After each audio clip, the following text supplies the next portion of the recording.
Greetings. This is TK Trav, aka Travis Magus, here with LVX 777. Today we're going to initiate the discussion of our book study of Ophiels, The Art and Practice of Kabbalah Magic. So hopefully you've gone ahead and gotten a copy of this book, and if you're not able to do so, the PDF exists, and I've read the entire book on my YouTube channel in a video with the same title. So by all means, please get yourself a copy. Mm-hmm.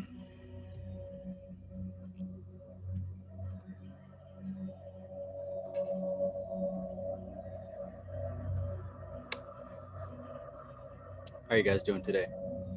I'm doing pretty well.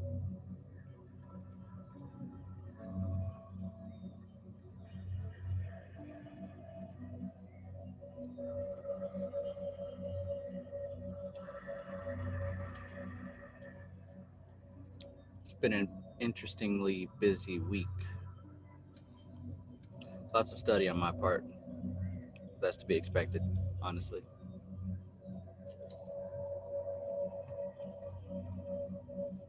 Honestly. Gemma Thorne, peace. Good afternoon.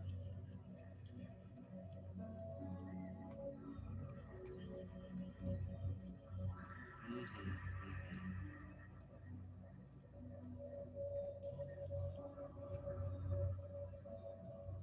So yeah, and my whole purpose with going back to this book is because we've just gone through Tot with Shooty, and that gives a wonderful introduction to the Tatwas, not just the concept of them, but also the experience of working with the Tatwas.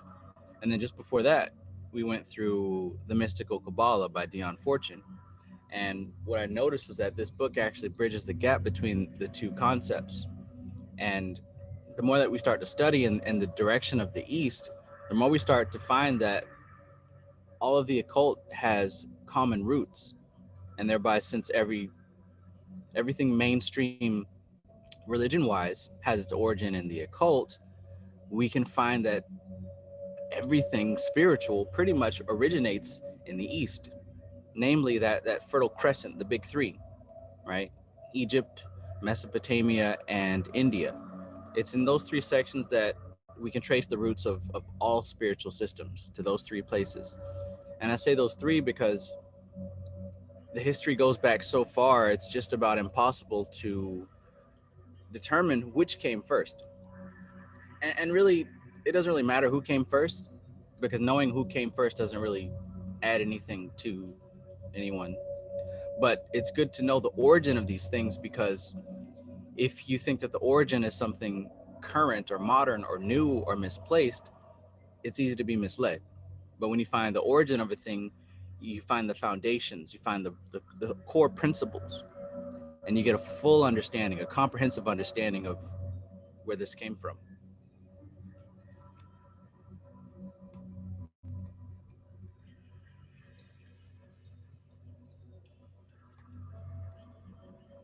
Shango Thunder, peace. Stray Panther, peace. Sunshine Chick, peace. Godflow 93, peace.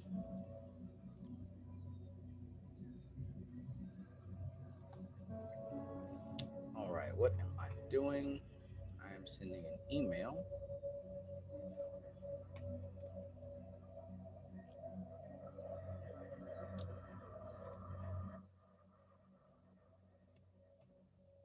But yeah, it's been quite a journey these past couple of weeks. Um, I found that I have gone through yet another expensive book buying spree, but it's very necessary. Very necessary because in the development of this app that I'm currently working on, it fits with the purpose for me to continue digging to the roots of the cult system that I practice.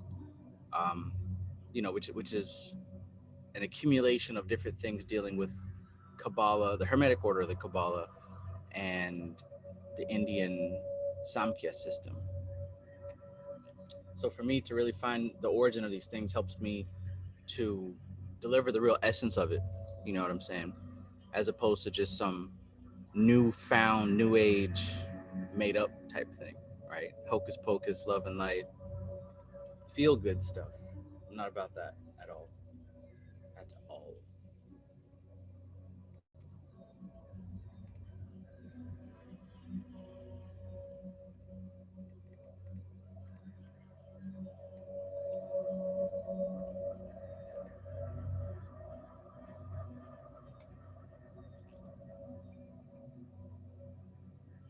McKinley Thomas, peace and greetings. Shango Thunder says my book just arrived at the door now. LOL. Hell yeah. Yeah. It's good to have a physical copy. You know, because for me, the tangible aspect, I like to walk around and read. I like to highlight, to take notes, and part of my speed reading regimen, which I'm definitely gonna go over and teach in the app. One of the things that I do first is I might first take the whole book, and I'll literally just kind of speed through line by line as quickly as possible. Flip the page. I won't spend more than like a few seconds per the page, but I'll focus on scanning all the lines. Right. I'm not trying to read it. I'm not trying to understand it or memorize it. I'm just trying to scan through it, and I do that quickly. Right. Then I put it down. I go off. I let it kind of soak in the subconscious mind. I might grab something to eat, grab something to drink, take a shower, whatever. Then I'll come back and I'll do the same thing with the chapter that I'm about to read. So I scan all the way through. Keep in mind, I'm not reading it. I'm literally just zooming through with my finger, making sure that my eyes touch every line, right? And there's a way that you do a visual pattern, and you'll see this in different speed reading books. But I'll first go through the entire book. I'll second go through each chapter, and then finally I'll go through and I'll read. So basically, the way that I speed read books is that I speed read the chunk of it, then I speed read the chapter, and then I go back and read the chapter at a regular pace and I highlight. And this triple pass system for me helps me to retain, you know what I'm saying, a lot deeper, because I know for a fact that subconsciously I read the whole book, right? And then when I go back and do it again at the regular pace, it's not like I'm seeing words that I haven't seen yet. Like I've literally already seen all these words. So it kind of takes the pressure off of trying to process everything. That's just how I've been doing it. And these are techniques that I've learned rather recently, but I've been practicing for a few months, and I see that I can read through these books faster and retain the information faster. So if that's something that you might be interested in, I definitely recommend trying it out.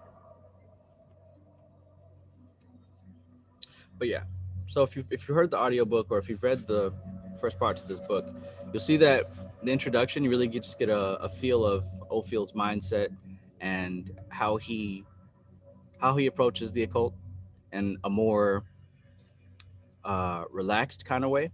It's not so uptight. It's not so dogmatic. He's coming at it just like a normal conversation, and I love that style. But he also doesn't waste time with fluff and unnecessary topics, right? And he gives you a lot of background as far as how a lot of his study comes from Dion Fortune. And let's see, Illuminati. Those scary words, Illuminati and Demiurge, appear quite a few times. But yeah, in the first portion, we've got these prayers dealing with each day of the week. And to someone who might not know any better, that looks like it doesn't belong here. But part of what we find from working with mantras and working with the Indian stuff that we've been studying, we know that each day has a specific energy, right? A specific essence. That's why there's a mantra for each day. And that's you know, part of the practice to go through and repeat the mantra for the day on the specific day. And it's not so much the words themselves that are the power, but through that cycle of that prayer, you're focusing the mind on the particular energy behind those words. And the same thing happens with those prayers in the beginning of this book. The same thing happens in Christianity, where there are certain prayers and dedications for the specific day, right? The essence is the same. The words may be different. There might be a bunch of Christian words and thee, thou, thine, but the essence is the same, to capture the essence behind the energy of that day. And what you find is when you make this a practice, whether you're doing the Christian prayers, like from the beginning of this book, or the mantras from the Vedic philosophy, you're tuning your subconscious mind into the essence of the energy of the current moment. And over time, done repetitiously, this gets you into alignment with the flow of nature. And of course, that's a place where you want to be if it's your intention to become more fluent in this occult science. Peace, William Trent. Peace, Flip Boss. Peace, Who Loves Orange Soda. Peace, D's Addis. Peace, Eustace Familiar.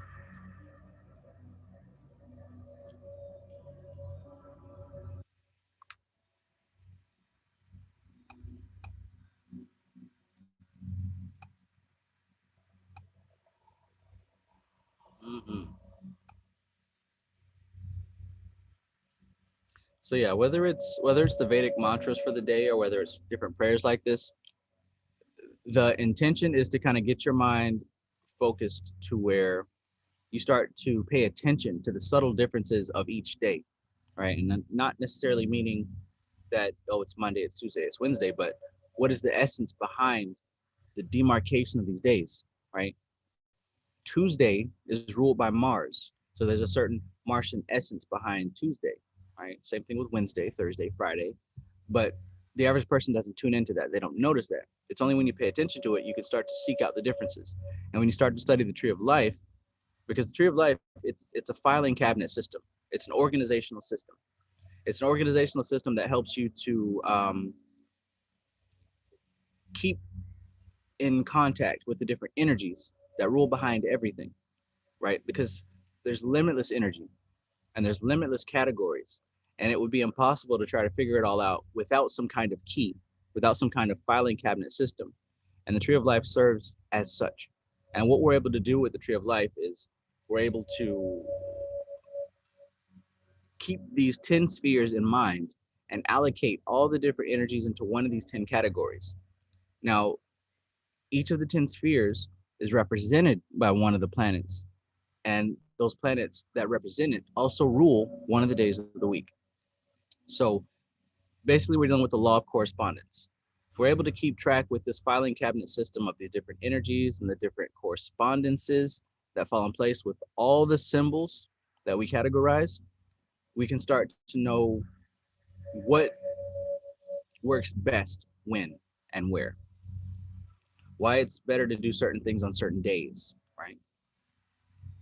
This has everything to do with nature and patterns.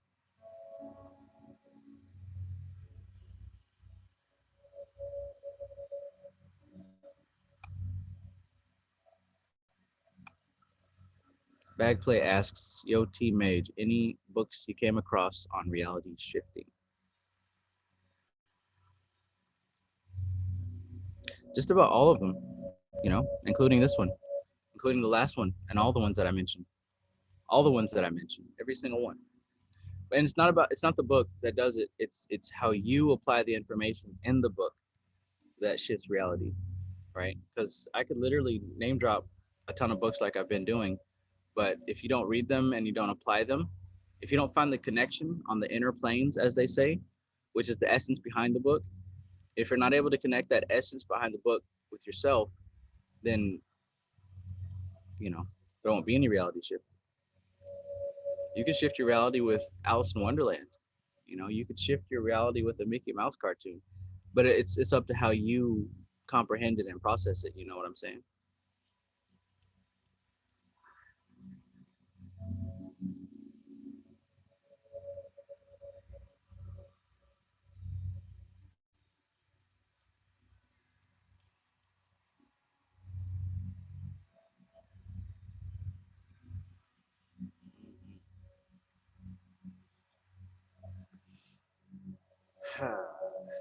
What's going on, Society Ejects?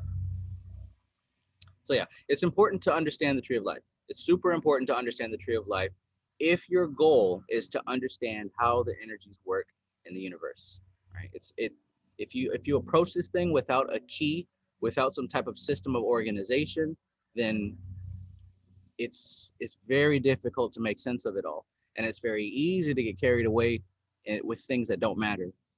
And when I say they don't matter, I mean you carried away by things that don't benefit you in the direction that you're trying to go. But if you don't have a goal in the first place, you're never going to get there. So what I've noticed with the tree of life is that it can also serve as a map. Okay, the physical plane is extremely limited, and it's the bottom of the food chain. Now, the higher up that you rise on these planes, you'll find that the options expand.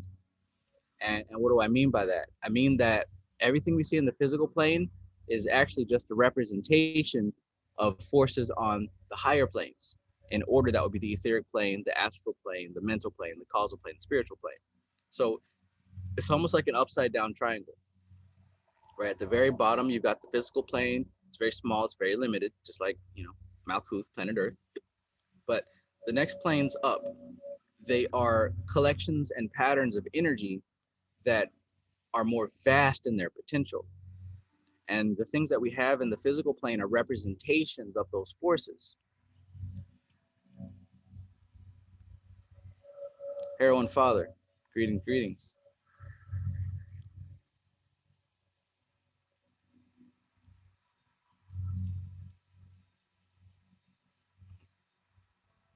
Peace, Heroine Father. Enjoy your day.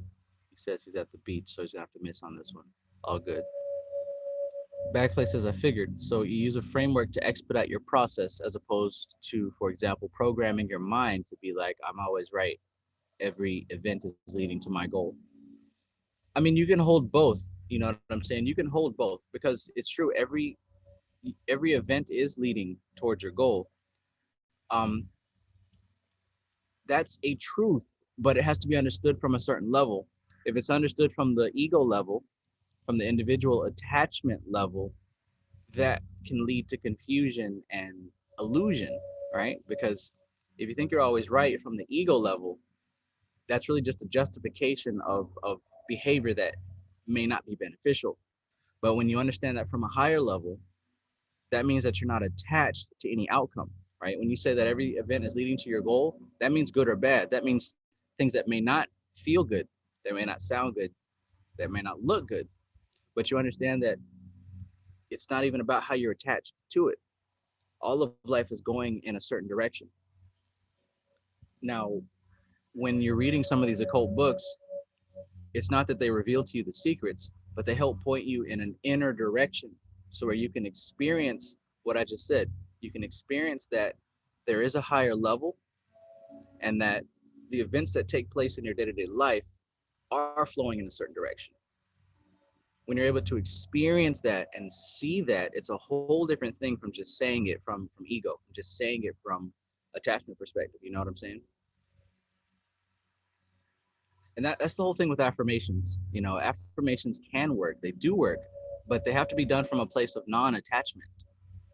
When they're done from a place of attachment, it's not the same thing, because if the affirmation that you're saying don't work, now you're going to be all upset. You're going to think that, oh, this is a waste of time, blah, blah, blah. All these other emotions are going to come into play. And spiritual work shouldn't be done in the realm of emotion, because that's the realm of attachment, temporary stuff. You're wanting to rise your consciousness up to a more substantial place, And when I mean substantial, I mean a place that isn't going to be affected by the outcomes of day-to-day things.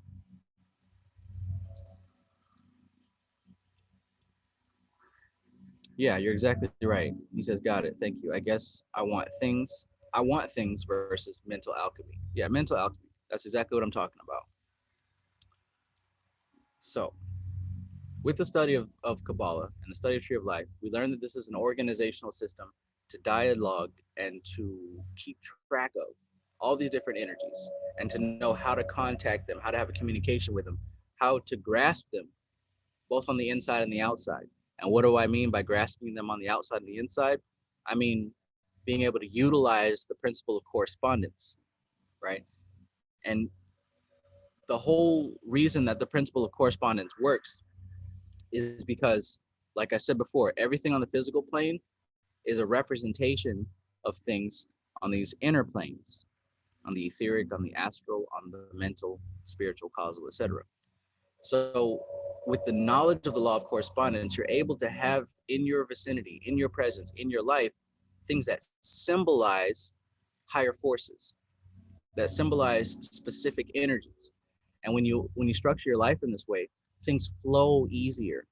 So magic isn't really so much about forcing things to happen.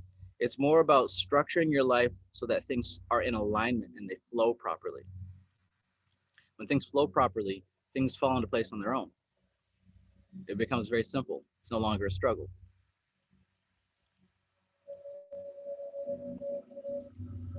You know, the difference between making a spider web and hunting other animals, right? One is going to cause a lot of exertion.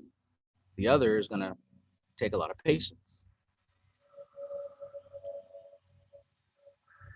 Society Eject says mental alchemy is the key and a foundation to stand on and discipline. Yes, because mental alchemy is dealing with something that is beyond likes and dislikes and the realm of attachment. And that's what we're trying to move to.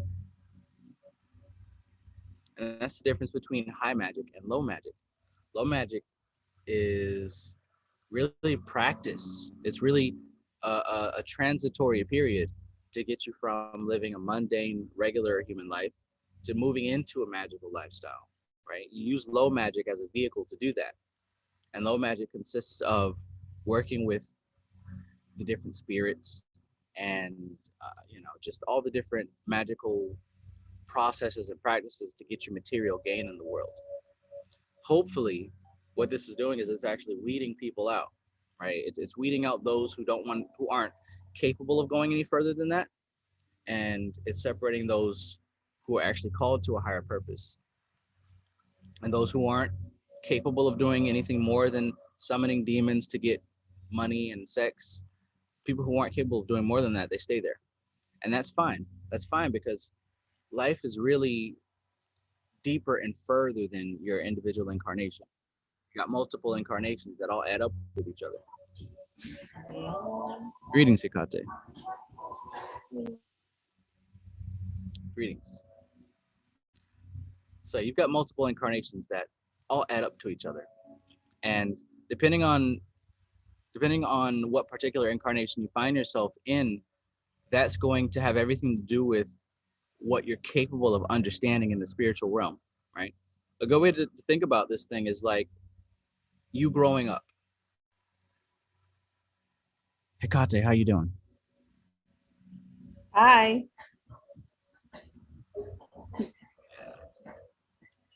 I got something very nice in the mail the other day. You got it. You got it. You got it, man. That's awesome. I was digging into that book like literally. I'm still working on those books, man. It's a good book. Yeah. I noticed that his work, the more that I read this gentleman's books, it's a lot of practical. It's like if you take in sciences, you have the theory of chemistry and the practical of chemistry. It's similar with him.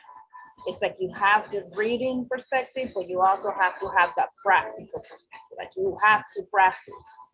Right. And one of the books that I was reading, that I was telling you, the reverse meditation, I'm trying to go into that reverse meditation. And it's been only one day, Travis, and now I notice that I have to pay more attention of everything around me to try to recall the data. So he actually do reverse meditation before he actually do the actual meditation on his time, if I'm not mistaken, because the book is actually saying that, it's having that skill to retain the information. You have to do that reverse. You got me, like everything, like while you're sitting in there, when you're doing meditation, they tell you not to think about anything. Because that's what we were told, right? Don't think about anything, just concentrate in the light or the candles or whatever it might be. But when you are doing the reverse meditation, you actually have to sit in there and start collecting every single data you can through the day. And along the road, that data is going to be disappearing into the point that you are actually going to have an actual meditation. Yeah, almost like you're overloading your awareness so that you have no choice but to relax. To turn it on. That's exactly what he's saying. Your button is going to be completely off. Yeah. I like that. So that's a Yeah. different way to approach the same goal. Yeah, and absolutely, these books are not just for you to sit and read. You have to practice. It's just bottom line. That's what it is, right? So if you're going to purchase these books, the ones that Travis recommend you, it is not because you just wanted to have it in there on the looking pretty. You actually want to practice, and you have to find a way to how to do this. I mean, I live in New York, man, and as you can hear, noises everywhere here. But somehow you still have to practice these things. And automatically, sometimes your body will do it just because it wants it to. At 2 a.m. in the morning, I wake up at 2 a.m. and it's completely silence. And at 2 a.m. and I sometimes I do successful meditation, and sometimes I don't. Right? So I'm not gonna say I'm like a Buddha type of thing, but sometimes it does happen, sometimes it doesn't happen. But at the end, the bottom line is that you're going to have to get adapted to it. You're going to have to train this. You're going to have to do it. And your brain will be doing it some way, somehow. So now, of course, now I'm trying to do that reverse meditation, and I'm trying to collect every single detail. But obviously, when I do it at night, it doesn't recall everything, but little things that you ignore, they come to you at night. So it's kind of cool. I really like it. Um, anyway, the one with Ophiel, the Caballa Magic. Now I'm working in drawing the Caballa itself, which no, not that this artist, but I'm trying to do this one, and Hold that back up again. yeah.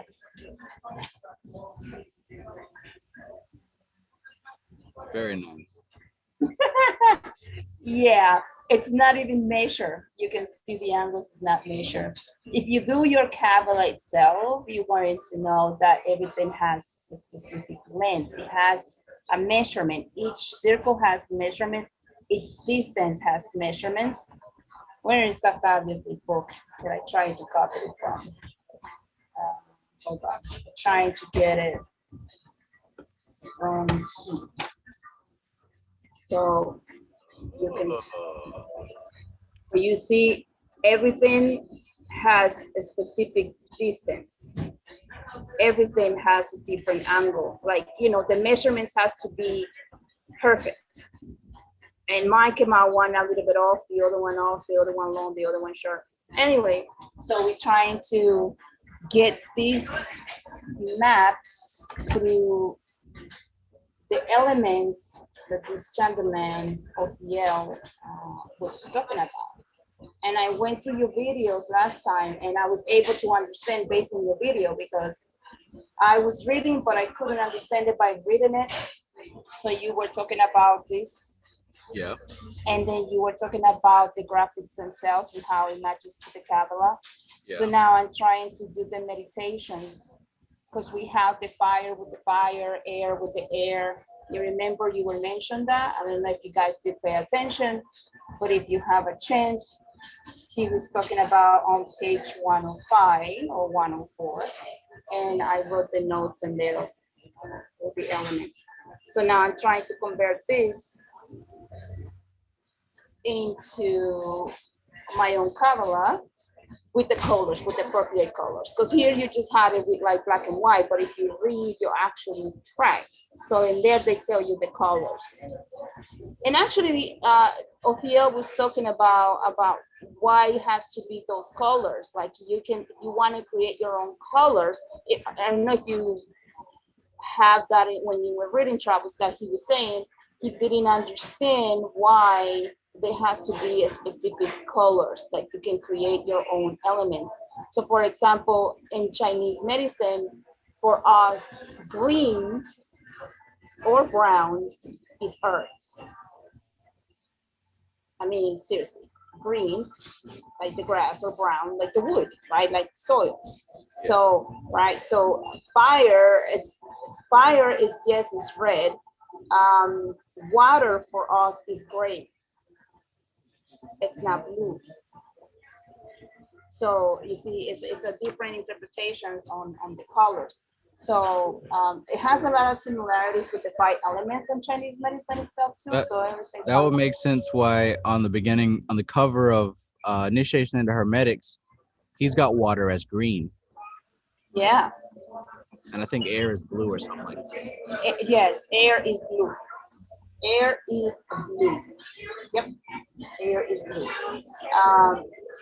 What else? And anyway, I'm just trying to make that combination in it. And obviously, it has similarities, not all of it, but it has a lot of similarities with the 5 elements in Chinese medicine. And then I try to understand a little bit more on the concepts when you were saying about the elements. It's not about their characteristics of how they look. Like if it's fire, then you're doing your meditation and it's going to be just fire coming around. That's not what it means. It means the density, right? It means that the strength of the fire or the behavior of that element. So now when we're talking about Eastern medicine, we do have the 5 element school in Chinese medicine, which is just one of the ways that they were diagnosed the clients or the patients. And from there, you can see what is the deficiency and what is the excess of the elements on the human body. So it's maybe correlated if we understand more on the theory. So yeah, so this is pretty interesting. So that's what I'm trying to do right now. I'm just trying to combine all these colors and make the Kabbalah itself and find the paths. Then I have, of course, I like to dig it in. And research, and then I find this gentleman who's been doing Kabbalah for 10 years. One of the ones that I found, there's other ones up there that they've been doing it for 40 years.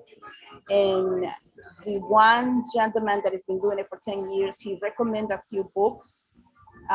Some of them that you already recommended, he already had recommended. But he says that in the stages of you doing the meditation for the Kabbalah or trying to follow the path for magicians, because he's a magician. So he said that if you start doing your mapping, because there are books out there that they can help you to follow and how to get in here or how to get to here, how to get to here or how to get to there. So there are books. Obviously, you are recommending books as well. But then he's been doing it for 10 years. And one of the things that he did mention is that when you tend to follow it for like every minute of your day, it becomes a little bit cuckoo, right? Like if you drink a glass of like, I don't know, a glass of milk or something, you're going to start to thinking where in the Kabbalah this belongs to. Or he also was saying, like, if you want to order it, like if you want something, which part of the Kabbalah you're going to have to go. And then I think I'm going to send you the link because I don't want it to take his information and just sharing just like this. But the point is that he said that if you guys wanted, like, let's say Travis who wants books, and I love books too. And I understand why I get lucky with books, right? Because I get like crazy with books. If I want one book, I get like tons of books. So it's obviously because he said that if you go to the sphere number 4, which is Jupiter, beside which is the you know, the ones of expansion. Obviously, if you want more like any specific type of books, right? So then you're gonna have to go to Hermes, which is, I believe Hermes is Hood. I believe it's 8th, as I believe. I believe Hermes is around the area. So if you want a specific type of books, you're gonna have to go to Hermes, and then you're gonna have to try to dig it in to Chesed. I don't know what you call it. I'm just gonna go with the numbers because it's my third language, man. Come on. So, and then from there, you know, you're going to have to do your magical oh, my pencils. You're gonna have to make your magical spells or whatever it is to the Kabbalah, and you're going to be able to get what you want on books. So those are the 2 maps that he actually gets. And he presents his books just like you, Jarvis. He presents books, but he gets them through these 2 spheres. He works with magical spells in these 2 areas, and he gets like plenty books up there. So yeah. But he says that if you keep doing this like every minute and every day for a long time, you're going to start getting yourself a little bit of control. So trying to balance things down when you start working with the Kabbalah. Don't picture like if you cut your hair or something, where is it goes to. Just concentrate to what you need to concentrate, what you want, and trying to understand more about the Kabbalah, because the Kabbalah is not something that we just wanted to play with and, you know, get off of control on that. So for 10 years, he's been doing this. So yeah, so that's what I am right now. Nice. Yeah, it's greetings, Amar. What's up, guys? How you guys doing? Very well. Good, man. How about yourself? I'm doing well also. It's spectacular if I get to choose.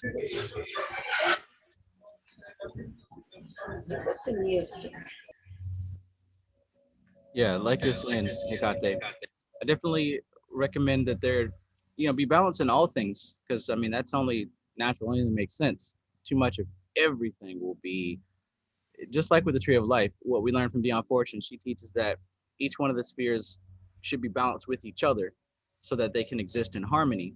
And if one is going into the realm of excess, it's going to force itself into the other side.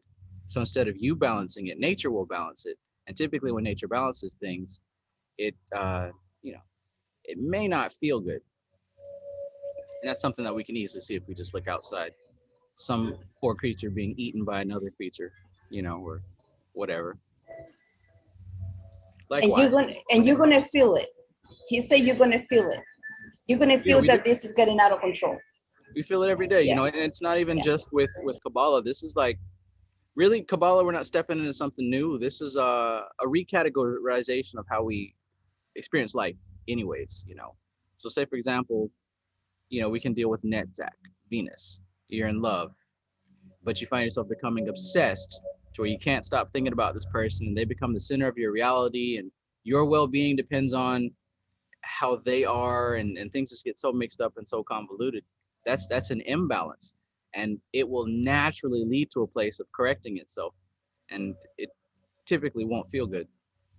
But all areas of our life can be attributed or governed by one of the spheres of Kabbalah.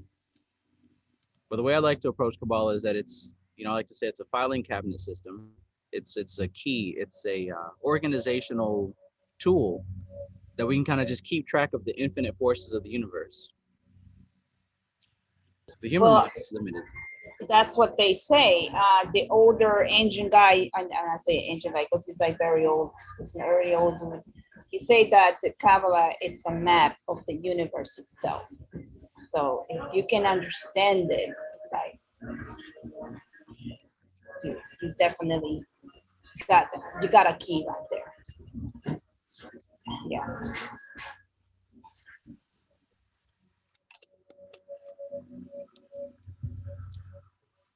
So I was kind of getting at something a little bit earlier before we got onto this subject about how the difference between low magic and high magic and how it separates people, right? It separates the wheat from the chaff.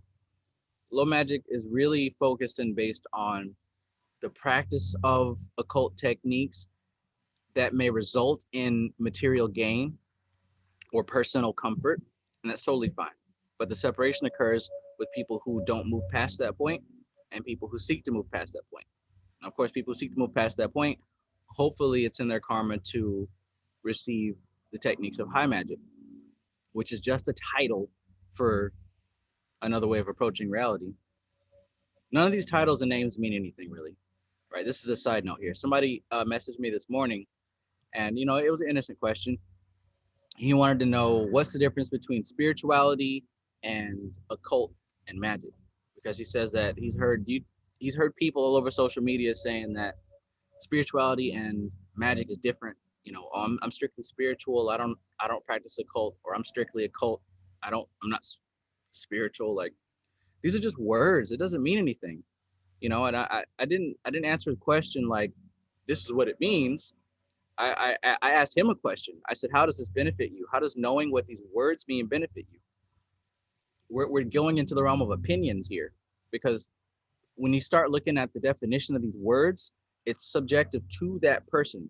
Because he said that, I'm just asking a bunch of people what they think. And it's like, if your goal is to understand how to utilize this information, then asking people for their opinion is definitely not the way that you want to go about doing it, because everybody has their own opinion and you will stay confused.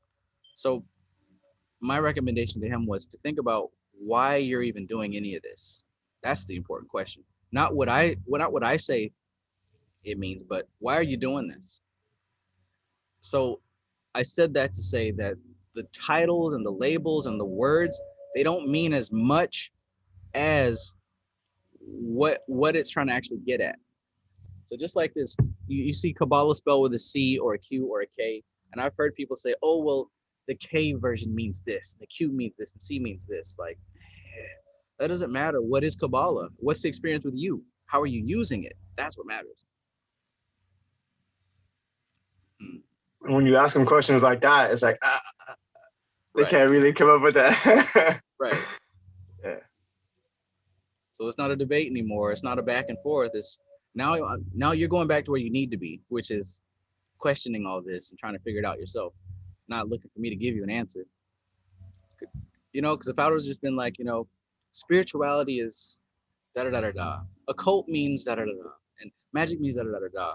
That's pretty much the same thing as me like hand feeding somebody and they're just eating out of my hands, and he's just gonna come back for me to tell him what life is, and that's not what I'm about. You know what I'm saying? You can go anywhere else and get that easily.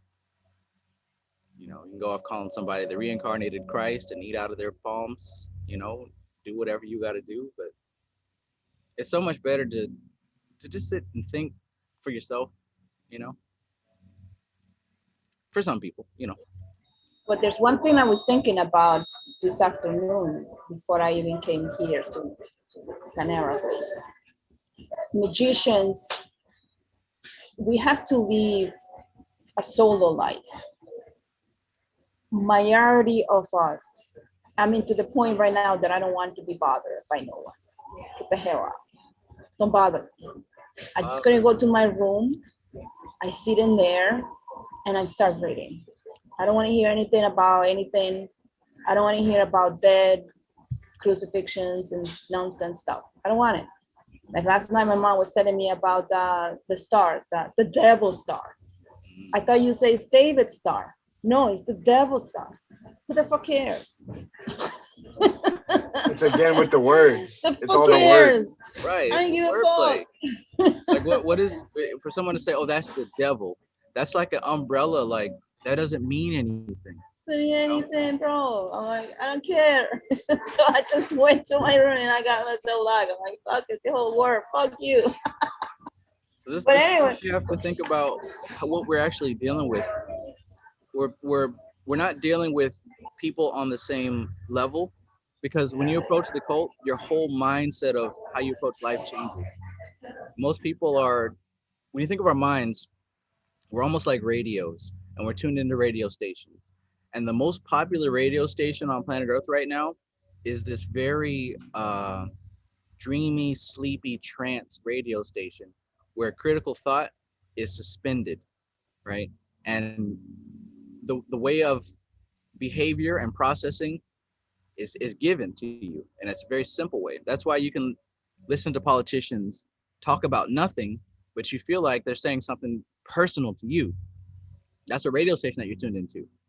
It's, you might call it a spell, but most people are tuned into a radio station like that where life is dictated to them. They literally cut on the phone or the radio or the TV to be told what to think and what to do. That's a different mindset from an occultist. That's a totally different. So for us to approach those people and talk about occult things, it's not going to be received. So they're going to say that's the devil. But to me, what you just for someone to say that's the devil, to me, that doesn't mean anything. Like, what do you mean that's the devil? What is the devil? And what about that is the devil? It's too, you know what I'm saying? Like, it's a different language. So you're right. It is somewhat of a solo journey.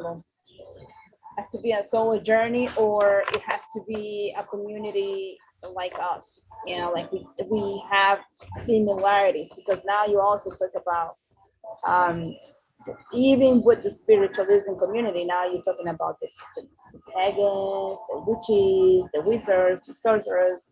Whatever, everybody has right with the same thing. And then I was thinking, wait, but we all do magical spells, we all do the candles, we all do the sigils. And I'm looking at all these books, man, and I'm looking at all these books, sigils everywhere, from different spiritualism to Christianity itself. Mm-hmm. Okay, so I don't know. I don't know. At this point, it's better off to be like alone and understanding your own mind without nobody being corrupting your mind of what things represent to you. So just pay no mind to whatever else people have to say. Just do it yourself. Seriously. Now, just a few things I think that we might need a few training. It's like a lot of these guys' steps.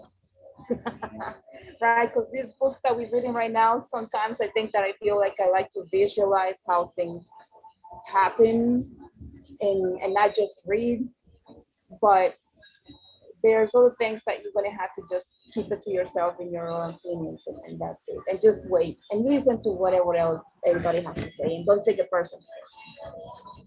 Seriously.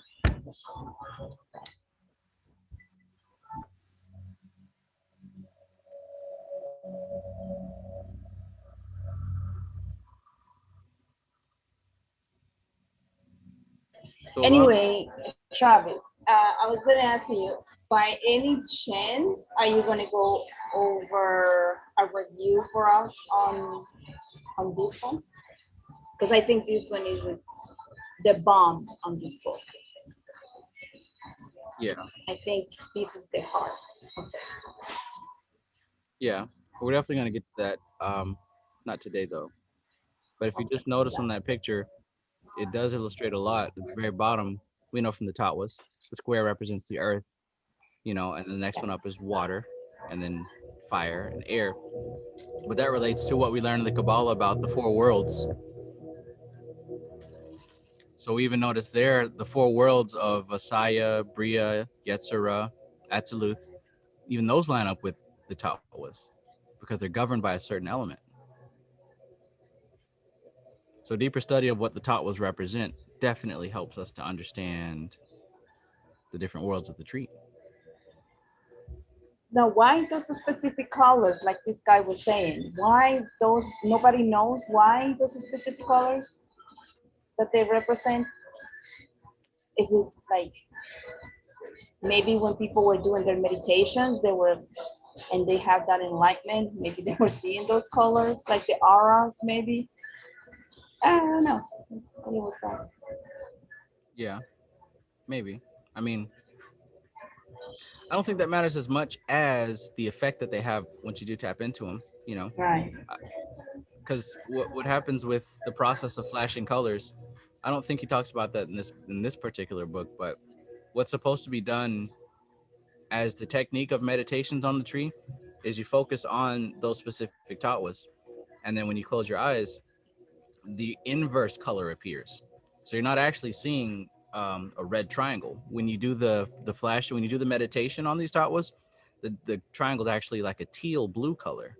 That's the real color of it. So what you're seeing here, those are actually the opposite colors of what it looks like on the etheric plane.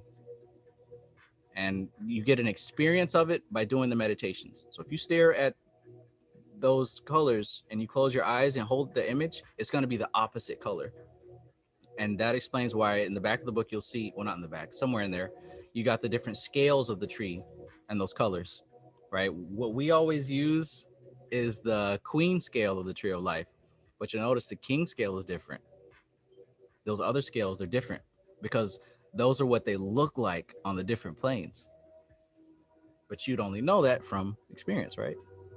Correct. Correct. Correct. Right. So, yeah, to answer your question, more than likely that's where they came from. Now, who thought of where to start? Who knows? But you got to have a starting point in order to go further.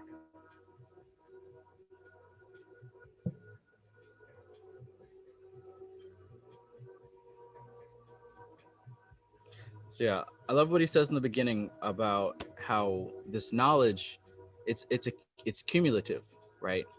We're not supposed to learn something, then learn something new and throw the old stuff away.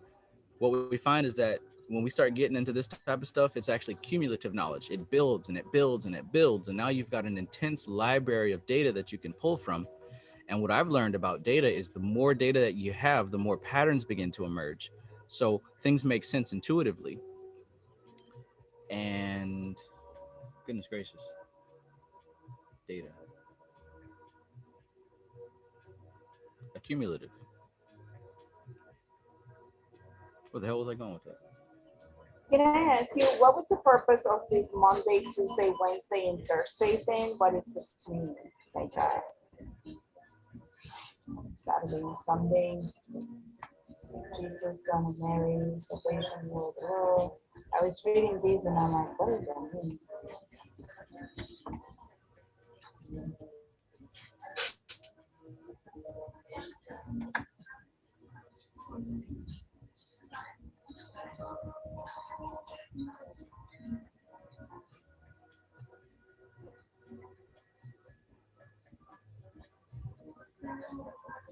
Oh yeah, that's it. Reincarnation and karma and all that stuff.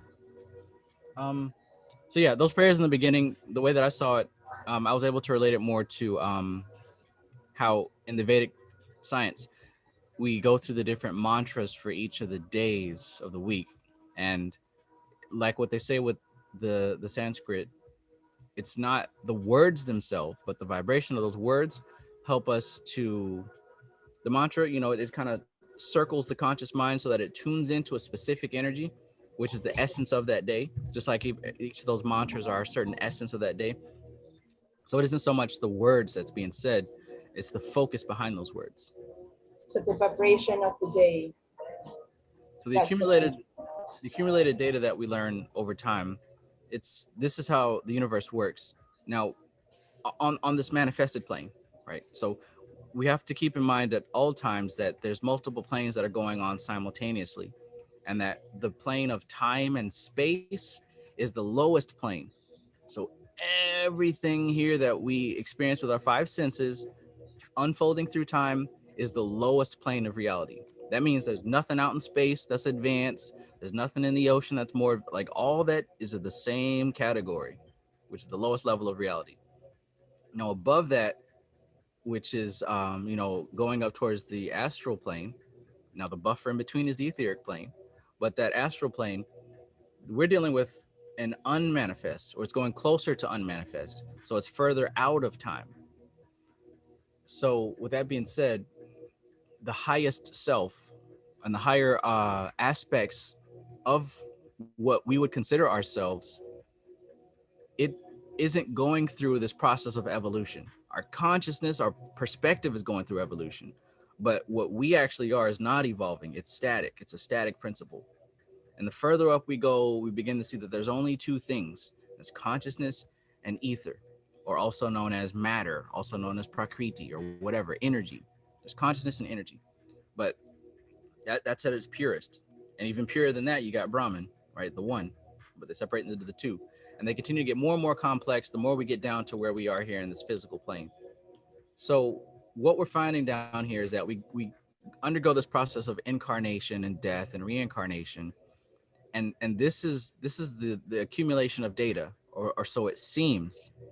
In truth, it's not an accumulation of data. It's all together. It's already up here somewhere, up there somewhere, right? It's another state of consciousness. But our perspective is going through the unfoldment. So one way to look at it, one way to kind of really grasp and understand higher selves and reincarnation and shit like that, we think about our present lives, because everything happens in a fractal and a pattern. If you can analyze a slice of the pattern, you can see the whole thing. When we grew up as kids, at one point we were 5 years old. What was I doing at 5? I don't really remember. But I remember being 8 years old, right? I was going through a meditation on my spider sigil, because I've been practicing a new technique on that sigil to really get into contact with it and have things happen. But one of the things I was asking is, why is it that I do best with my walking meditations? Like, I do better walking and going into trance than I do sitting still. That's what I do all day long when I'm reading or whatever. I'm always walking in circles. And I was asking myself, why do I do that? So I began to go under a trance and regress to my childhood. And I went back to 8 years old. And when I was a kid, I used to draw all the time. Like, I'd always have a little pad in my hand and I'd be drawing comics, and I'd have all these stories and mythologies and characters and worlds. Like, I spent all my time in my own world, literally. But it was a bummer to go to school because I couldn't be drawing. So on my walk to school, I would be in my zone creating. I would still be continuing my stories. I'll still be developing my characters. I would still be creating. I would be doing all this stuff as I was walking to school. So, yeah, it just kind of kicked in for me. That was one of the earliest times that I could recall of me being comfortable going into that specific trance during my walk. Now, since I was meditating on my spider sigil, another early memory was pulled up. I remember being in my grandmother's, because my parents used to drop us off at my grandmother's house, because the school zone for her house, if we were zoned where we actually lived, we'd be going to a different school. So they dropped us off at our grandparents' house so we could actually go to a specific school that my grandma taught at. Now, she had like this garden area on the side that we have to walk through. Well, didn't have to walk through. We could have walked on the sidewalk to get to the bus stop. But one day I chose to walk through this garden area because I was a little bit late, as I always am. And I had an experience that traumatized me that I completely forgot about. I'm walking, matter of fact, I'm running. And I suddenly run before I could even stop. I see and run into this massive spider web. I'm talking about big ass spider web. And maybe it's because I was 8 years old, but this spider web was so fucking big. It covered my face and my shirt. Oh my God. I went to kicking and flapping and flailing and screaming. It was awful. Like, I don't know if you can imagine walking into a huge ass spider web. I see that. I saw those before. Oh my God. It was traumatized. I don't know where the spider was. I don't know if it was on my backpack. Like, and then I was late, so I couldn't stop and freak out. I had to go to school or else I get my ass whooped because I missed the bus. Or whatever. But anyways, that came back to me, and that took me on a whole nother rabbit hole. But the reason that I'm saying this for a specific reason. That was 8-year-old me. That never went anywhere. That consciousness still exists inside of me, to the point that I'm still terrified of spiders, which is why I chose the spider as a magical symbol for myself, right? It still has a deep primal effect on me. And I remembered that moment so much that I felt the freak out when I relived it in that self-hypnosis. So 8-year-old me is still in there, right? 18-year-old me, 21-year-old me, all these consciousnesses of me in the past have been absorbed into today's me. They haven't gone anywhere. They're not dead. They still exist. And through self-hypnosis or through going to a psychiatrist or whatever, you can access your younger selves easily. This isn't crazy. You can literally go to a psychiatrist and they can sit you down and regress you to a specific age. It's a real thing. So the same thing is happening with your higher self. All the different incarnations that you've ever been are contained within that higher self, and they can be accessed. Another way to think of it is you've got this kingdom, right? Back in the old days where there was kings and knights and all that stuff, or even modern day where the president might send military forces across the ocean to do specific things. You got the king with a certain mission or a campaign, and he might send this knight out, and the knight might go slay a dragon. He might save a princess. You know, he might get into some trouble, whatever. Then he'll come home. He might come home beat up, broken up, or he might have done something great. But either way, the mission has to continue. So the king sends the next knight out, and the next knight goes out and picks up where the last knight left off. So if the knight caused a bunch of trouble and fucked a lot of shit up, that knight has to deal with it. He can either exacerbate the problem or fix it. You know, he's either made friends with the princess's family, or maybe the dragon's family has, you know, a war with the king now. You know, whatever happens, and that knight comes back, and the king sends out a next knight, and that knight has to deal with the conditions that the previous knights have set up. So it continues. It doesn't just go away. It continues. This is what we're dealing with karma, right? That's a good way to look at karma. It's not about, oh, I did something good, I'm gonna get a present, or I did something bad, I'm gonna get punished.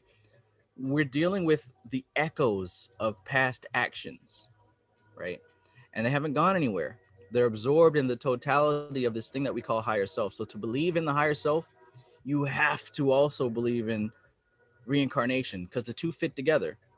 Not because I think that and it's my opinion, but when you go to the origin of these beliefs, the origin of these things, they're connected together. They come as a package. So you can't just pick and choose reincarnation and no higher self, or higher self and no reincarnation. This is how things are working on the higher planes. That higher self exists in the causal plane, and there's a reflection of it in the mental, a reflection of it in the astral, a reflection of it in the etheric, which is your etheric double. Excuse me, thumbs up, someone liked. And then a reflection of it in the physical, which is your present incarnation. So when this body, this food body dies, that etheric double's still there, and it eventually dissolves. But that echo, that pattern, it's going to remanifest as another life. Now the memories are somewhere up there, absorbed, but you have to deal with the present moment. Okay, now finally, why I said all that, dealing with magic and the occult and all these different things, when one of these lives begins to learn and study this stuff, it's cumulative, right? Just like Ophiels says in the beginning of this book, it doesn't go away. So the data and the understanding that you gain in a lifetime, when the physical body dies, these higher bodies contain this information. And when you incarnate again, you continue building on that storehouse of info, and you continue building on that info until you don't need to come here anymore, until the mission is complete. So understanding all that for me wipes out all fear, wipes out doubt. I don't have to worry about any enemies or somebody trying to do something to me or whatever, because my mission it goes beyond this incarnation. What I've got going on, it goes beyond this life, beyond this body. So I don't have to worry about anybody or anything else. I just focus on what I've got to do. Excuse me, no problem. Raised fist with medium light skin tone. No problem.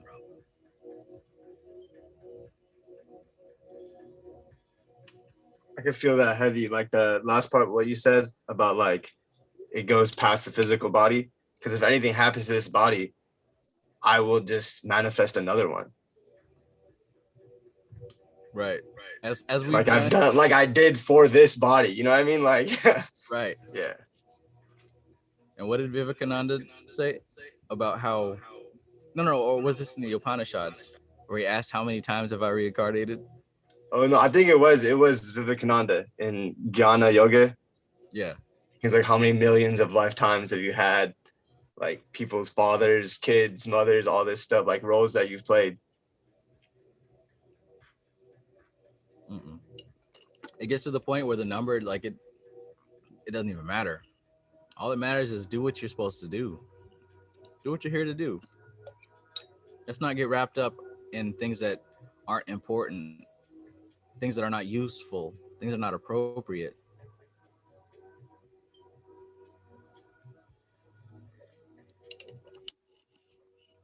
And before someone asks what's useful and what is appropriate, notice those are contextual words. It's my context is do what's useful, do what's appropriate, but the content of what's useful and appropriate, that's up to you. I don't know what your purpose is. I don't know what you're here to do. That's what you're supposed to find out through this occult work. And once you do find out, now you know what's useful and what's appropriate to you. What's useful and appropriate to me is what I'm focused on all day, which is studying these books, practicing what's in these books so that I can have an inner experience with what's in these books. But that might not be what's useful and appropriate for you or for someone else, which is why you got to live your life and not try to live someone else's life.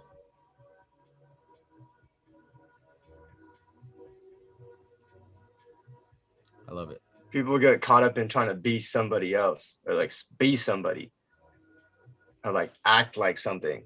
And I think it's like, if someone's true nature, you don't have to act like anything, because it's in your it's your nature, it's your being. So it's like, right.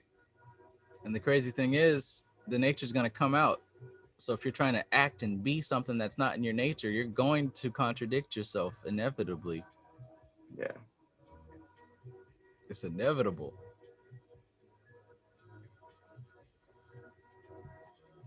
The best way to avoid being exposed and all that stuff is to just not be what you're not.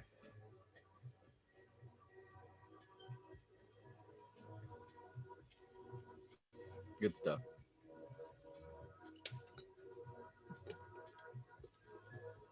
Godflow93 says, in yogic scriptures, there were originally 8,400,000 asanas, which represented the 8,400,000 incarnations every individual must pass through before attaining liberation from the cycle of birth and death.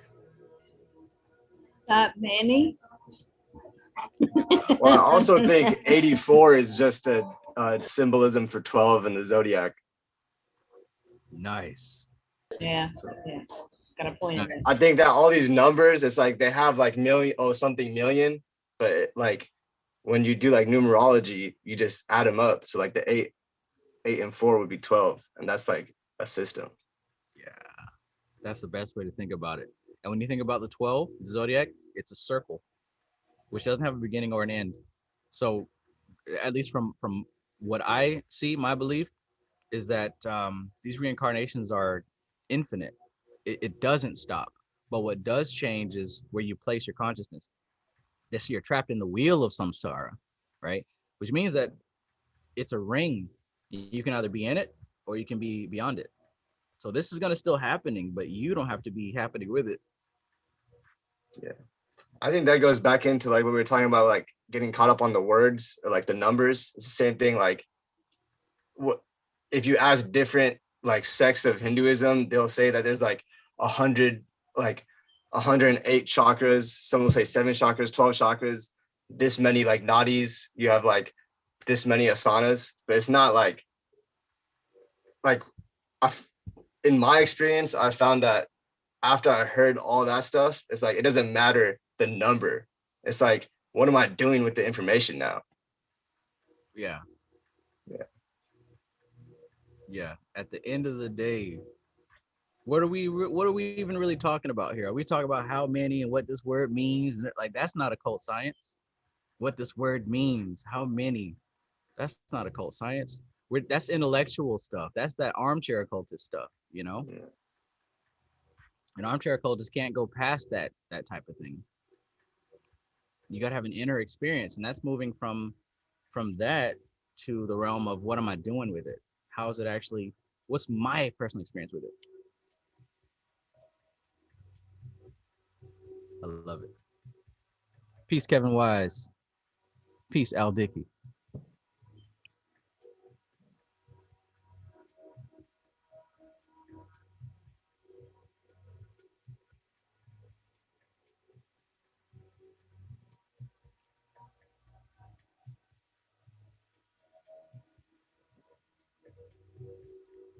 What I'm noticing is that the more, okay, like I said before, just from studying marketing and analyzing customer statistics and things like that, the more data that you receive, the more patterns begin to emerge inevitably.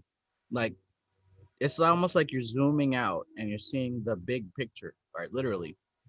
And I believe that's the same thing that's happening with occult science. The more that you learn, the more that you're zooming out and the more the dots begin to connect.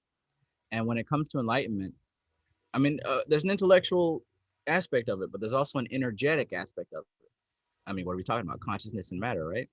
But what I'm getting at is, I believe, at least for myself, this may not be true for everyone, but it seems that the more data that I accumulate, the more of this bigger picture that I'm seeing. And if this trend continues, I don't think it'd be far-fetched to understand that maybe there's a certain point where there's so much data that things just make sense to the point that enlightenment just happens spontaneously. Well, that's what some of the like Satchitananda and like Vivekananda, all of them, they talk about how enlightenment is a instantaneous process. It's not like it happens like that. Like kind of what you're saying, like it clicks. Yeah, suddenly clicks. And like Satchitananda says, with the energy aspect of it, a lot of these meditations and the breath work and things like that, they're not to invoke a Kundalini awakening, but they're to clear the path so that spontaneous moment, it can come a little bit easier. So it isn't so much that we're doing these meditations to generate a Kundalini awakening, because you can't predict it, but it's just like kind of keeping your body healthy, keeping your system healthy. And then one day, if it's meant to be in this lifetime, it is.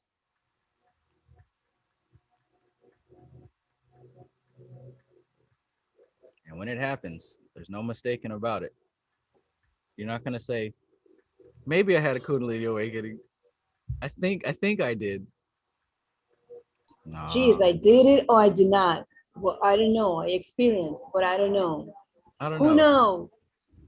Maybe. Because That means you nobody didn't have knows. one. If you're asking those type of questions, you didn't have one. Right. I would say, who cares? Just believe it. That's it. That might be hard for the ego, but you know, what's your goal? Is your goal to have a Kundalini awakening? Because ironically, if that's what you're striving for, that makes it a little bit more difficult to get.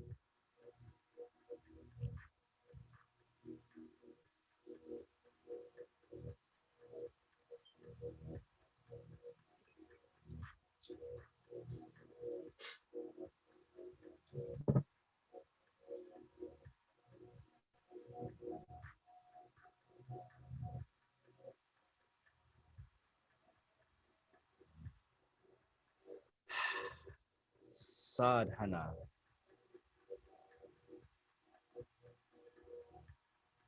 Reading a little bit in the Bhagavad Gita, I don't remember which part it was, but Krishna made it clear that it's very difficult to stay on the yogic path and focus on meditation and be very serious about it for a long time. It's very difficult to be consistent. And Arjuna was asking, well, what happens if you fall off? You know, what happens if you're serious, and then one day you fall off? Like, what happens? Is there like a punishment? Do you have to start over? Like, I'm worried about this. And just for lack of better words, so I didn't paraphrase it or anything, but he talks about how, yeah, the path is really hard. But again, this is a cumulative thing.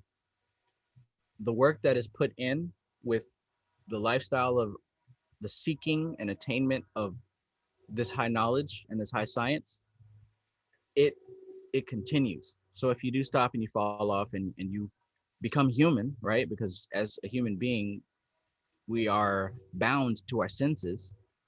So there will be times where the senses overpower the will. He says that that's not really something that's going to hurt, right? Your work that you do, it's still there, right? Because being focused consistently, it's not the action that you do, but it's the essence behind it. It's the intent behind it. And that consistent intent, it changes the etheric pattern. It changes the direction of your energy.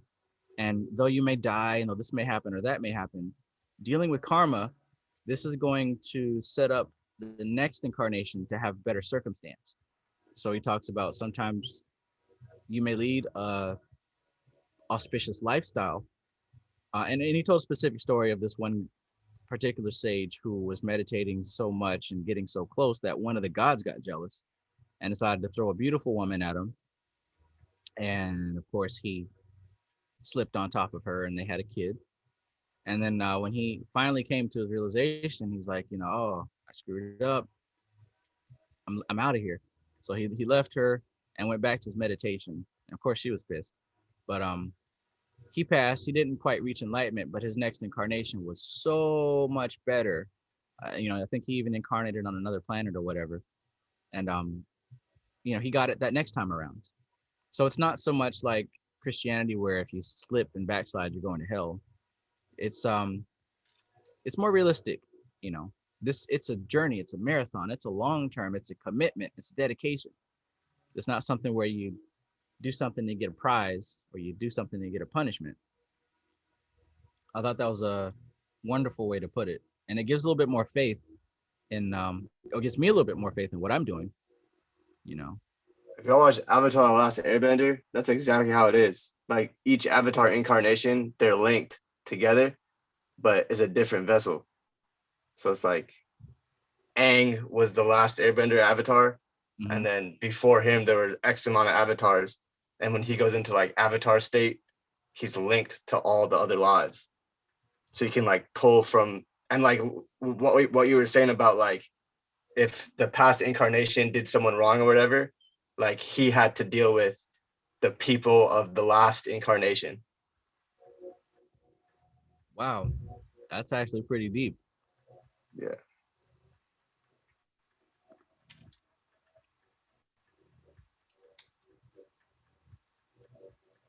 Yeah, that's a good ass show. I've never seen an episode of it. Things have come a long way since Bugs Bunny and Daffy Duck. Yeah. I mean, they got, because it's basically they go over there's 4 books and it's based off of the elements. It's like the first chapter is water. And then I think it goes water, earth. Actually, I don't remember the order off the top of my head. But yeah. Basically, he has to complete his mission. Yeah. Yeah. Interesting. Interesting how all spiritual systems are founded upon these elements. Which would make me question, well, shit, where's the first place that these elements show up at? I need to get to the origin of this thing to really understand it. That's how I think. And it ain't gonna be Wicca. And even like basically, oh, you go, Malik. It was funny you brought that show up because I'm also just thinking like, remember the episode 2 when he met the guru, remember, and they also talked about the chakras, and then he was going to learn and master the full avatar state, remember, and he was in the astral planes and he was like just walking, but he didn't get there because he had those earthly attachments and desires. Katara. Yeah. Whatever her name is, I forgot her name. Katara, I mean, sorry, I'm thinking about shit. But the earthly desires stopped him from getting to his full state of control in his past lives and being able to tap into him at free will. Yeah. So yeah, that's interesting. It made me think of the symbolism of Avatar is up there. Yeah. And like they learned the elements from lion turtles. But then the lion turtles, basically, they were saying that like before people would bend external energies, they bent and mastered the energies within themselves. And then like as manifestation got grosser, it became more external. So people started bending external elements. Stuff Dog says air, water, earth, fire is how the show has to go. Yeah, that is.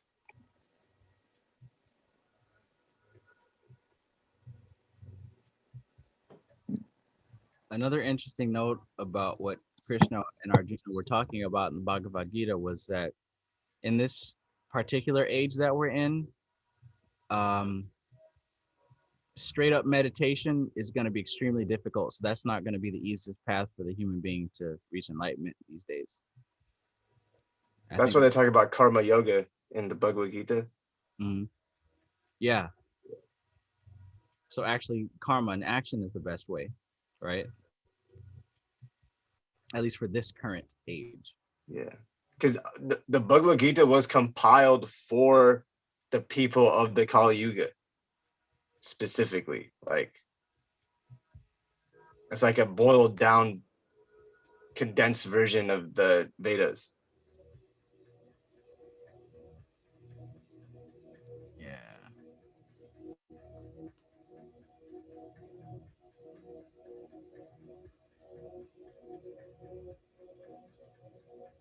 It's amazing to me, this vast expanse of knowledge that extends far beyond our awareness of the time period that we're in. These yugas and these cycles, they go so far.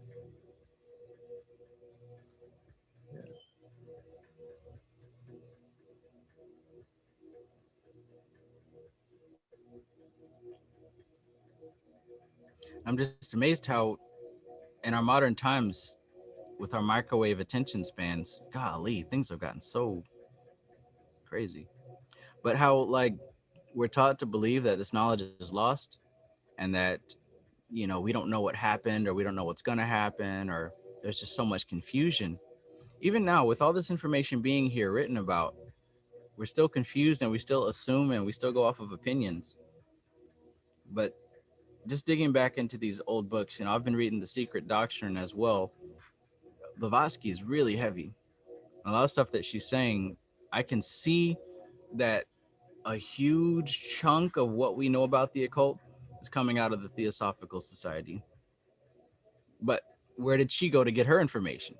She literally went to India and studied with these Isn't people. their headquarters in India? Mm-hmm. Yeah, I saw that too. She went to India. She used to travel to different places, Travis. Mm-hmm. And what's his name? She collected data. Krishnamurti is like he was supposed to be their like chosen one. But he basically quit and did his own thing. But they trained him. Like, he was trained under the Theosophical Society. Wow. As a kid. Yeah. I was reading to. I'm sorry. Go ahead. I don't want to. No, you're good. I was done.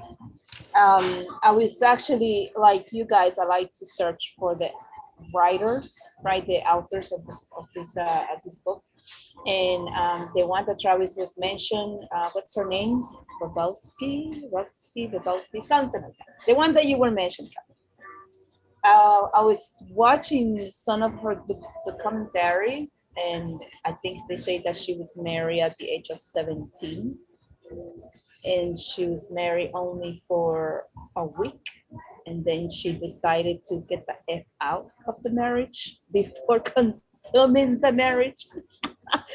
She moved to New York, actually, and I'm interested to go to New York, in the city. She used to be there, so I'm going to go and dig it in the areas that she was at, because she decided to move from Europe to New York, and she lived a couple of years around here, and she was travel around the world, Travis, to collect data, and she built a group of society as academics, actually, and you know it, you were reading her books.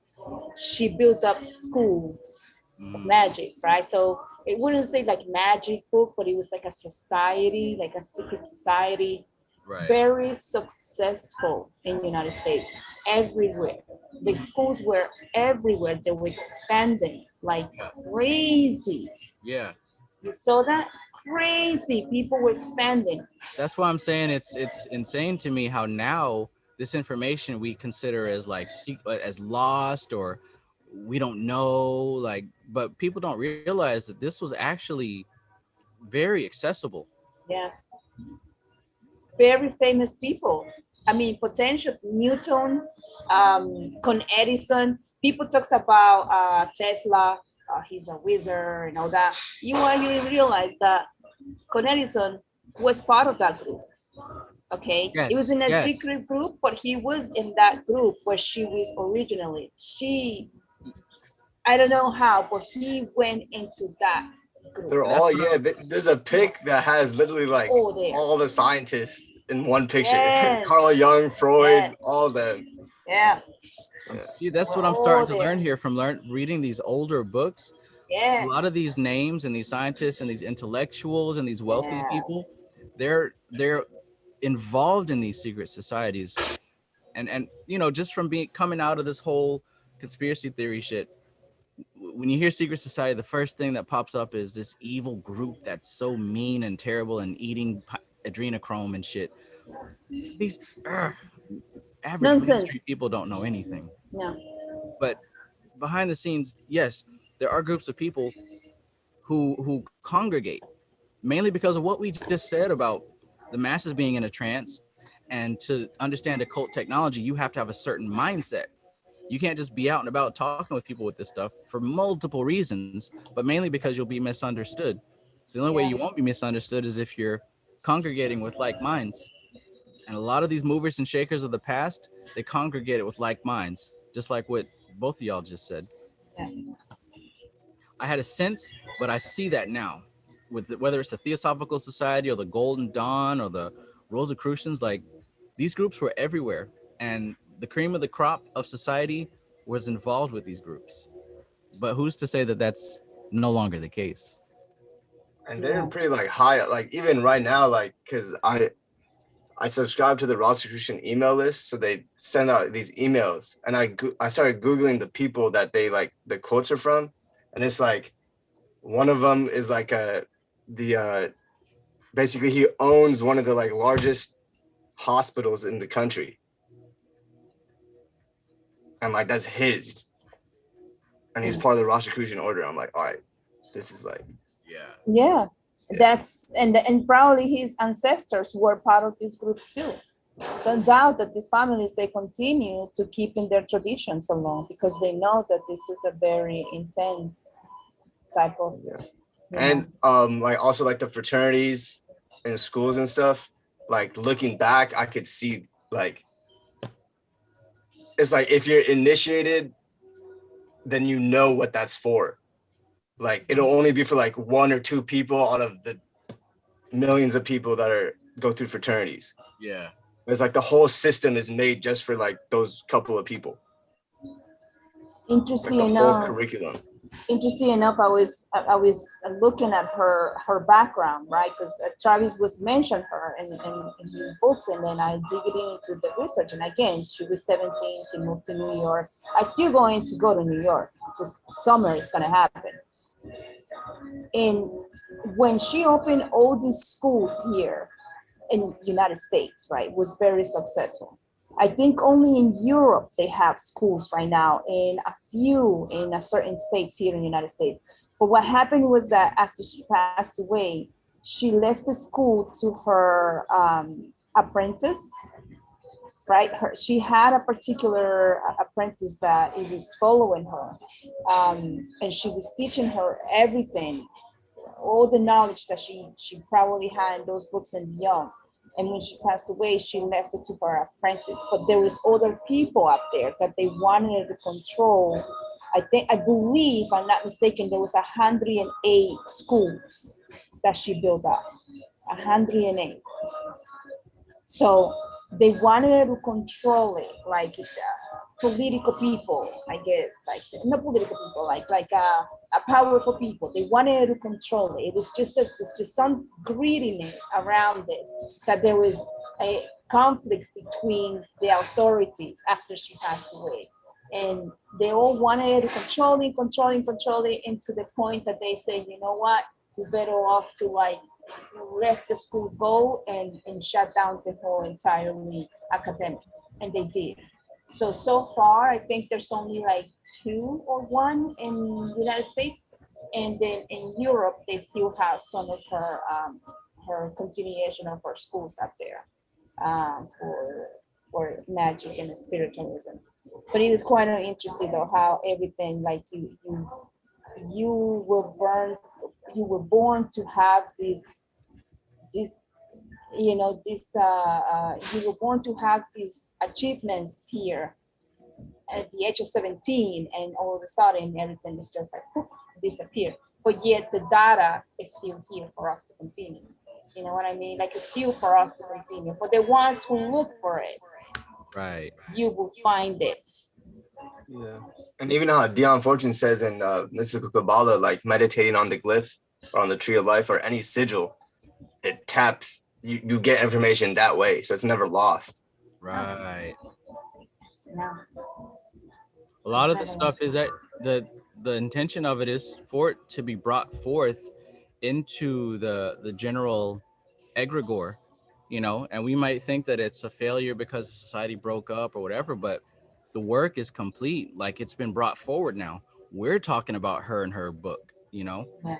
like that's part of the mission is for us to be exposed to it. And So it's really Ophiel hard. says that too in his foreword and his introduction. He's like, I fuck with Ophiel. Like his like the structure he laid down, and he says that like I'm like basically people will benefit from this work more than me. And like he's laying down the groundwork. Yeah. Yeah, that's true.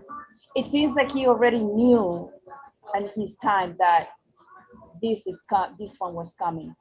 Like the generations were going to continue to read this information. Like he knew all of them, I believe. Even Dion Fortune is, you know, all these people, they knew. When you This look one in the was not beginning the of end. when you look in the beginning of Basic Magic, even Philip Cooper has something like that in his introduction, how he pretty much paints this picture of the future of occult science and how, you know, there's going to be whole scientific teams together to research this stuff, you know, but it starts today. It starts with regular people Handwriting. like us digging into this information and you know, separating it from the hocus pocus fantasy stuff and bringing out that practical information. For some reason, well, I know why, because people are sensational, but we enjoy the hocus pocus TV, movie, The theatrical. mystical. But because of that enjoyment, we neglect the practical aspect of it. But once the practical aspect of it is really brought to the forefront again, now we'll be able to push it forward as an actual science. Greater works than these shall ye do. What Jesus said. Exactly. What's cracking, everybody? What's good stuff, dog? It's good.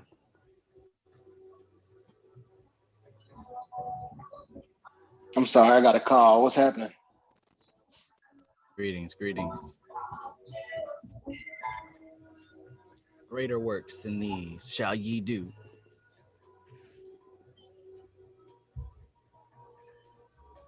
Yeah. So, you know, actually, Aristocratic too is another one. It's 3:00. I was watching today. This guy, he was talking about the Kabbalah, and I'm still going back to the Kabbalah because I've been, you know, because since we started talking about Kabbalah again, so I'm like, okay, refreshments here. So pretty much this guy was saying that how is that possible that the Kabbalah came out like all of a sudden, and it turns out that it was hiding, right? Like we all know, like it was only suppressed, you know, like for only a few special people. But then Aristocratic says, screw it, you know, let's just make the big book.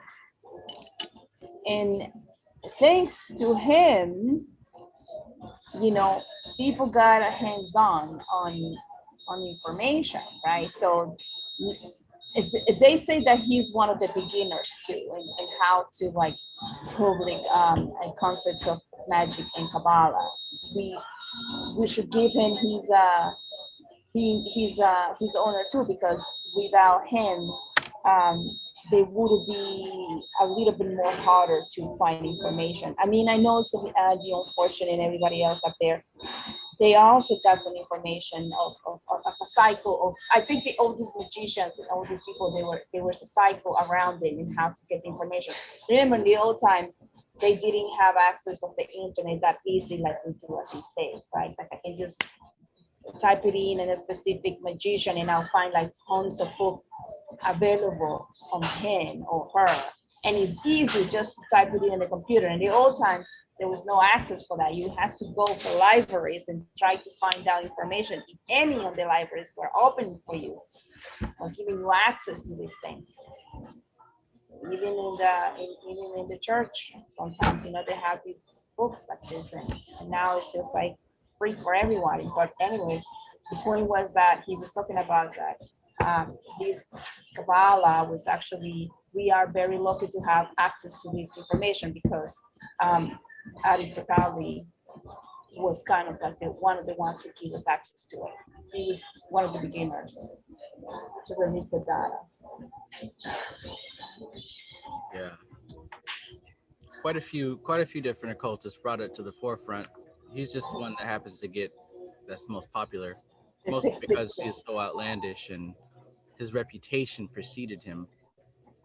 What I'm starting to see from studying some of what Dion Fortune, she wrote a book about secret societies and their orders and magical societies and how they're structured and everything. But the way it seems is that a lot of these groups, even like our own, are incubators. There's a safe zone, a pocket for this type of information to be circulated and intensified to the Yeah, point even us. that we dig deeper than if we were to do it on our own. Because when multiple people are focused on this thing, it creates its own life, its own type of energy. And that brand of collective consciousness, it gives us an additional effort, an additional boost. And then just like an egg or any other type of thing that's incubated, when it swells to its maximum size, then it disperses. So that's what we saw there with say the Golden Dawn, for example. A lot of that information was kept secret, and it swelled and it swelled and it swelled, but inevitably it has to burst. So that's why someone like Crawley decided, to break off and make things public. That's why Israel Regardie wrote the Golden Dawn book. That was supposed to be secret. Of the 10 Yeah. orders, that book in itself, it divulged a whole half of the rituals. We have that book and it's awesome, but we don't realize that they didn't want that published. It's supposed to be a secret. But as all things, as the natural pattern flows, it has to swell secretly, then it bursts publicly. I think if I see anything, if I have to look at something in the future, it would be more academics for this. I think that eventually, like you say, it's not going to be like mysticism anymore. Like that has to be out of the theory. Number one, it's a way, it's like a weapon type of thing for a certain people to attack. And I was watching other ones yesterday too. There's people up there that say, oh, I was watching a Baal, right? Like Baal, our poetic spirit Baal. And I don't want to mention what religions, but one of them he was saying, I see in Manhattan, because, I live in New York, and he was talking about New York. And he's like, and I see that creature up there, Baal. And then I'm thinking, where the fuck is Baal in the city? Right? So I'm like, I'm gonna go there and check it out. It has nothing to do with Baal. Okay, it has to do that it's Manhattan. It's symbolism of capitalism, right? So it's capitalism. It really is. So this gentleman was talking about Baal and how Baal was giving access to the Antichrist to come, and the whole theory thing. That was like, all right, I got enough of this nonsense, right? But then I realized, like, wait a minute. I'm like, eventually all this crap is going to disappear, because even the museums in here, they changed the name of Baal for something else. So they decided to bring some temples from the old timers. Remember, if you learn these things, Baal was not a demonic entity, right? Even this person recognized that. He's like, Baal was actually a god of fertility, right? So it was fertility, but also symbolized economy. So now you see why in the goetic spirits or sort of the magicians, they use Baal, what they call this demon Baal, because they say it helps you for economy if you want to improve your economics, right? So now you can see where these backgrounds are coming from. So obviously the church, and I want to say not specific churches, it has nothing to do with the Catholics, it has to do in general. They were saying that they got offended when they were trying to bring some scripts of Baal here in New York, because we have the Museum of National History. So eventually they say, well, the museum has to like get like a little bit suppressed because of the name Baal. So now they say, well, they don't believe in it, right? So then they say, now we're gonna switch it for something else. So they changed the name, and of course people went and saw, the manuscripts of Baal. So now I'm saying to myself, all right, so what is this am I going with this whole shit? Because if we change the names of our entities, right, we can probably build the school and just try to avoid the crap of, of stupidities, of names, of insults, or offense, or whatever the hell might be. So what I'm saying is, like it's just dumb. And I know that in the future, probably we're going to be open schools without the mysticism nonsense crap that we have up there these days. So I find it interesting though. Baal was something that I was searching yesterday.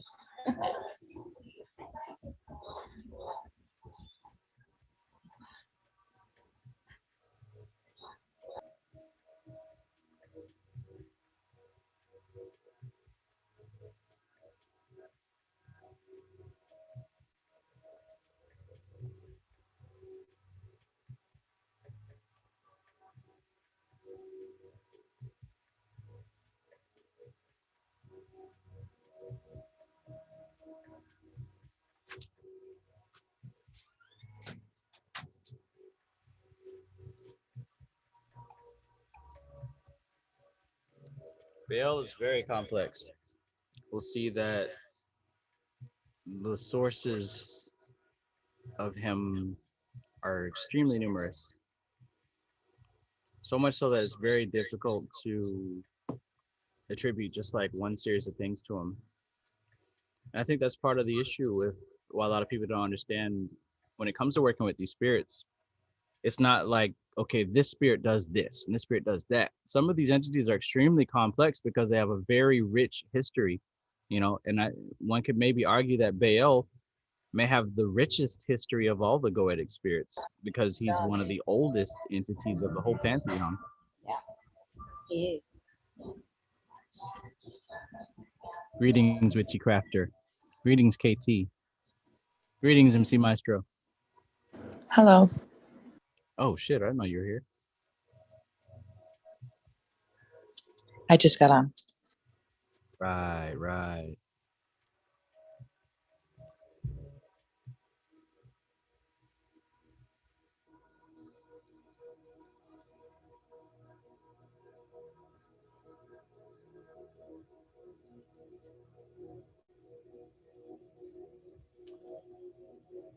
Beautiful. I find it very interesting too, what you're talking about. Me and my grandfather was having a conversation a while ago, and he was just talking about Native American history in America, but it could be applied to the same thing you were saying, that like a lot of stuff that happened was, and how could I say this? The renaming of things and location in America, was through like paperwork. What do you call it? What do you call it? Paperwork genocide, and that's what you would call the same thing that happened, like with, like you say, Baal and these different entities. Because over time, I feel like, them also, it's crazy too, because like you said, they have a rich things that go through so many cultures, and I feel like they actually like even gain more properties to them, Yes. But over time, I feel like we get to the 21st century, what like you said, these theosophical societies, now they can, when they re-put out this information, they can have it however they want it, because they're the ones who are trying to, change up the energy to fit them. I feel like, I don't know. Stop.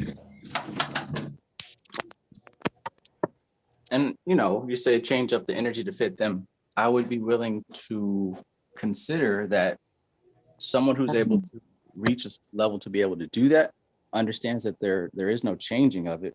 All you can do is catalog it and attribute it to where it has to go. Because there are some things that, I mean, you can't really change, you know, like you can't change fire. It is what it is. You might be able to change the associations, but the essence of it is still there. These forces are more substantial than any person or any person's will, you know.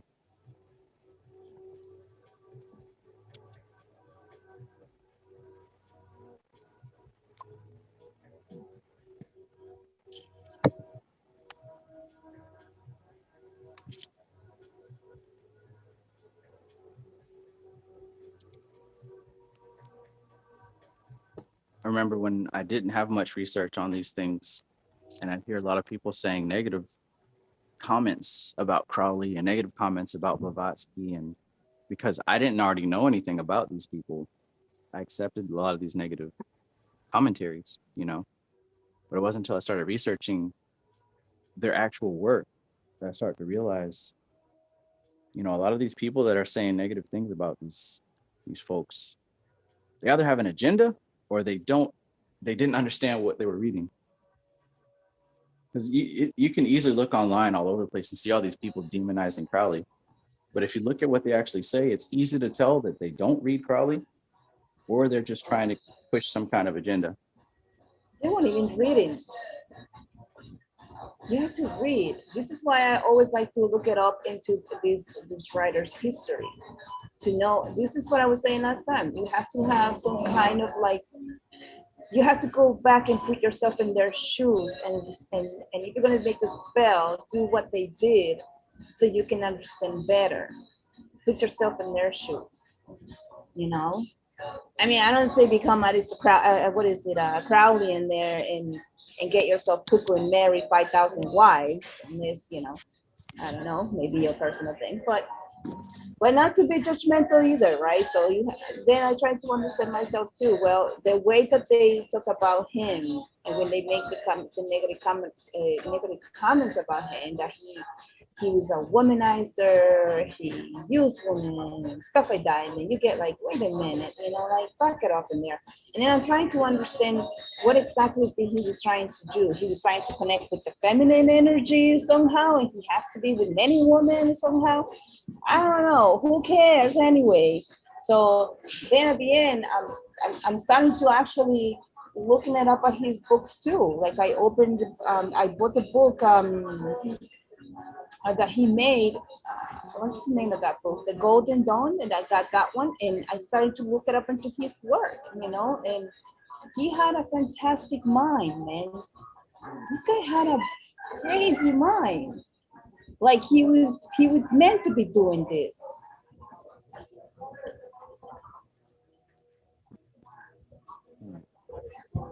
Yeah. You can hear someone's music in the background. I'm sorry, it's probably mine. Oh, okay.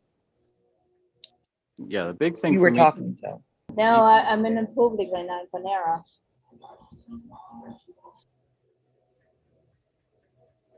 you know, we're dealing with human beings, so they're going to have their lives and their personal things that they choose to do. And I don't really care about that.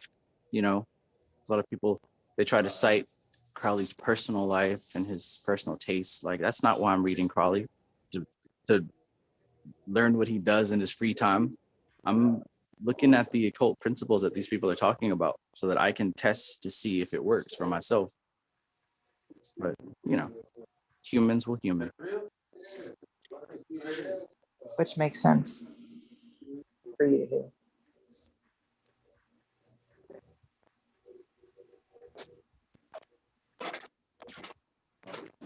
I think I made one post about Crowley, and some dude commented. He didn't even comment on anything that I said. The comment was all about how oh, you're supporting this child rapist and this, that, and the third. Like, what are you talking about, man?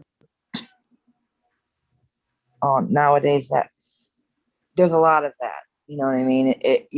people don't think that people can be more than one thing, first of all, because we have a lot of talented, artistic, creative geniuses who are fucked up, right? Does that mean that we can't take parts of some of what they teach us and learn from it, or have insight about it, or dig into it? You know what I mean? There's people could be more than one thing. If he is or isn't these things, let's first take into account some of the things he's written that have clearly impacted the studies we're on, right? You know, take away some of the other things. I understand people getting emotionally triggered by all kinds of things, but a lot of times it's rumors they're not sure of. It's just what they heard. Right. Where you getting this child rapist stuff from? Right. Where you getting that from? You got that from some crazy YouTuber? Yep. It's not anywhere else other than some shit somebody made up. Mm-hmm. That kind of thing. But yeah, you're right. And even if it doesn't even matter if that's true or not, the average person will hear something like that and that will shut them off. You know, Yeah. they won't go look to verify it. They won't check out what was written. Like, that's a form of mind control, controlling someone's opinion about a thing. Yes. So if I just go off here saying bad stuff about somebody, you won't even look into their content, let alone look into whether what I said is true or not. Yep. Yeah. I think of Bill Cosby right now. How just, the things they've said about him and all the things that happened, does that mean that what he did give us wasn't good, wasn't valid, wasn't funny, wasn't something for us, that we didn't appreciate it? I'm sorry, I can't say that. You know what I mean? Does that make what he did invalid? No, Look at not what they for me. tried to do to Michael Jackson, Oh They God. that shit. Yep. Oh shit. Let me just say And these there's still things. people that still believe that shit about him. Right. And how, here's the thing, like, you don't fucking know. How can you sit here and be so solid on it? Oh, he did it. If the court don't have enough evidence, what kind of evidence you got? Right. You know what I'm saying? Like, this is how people operate. They Yeah. have strong, passionate opinions about something that's based on their, and I get it. These people might have opinions because something like that may have happened to them or someone that they love. Right. So when they hear it, they attach to that memory. Yes. Maybe they didn't get justice, so they're acting it out on Bill Cosby or Michael Jackson or whoever, right? Yep. Regardless of whether it's true or not, they hear it and they instantly go into this pre-programmed attack mode. Yeah. It's a hard truth, but am I wrong about that? Right. But just to keep it on topic here, this is the kind of automatic thought process that prevents learning and prevents growth, because it's not always about someone's sexuality or someone's crime that they may or may not have committed. All kinds of things we make these snap assumptions with, and these snap assumptions prevent us from understanding or learning anymore.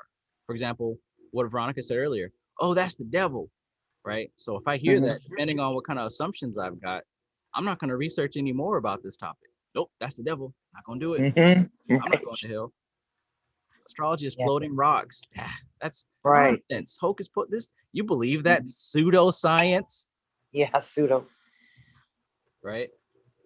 All of my friends call it a pseudoscience, so I don't want to look stupid. I'm not going to look into it.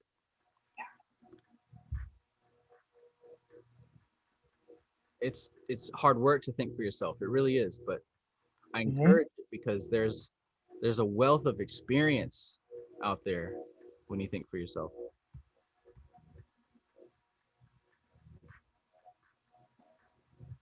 It doesn't take, what's funny is all the people who are skeptical, and it's fine to be skeptical, but to be ignorant and skeptical because you just don't want to apply, whatever, it is what it is, right? But when people do apply or just listen to someone that might have a little bit of insight, like specifically in the area of astrology, I was in a house of very Christian non-believers yesterday, and I ended up doing a ton of charts, and they were surrounding me. They were like engulfed. They were like, oh my God, tell me more, in tears. And oh my God, I can't believe how detailed this is.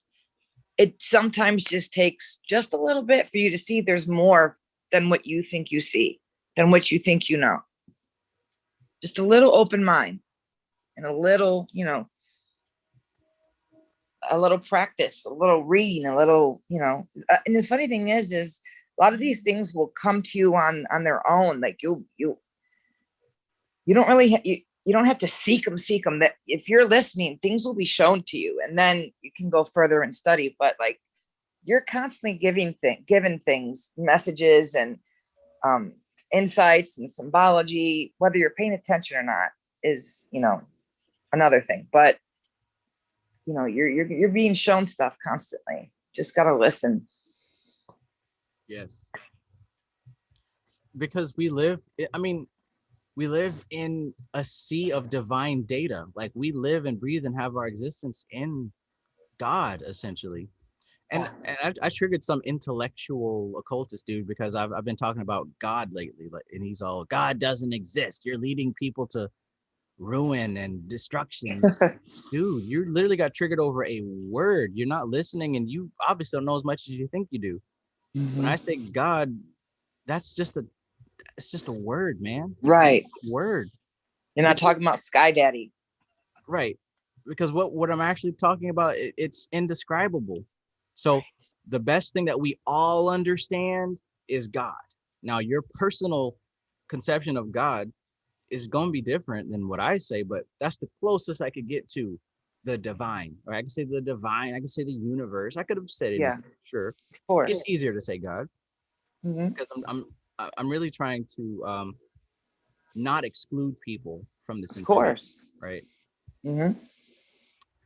But anyway, this dude got so triggered by that choice of word. But yeah, like you were saying, it's always here for us to reveal because God is everywhere.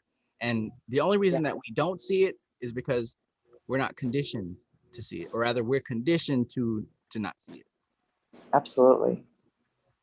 And you know what's funny, when people are triggered by words like God or devil or Satan, and then they start saying all this stuff, I'm like, no, see, that's the Christian idea of it. And you're supposedly non-Christian and anti-Christian, but you're sitting here spewing to me the very idea. And you think that's what I'm talking about. Do you realize you're literally, it's coming from you? That's what you're seeing here. Just listen a little bit. Maybe it's something more than what you think it is. Not everything is the Christian ideology. It's difficult speaking, spirituality with some people. Like, depending on who it is, like, I can usually get a sense for who I listen first. I can usually get a sense of who I'm talking to, and I can at least gauge your knowledge on the subject. But it's so much better. I've learned to first get clarification on these words before we start flinging them around. Because if I go to someone and I'm talking about, these vague terms like consciousness and God and occult and different things like that, people have different meanings. There's one dude, when I said the word occult, he thought I just meant cult, and he wasn't trying to hear none of it. You know what I'm saying? It's not a cult. Yeah. It's like you're not hearing what I'm saying. Yeah. Even demons, right? That's the first one that I learned about, making videos about demons. You got people who believe that in this, and then people who believe in that. But if we don't come to a level of understanding, we simply can't communicate. Absolutely. That's probably one of the best things I learned from neurosemantics, is that you want to get on a level playing field with other people and use words that everyone understands, or at least get the same understanding of the word. Otherwise, I could be sitting up You're here lost. Yeah. I get it, but other people receive all kinds of different things. Absolutely. Just think about past thing that happened to me that, like, try to keep it short. Me and my friend, I used to do martial arts, and I just stopped going because it was cost too much money at the end of the day. I got as far as maybe like a white belt, but I had a lot of progress in it because they were like, "Yo, you're really good." I had a natural act for fighting and whatnot, right? So I was naturally good at it. So after I think that, me and my friend started to practice by ourselves. You know, we would sit in my backyard and we will do that. And at first we will come together and we will watch different videos. And at first we realized that we were always, because in martial arts there's a whole bunch across the world. So we would talk about a front kick, and it would be, and he's like, well, that's not it. And this code, you know what I mean? And we found ourselves arguing about the same fucking kick or the same word in just different contexts, you know? So fucking awesome. So eventually we like, yo, why are we keep on arguing about the same shit? So eventually we had made our own framework. And then I realized as you're going, and it's crazy because then once we got to our own like wordings for these things, you know, these kicks we were using in these stances and these other things we were doing, we freaking instantly started progressing. And on top of that, we were modeling these people. I was watching YouTube, and literally like the guy would do a 360 kick, and I would pause every 2 seconds, and I would see him move in the sky every second.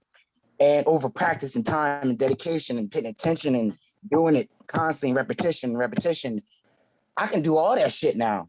I can do shit that black belts can do and all this shit. And over time and just learning the breaking down all the fucking words, that made me think about, I'm like, wow, I was doing that shit already naturally. Because we were sitting there fucking arguing about fucking same shit. And I'm like, dude, we're doing the same thing though. He's like, yeah, right? We're calling one thing, I'm calling it the other thing, but we're doing the same fucking thing. So it just found it very interesting that once we put that down, and then that's where like the modeling came into play very heavy when we were taking these people in and freaking all these martial artists, the ones that everybody, you know, and applying the things that we were seeing. Motherfuckers was watching us doing, was like, hey, can you teach us that? We had classes in the fucking woods with fucking people seeing us, like our friends, like, shit, y'all motherfuckers don't go to the fucking dojo, but y'all here doing 360 kicks and reverse fucking, and you know, very interesting. Yeah, that's perfect. You know, that is a testament to what Bruce Lee talks about having no way as a way, having no style as a style. You're not exactly. Oh, you do the mantis, you do the claw, you do this kind of kick, you do that, this style, kung fu, Wing Chun, boxing. Yes. You do it all. You incorporate it all. Your kick, my kick. What it's about is honestly expressing oneself completely and honestly, and doing the thing that makes the most sense in that position, in that moment. So, and that's why he was such a genius, because of his philosophy on top of the skill. The way he was able to, his philosophy was what really pushed it out there.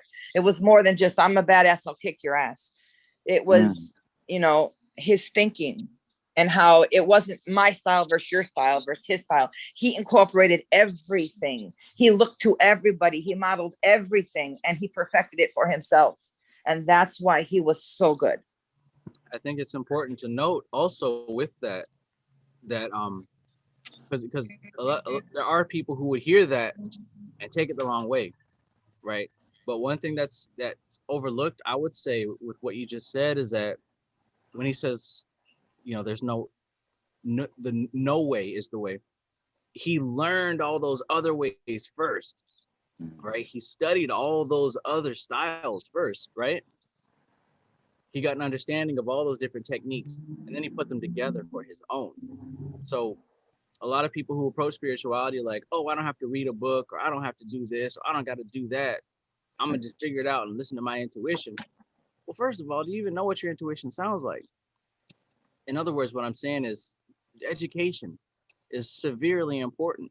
Once you've learned everything, then you do your own way. You can't, I mean, you can do what you want, of course, but just jumping in and winging it, you're not going to gain results. You're not going to get very far. I mean, you don't go to school and just say, fuck these classes, I'm just going to get a degree. Like, it doesn't, the occult is no different from any other discipline or any other science. You don't just walk into it and say, oh, I run this shit, but you got nothing to back it up. You don't just step into the ring talking about, let's fight against a trained martial artist. You know what's about to happen. I watched a funny video with this dude. Supposedly he was a street boxer, you know, I went to prison. And he called up this dude with his own, he was a trainer. He called up the trainer, he's like, I challenge you to a match. Let's put it on live internet. He's like, All right, whatever. This dude drives miles into the next city to meet this dude. Never been classically trained. He's like, yeah, man, I fought in prison. You know what I'm saying? I fought in the streets. I'm about to whoop your ass. This dude's like, all right. Within seconds of getting into the ring, this man is begging for him to stop. Seconds, not even a whole minute. Because he didn't realize, like, it's not about no street fighting shit. Like, No. There's a discipline to it. Yeah, skill compared to wildly throwing your fists and getting all crazy. You could tell a difference between a trained fighter and one who's been fighting sloppy in the streets, because there's a difference that you could see it immediately in the stance and how they throw the blows. You could see it, and it's over for someone who doesn't know what they're doing. Right. Yeah. He was begging. He was like, all right, man, my bad. He's like, no, we're going to finish this fight. You drove all the way up here. Let's do it. Let's do it. We're not going to stop until it's done. My bad. No, right? So likewise, even with the spirituality, like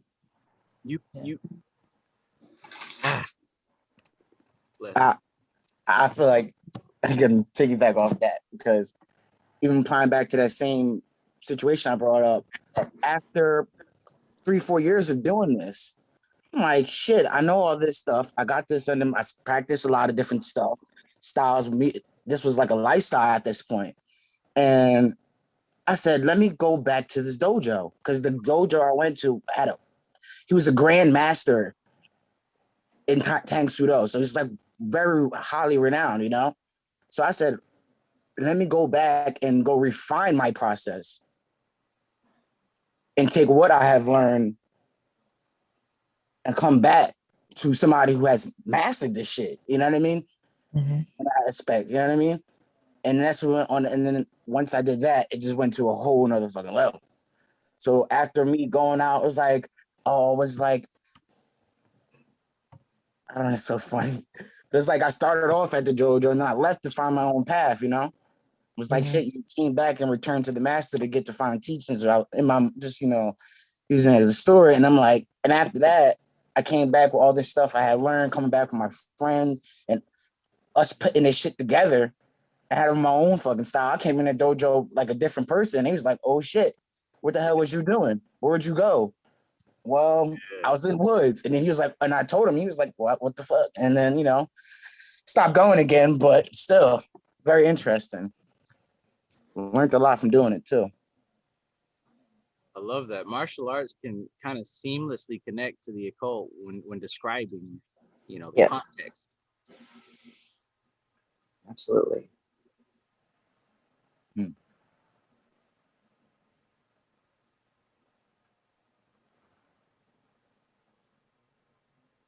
When is do you plan for the next the Kabbalah to start that book study? To that word, but I'm waiting for mine to come in. We kind of sort of started today, but sometimes the conversation has a life of its own. But yeah, I guess today will be the official, hence the title.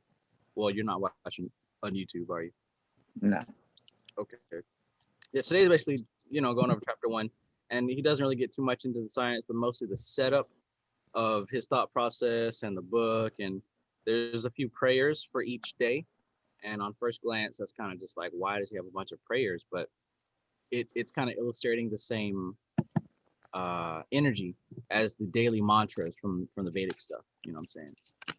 But next Sunday, we're going to go into chapter 2, which is a pretty healthy chunk of pages, where he goes into the setup of the whole tree of life. So if your book hasn't come in just yet, again, I do have the audiobook and the PDF on the description. Yeah, man, my book got canceled, man. They said it was undeliverable. I ain't never seen that before.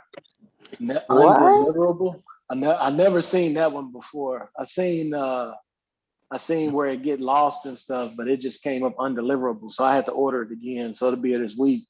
I've been trying to read the PDF that you got online and do that in conjunction with the audio book that you did, because it's hard for me to read PDFs too. I don't know what it is. I just like to have a physical the physical copy in my hands. So much easier to just go pick it up. But yeah, undeliverable. Some bullshit.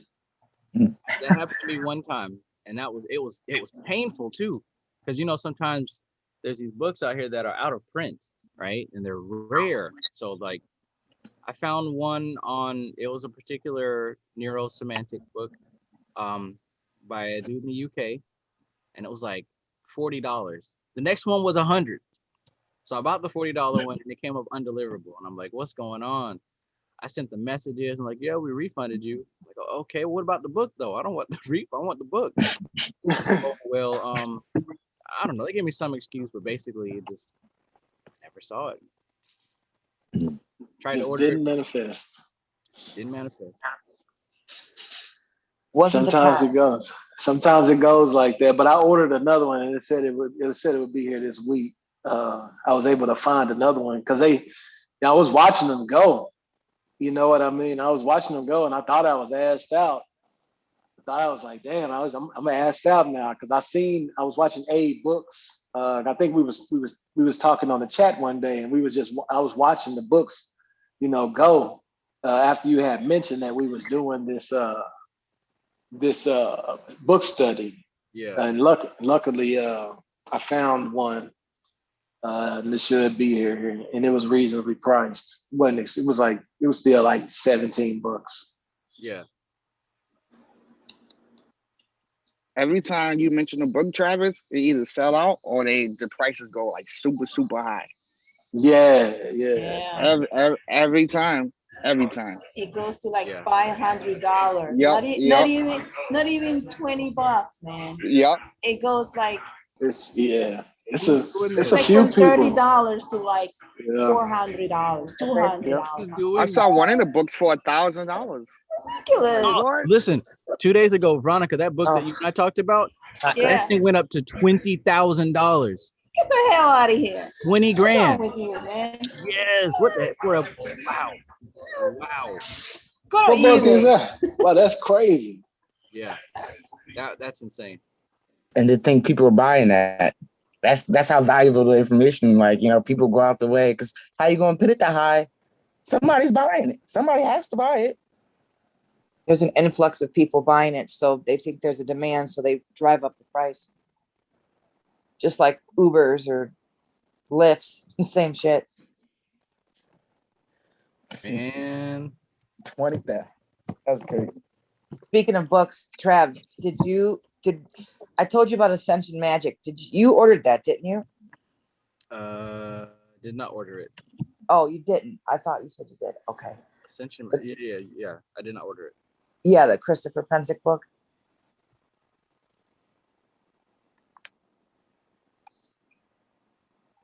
I don't think I'll be buying another book for a little bit.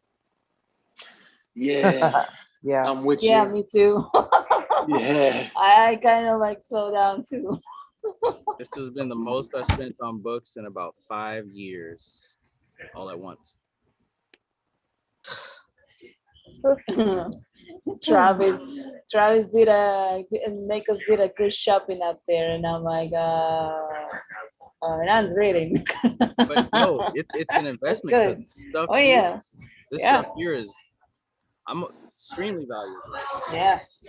The ones that I unboxed the other day, like I'm already getting so much insight. Because like the thing that happens is that we get introduced to these terms, and they're really cool. But like when you look into where these terms come from, you see a depth of information.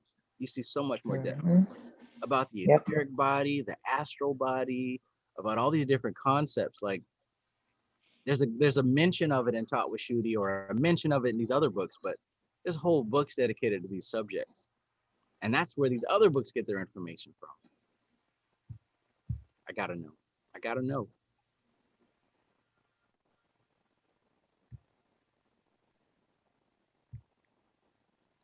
I'm with you, man. I gotta know. That's really the only thing I spend my money on now is books. Books and gas to drive around and my bills, but that's really my guilty pleasure, man, is books. I had to make a deal with my son because he's the same way. He got a bunch of books on animals. He loved animals and stuff like that. And so we had to make a little pact that we wouldn't buy books for a while because our bookshelves are filling up. Mhm. Yeah.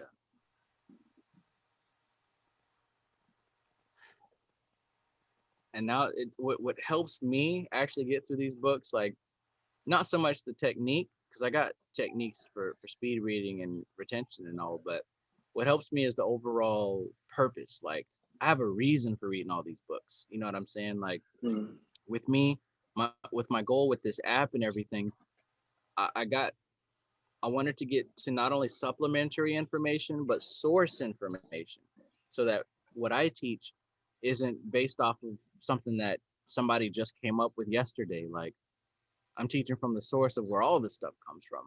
So what I aspire to do and what I am doing is I want to get the best quality info for the teaching that's going to go into my app and things like that. So knowing that for myself, it really helps me plow through this information, collect it, and put it together in a way that is, easily dispensable. That helps me get through it.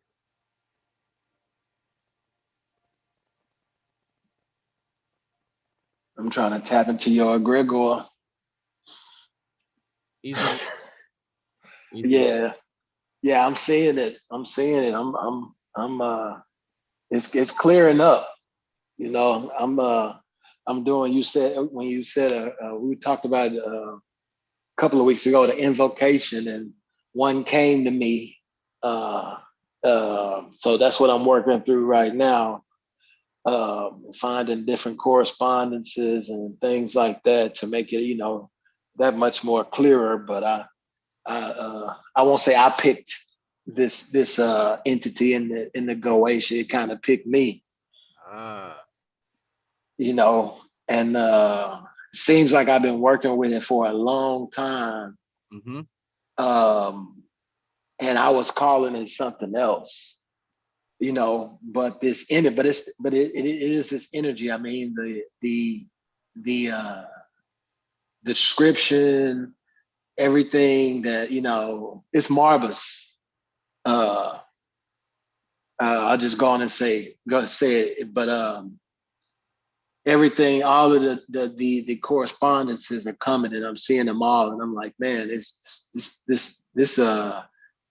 thing is really trying to contact me, man. So my whole table is dedicated now, and so yeah, because you sparked that in me, a couple of weeks ago, asked me if I ever did it, so I said, man, I'm gonna dive head first and see what comes of it. So I'm gonna be working with this for a while.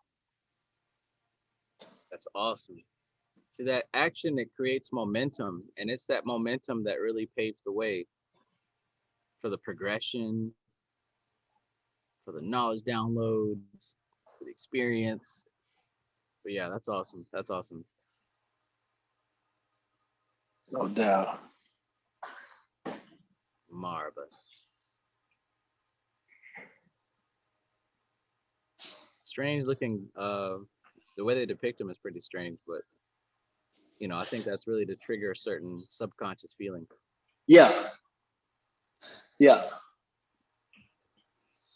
And I got several books on it, Goetia or whatever, and they all kind of say the same thing. But I've been trying to find my own, and get in contact and get my own correspondence, my own downloads that make the connections that much stronger. So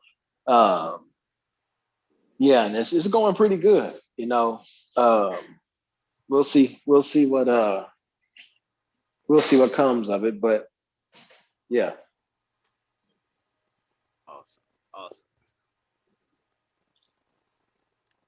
I've certainly found that working with Taught with Shruti and expanding my sciences with the yoga, my techniques with yoga has definitely helped me working with the Goetia. So you might actually be starting out better than, you know what I'm saying, like when I started out. Because of that framework, that groundwork that was laid by learning about all of the correspondences of the elements and where that comes from and things like that. Yes, that and also the actual techniques of tapping in, from doing the actual Tatwashuti exercise, from actually doing Kaya Straitham, learning how to sit still, doing Chakra Shuti, and doing a Dharana itself, right? These concentration techniques. I didn't know of all that stuff when I first was working with the Goetia a few years ago. But using all those things now, man. And not even just the Goetia. Like I've been working with my own sigils on a whole new way, my own entities. Like I mentioned a bit earlier, working with my spider entity. Like I've been able to have, you know what I'm saying, regressions into my past and actually be in that moment when I was 8 years old, you know what I'm saying, running into that massive spider web. You know, I've been able to invoke physical manifestations, you know what I'm saying, and actually having changes on my environment, like off a sigil that I sat down and focused and created and did all the work to put together. Like I can definitely say that the yoga has helped tremendously. That's awesome.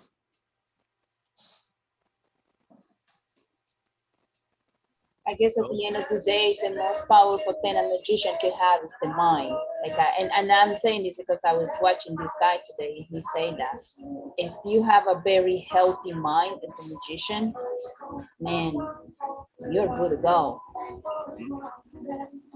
And if you really pay attention to the Golden Dawn's teaching, especially the books that we got recently, what they say a large part in the beginning is the training of the mind, the discipline of how you interpret reality. And one of the things that I say, and that I'm going to be talking about a lot more, is that your relationship with your subconscious mind determines how your life is going to manifest. Point blank, period. So if you've got a relationship with your subconscious mind that's very negative, very doubtful, you know, I have a friend who, you know, he's a Caucasian fellow, and under his breath, he'll occasionally say, you know, oh, I'm just a knuckle dragging caveman. And I'm like, dude, like, you're literally putting that on yourself every single day. What you say to yourself, even if it's a little funny comment like that, like, you believe it. You limit yourself with that belief. Now, if you want to be more than that, you're going to have to stop saying that. But if that's what you want, you can continue manifesting that.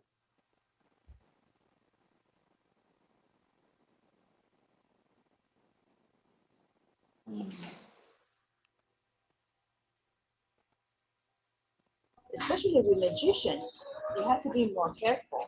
Because in magic, if you're just saying these things automatically, now a regular person might have a long term to get into that sequence, but a magician that understands the properties of magic itself, I wouldn't say the elements and properties of magic, like it's kind of like chemistry, the properties of the elements and the structures is similar to us in here with magic. And we know that if we make these formulas, it can happen instantly, right? Whatever we formulate happens instantly. So it's the same thing to what we say, it comes quickly. I remember my yoga teacher was mentioned that to us, that he said that in 2008 I was taking some yoga classes, and he did mention when you practice yoga, you have to be also careful to how you say things, because in yoga you also can enhance the energy, and whatever you say becomes true. So yeah. That's just like, you know, with inner alchemy, which is all connected to Kundalini and yoga. That's why they say you have to practice purification first before you start doing these things, because if you've got anything within you, whether it's you put it in there with your mind, with your food, with what you do in the day, and you're peeling back the veil to see the spiritual underneath everything, you're going to see some shit you don't like. So, and you can manifest quickly. So that's why they talk about manifesting a hell if you're not careful. if you're not in that purity mindset and body before you start, really going for it. So, I mean, that's sounds just like what they talk about there.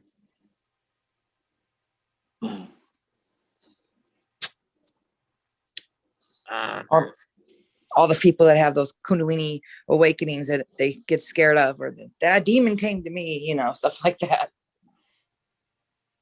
Purity is paramount. Before you Yes. worried about working with the demons or mastering your tarot or any of that stuff, that purity has to come first. And I know purity isn't popular and it's not exciting and spicy, but you'll see for yourself if you neglect the purity aspect and jump straight to the techniques, it's going to infect your techniques. Because like I said, it's the relationship that you have with your subconscious mind. So you're out here giving toxic tarot readings. You know what I'm saying? You're out here. Exactly. Yeah. Yep. Yeah. I can speak to that for myself, man, because I jumped into it, a couple of years back, and I didn't told this story before how I got scared out of it, and because I wasn't ready for what it revealed to me at the time, So I can speak to that through personal experience, Did something happen, or was it just a revelation that you were not ready to hear? No, something happened. I didn't tell the story before on here how I, just was in, doing a guided meditation, and some things happened in the meditation. I saw some things in the dark, in the darkness of my mind, and kind of spooked me a little bit, and it made me slow down on what I was on those practices. And I started to do a little bit more studying. You know what I mean? And then I started to actually find information on what I had experienced. And it was crazy because it started to just like almost come to me, like information, like I would be like on the internet, and it would be an article, and it would be describing exactly what I had experienced in the meditation, or whatever you want to call it. I was calling it meditation, and I kind of did go a little deep. I was regular at that time, and I was going, pretty deep, and and the information just came to me on what I had experienced, and it was kind of crazy, but yeah, I got confirmation and everything on what the experience was, and I've been trying to get back to it to complete it. I don't want to leave it undone, because I think it was a process that was happening. And now that I see what it was, or I see it for what it was, and I'm not afraid of it anymore, I'm trying to initiate it again, if that makes sense. Oh, absolutely. Yeah. I understand. Yep, I definitely do. Like, I've had experiences that I wasn't ready for at the time, or not that I wasn't ready for, I wasn't sure what was happening, and things that I didn't try to initiate on my own, like they were just like, for example, like I was starting to doodle a lot of sacred geometry. Like I was just like automatic writing, I think, was happening, channeling. I was like kind of going off in these meditative states, and I would doodle, and it would be lots of Merkabas, lots of sacred geometry, the Fibonacci code, like over and over and over again, for no real reason. It was just, I was just doing it, and I was starting to have mystical experiences and entities reaching out to me, touching me, speaking to me before I even knew what they were, who they were. So at first it was a little like startling, but then I've had, it wasn't like dark experiences with that, but I've had dark experiences when I was also doing other things and not fully prepared, and not pure. I wasn't pure at all inside at that moment, and I was still full of fear. So when they came to me and did what they did, I was terrified. But now I'm like, oh, I would love that to happen again, so I could like talk to them and not run from them. So yeah, I completely understand what you're saying. Right. The behavior is different. compared to the original one. Yeah. How we see things, you know what I mean? When we see them as a threat, even when they're not, you know, especially when they're not, we see them as a threat. So then that's all we experience them as, even if they're not a threat, even if they come in a dark light. Sometimes dark messages are the best messages. There's no reason to be afraid of them. It takes a while to get there, you know, when you go, you know, when you have to learn your way there. But once you got to unlearn that, some shit too. yes, you have to. Yeah. That's it. It's the unlearning part. Yeah. And then it's like, oh, okay. And then there's this whole weight is lifted off you, like a heavy blanket is ripped off of you. And it just, you start to see and experience things so differently. Yes. Yeah. And it feels wonderful. Yeah. Yeah, I agree. It feels good to get through the fear. You know what I mean? Yeah. Like, Yep. it feels good to get rid of the fear. And I'm not saying it's all the way gone, because I of course, there's deeper practices, and I'm still in the process of purifying myself. You know what I'm saying? And I'm just being honest. Of course. You know what I'm saying? And I'm just being honest. You know what I'm saying? So I'm still in the process of purifying myself and getting certain things that was ingrained in me from a child out of that, out of, you know, cleansing myself of those things. You know what I'm saying? So I can experience those greater, the greater awareness. Yes. Yeah, I completely understand that. I completely do. I relate big time. Side note, I was looking in the chat and somebody said Franz Barton's book, Initiation into Hermetics, was $900. And I looked on there and that motherfucker is. No way. 900. It's $900 on Amazon. $900. $900. Hey. The Kindle is $13, but the only got the hardcover, and that bitch is $900. I gotta speak for myself. That's incredible. Yeah, I had to look. I had to look because somebody said it in the chat, and I had to look, and I was like, "Oh my gosh!" No. You guys know about half price books online? You guys know about that? I don't know. No, I've never heard of that. Okay, look up half price books. There's another website. I had to get it. I can't remember the name. It's written downstairs somewhere. But you can get there. Some of them are used. Most of them are used, but they're like brand new. And you get very rare, sometimes interesting occult, all kinds of books, tons of books, and you buy them for cheap. We had a huge half price books here in Ohio, and then they went online. So now it's just all online. And every time there's like a book that people have a hard time finding or super expensive, I go there, I get it, and I get it cheap. Oh, that's what's up. Yeah, okay. I'm gonna check them out because I'm always I'm a book hound. I love finding books. I already got Initiation into Hermetics. I already read that joint. I was just saying, I bought it. It was like $25. Right. Man.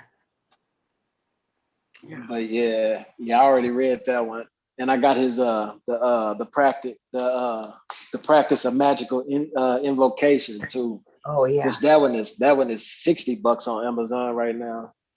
That's went up $10. So I guess I got to get that now. Yeah, I mentioned it on your show, so you know how that go. Come on. Yeah. Some certain titles we don't mention. We name them the color of the cover. That's a technique we call the color of the cover. Okay, my bad. I got it now. I didn't mean to put that one out there. Trav, I sent you a message. If you want to read it really quick, pertaining to something. Okay. Greetings, Shango. What's happening, Shango, man? Peace, hey, everyone. Shango. Peace, How are you? I'm doing good. Trying to get this How lodge. has your week been? It's been pretty good. You know, we getting ready to get there all my daughters back into school, so you know how that go before. Yeah. Getting everybody squared away and you know, taking all their complaints. All their complaints. You must be an awesome dad to have. I try. Yeah.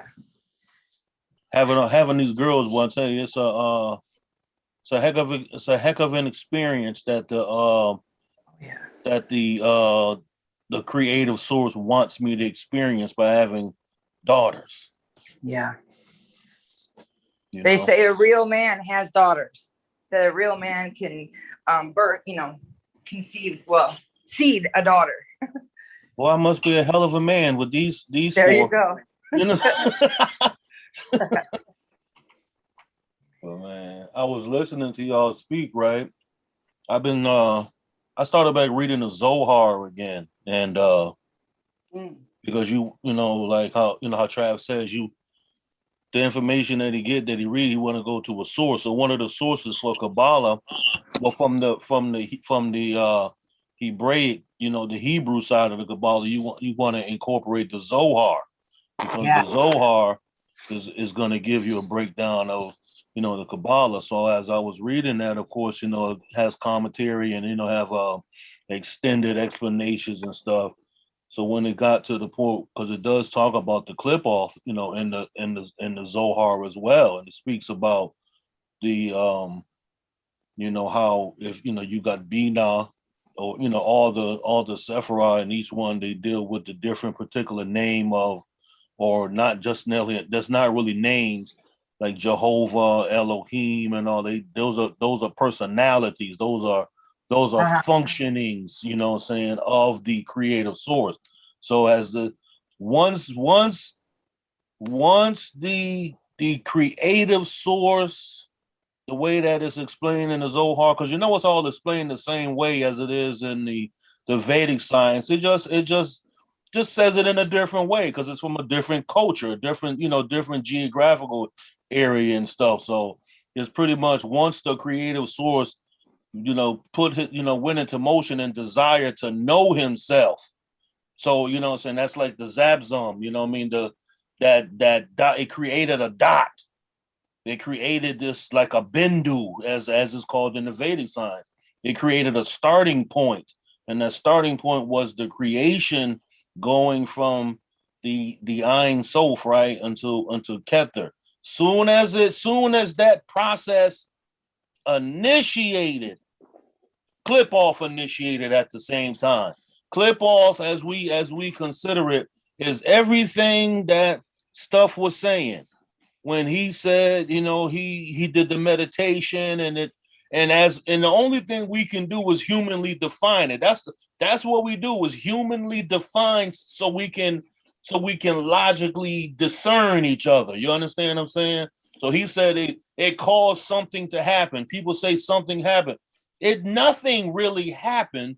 All that did happen was you saw all existence. Yep. You saw the opening of your purpose.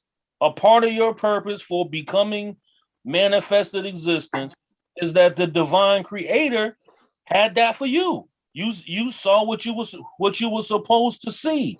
Now, whether you interpret it as being like, a little startled about it or whatever, that's the human shit. That right there, when you can discern in yourself, like, oh shit, I was startled, I was afraid, that's what you're supposed to conquer. Whatever you define it, because you the God. You got the creative force, but you become the God. So once you start, like Travis said, once the dude he was working with started saying something about himself, so shall it be. You God, you speaking that into your own life existence. So once you define your experiences as something, so mote it be. Once you start looking at it from a backwards perspective, meaning going an inward perspective into saying, what I experienced was what it should be, and what it really was saying is that these are the things that I must get over, right, to refine that. And those are all what you want to use the term, or they use the term cliphotic. Those are the cliphotic experiences of the divine. So as I was reading it, it was using the words, it says that Malkut, of course, is mankind itself. The very, as we say, the sphere Malkut, that is you. You are Malkut. But what you have to do is reverse that experience and because the essence of the creative force is altruism. Our existence upon Mount Kuth is egoism. That's the way it's explained within the Zohar explanation. So everything that we go through, we can only first see it. They call it screens. We only see it from these screens of egoism. And we know in the Vedic science, we know egoism as they're using in the Zohar system is ahamkara, the I-ness of my experience. Once you start taking on ownership, see how we be owning that shit, you know, like people say, man up, own that shit. Think about how much shit we done took possession of in our human life, and then we wonder why it's so hard to get over us. Once we become this personality, the egoist, you know, because we can keep you, because ego has a whole bunch of shit that you can make into a lot of different words. Egoism, egoist, egotistical, it's a whole bunch of ego shit. So once we take on those personalities, you live in the cliphotic side of the tree. To get to what they call the tree of life deals with only purity. So once we start cleaning out or filtering the process, because as we said last week, and I'll say it again, we just dirty dope is what we are as matter. So the whole thing, you have to become refined to the point where you return back to the original element or tatwa is ether. You can't bring anything unpure into the etheric plane, and that's where you be one with the creative force. So I'm just saying, from the different broader perspective, every single thing that we think is a resistance, or we think is a, you know, I'm having a hard time, or, you know, I'm at the beginning of my journey and I'm trying to purify. I got to purify my chakras. All of that shit is the reason we say it like that is because it's coming from a cliphotic mind state, which is the mind state of Prakriti. This, what we are right now, physical matter, is supposed to be fucking shitbox. It's supposed to be fucking hard. You know why? Because once the creative manifested force decided to see himself in action, here we are. Because and then once you take a piece of the pure creative force, it's not pure no more. We dirty Sprite. Period. So once you come to that, so that's just me saying that from studying and keep adding on to the equation. Y'all was saying, like, you know, you add on.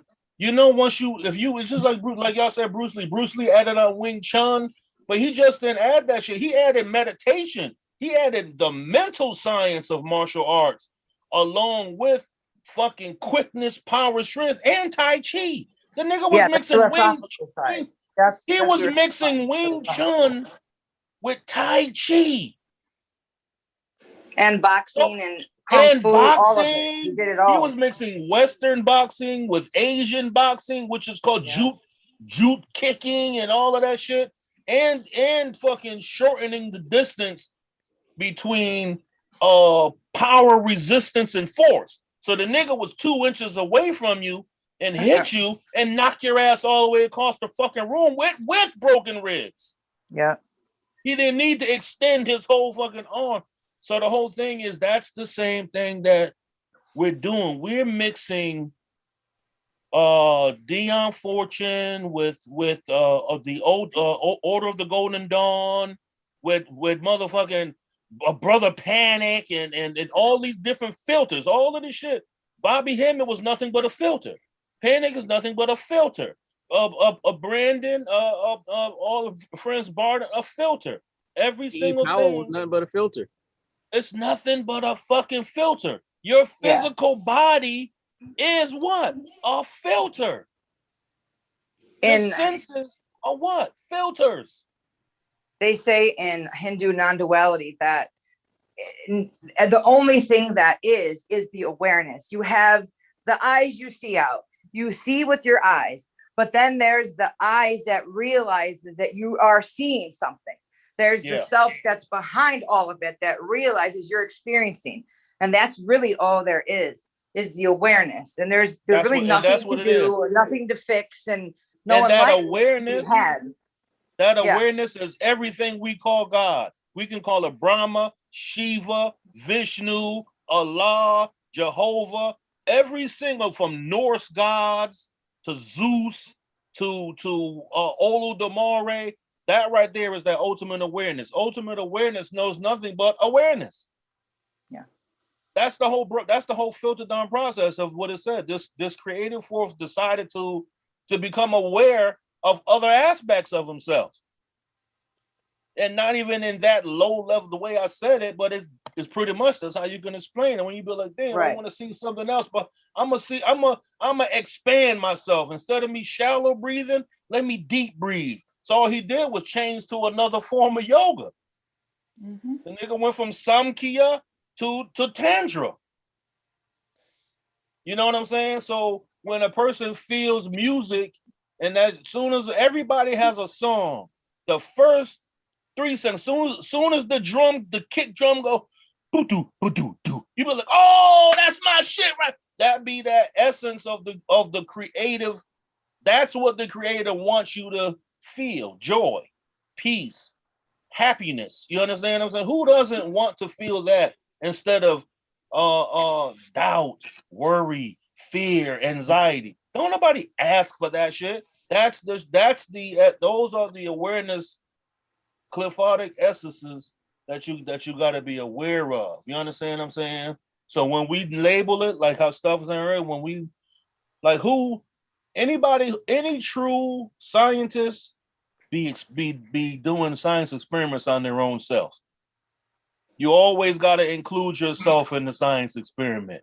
You understand what I'm saying? And we all true scientists then did some dumb shit. Yeah.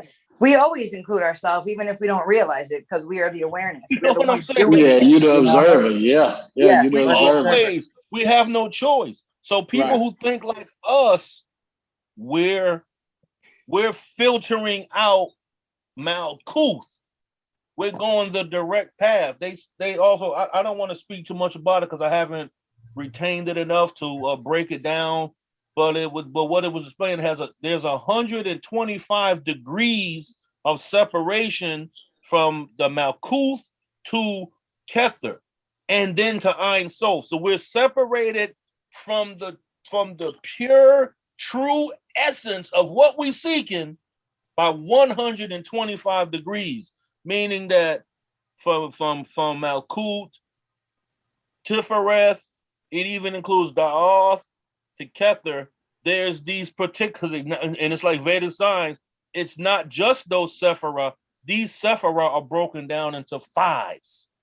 So you got 5, 10, 15, 20, 25. So with those 25, they added like another 100 because it keeps breaking down into these components of 5 different levels of sensory perceptions that lead. And it's saying the direct path to source is the middle pillar of the Kabbalah tree.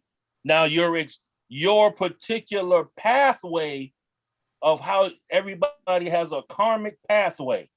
That's when you zigzag zigging until you figure out that's electrical. Because you know when electricity, once the Zabzum, the zigzag zig came down, it became Malkuth. So the electricity became unstable. So that's why it bounces from here. Everybody, if you can experience fucking Shokma, then you back to Malkuth, bing bing over here to all the Hesed, and then back down Tiferet, because you're short circuiting because you're trying to figure out your path through a distorted filter of heavy dense matter.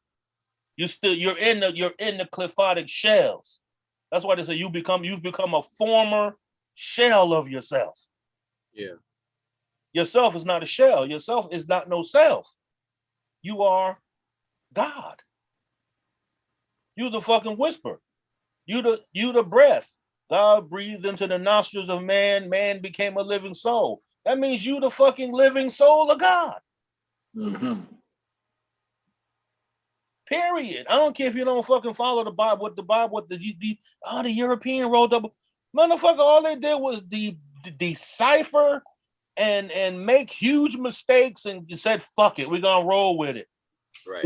But it all says Right. it all says the same thing once you filter your mind to know that the players in the grand scheme of this occultic art that we're living, they don't have you got to take the personality out. There is those they don't represent nobody.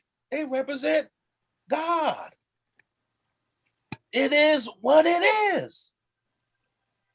Moses came back down from the mountain on some law shit. He was about to put these savages under the fucking law. They're like, y'all come down with the law. So first he said, well, who gotta tell them? They ain't gonna believe me. Nigga, tell them I am who I am, my nigga, whatever. Any way you want the smoke, I can give it to you. How you want it? You want fire? Or nigga, do you want me to just take your breath? Kill all your firstborn, motherfucker. How you want the smoke? Yeah. Do you want me to give you the same fucking essence that gave them manna? Killed all your firstborn. Mm. So that's the lessons. You got to get past what you reading. You ain't really reading. He killed. There's a sub story underneath that story that you're reading. Yes. And you missed the whole fucking point. Right. That's the Kabbalah. That's how they explain. They put it out there purposely misinformed. You know why? Because motherfuckers gonna charge you $1,000 for that shit. You don't think motherfuckers knew that this information is valuable? Make sure you put as much jargon as possible. And we researchers then bought so much dumbass books, $40 books and shit. We're like, this motherfucker didn't say nothing. Why did I even buy this motherfucker? Because they filtered it through a deception. At least the Crawley taught you that in the Book of Lies. Book of Lies. Somebody said back in the who wants to buy a book called the Book of Lies? That motherfucker got so much truth in that fucking book. So the way we filter in information, that's why you gotta sit back on some wisdom, on some God shit, and it never. You're not disturbed by anything. You're not even disturbed by your own shit that you personally think you're going through. When you by yourself, like, damn, I'm fucked up, I'm garbage, I'm fuck this bitch, all kind of stuff. Nigga have the God experience on a fucking physical plane, Malkut, or whatever you wanna designate it, flat earth, round earth, whatever. Yo, maybe the earth is flat to some people. Maybe that's their perception from their point of view. If you want to be flat, motherfucker, go ahead and be flat. If you're getting results from flat earth, then by all means. Keep it rolling. If you think the earth is like a record player, shit, I like records. Roll with it. Like a stack of CDs. You get mad. I kind of like round. You know what I'm saying? Me, I like circles. You know what I'm saying? It's still a circle. It's just not a it's sphere, still right? A circle, right? Yeah, it's still a circle. Yeah, still a circle, just not a you sphere. do the lesser banishing ritual according to more like a pizza. If you do the lesser banishing ritual according to the way that Rigardi puts it, I mean, you're supposed to expand yourself so where you're standing on the plane of the earth. The plane, yes. I'm not saying that it's flat or it's round. I'm saying if you're getting results from the visualization, because you'll never see it with your physical eyes, so you might as well just do what works. Exactly. If we're talking about this flat and round to debate with folks, now you're in the wrong. But if you get this is results like in your practice, everybody gotta become. It's like Darth Bane in the Sith world. We only rock with the law of one. First it was the law of two, now it's the law of one. There shall only be one Sith Lord in my motherfucking proximity.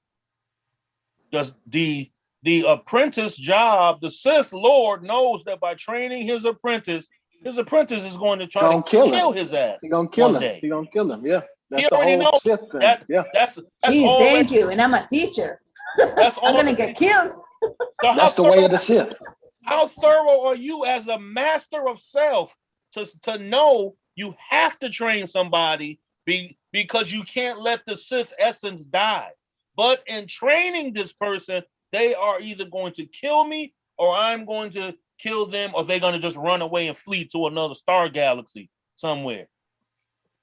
How more at peace can you be with reality? Yeah. See, that's the opposite Jedi shit. The Jedi don't believe in that. They're like, yo, I ain't trying to kill because I'm a Padawan. I'm not gonna try to kill Yoda. Neither one was right though. The other perspective of God, once I get to my peak level and I'm now breathing, I'm inhaling and exhaling the force. I'm not even using the force. Nigga, I am the fucking force now. I'm fully. My motherfucking robe is force.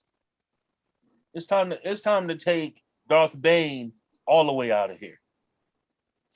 You see what I'm saying? That's what we forgetting, that we gotta challenge ourselves. It could only be one ruler. Your Honor, Dashawn mentioned that. You get into an argument with yourself. Who are you really arguing with? Nigga, you should be. If you argue with yourself, you really are nuts. You really you broke, man. Because who are you really arguing with? But one has to be in control, and the control one has to be the master of self. It can't be doubt can't master you and strength at the same time. So that all of that shit. And do you get, Trav, how are you peeping how Ophiel writes his suggestive writing when he says, that I don't know, but I'm not gonna go into that right now. She did the same thing and the Mystical Caballa. The Unfortunate did the same thing. Will mention something and then say, that's all I can dedicate to that point right now. Yeah. That's real teacher shit, because they want you to go study that shit on your own. That's the Sith Lord shit. Yes. I'm not gonna give you every fucking thing. Some things you're gonna have to earn on your own. Reading about the Inner Light Society, that's her society.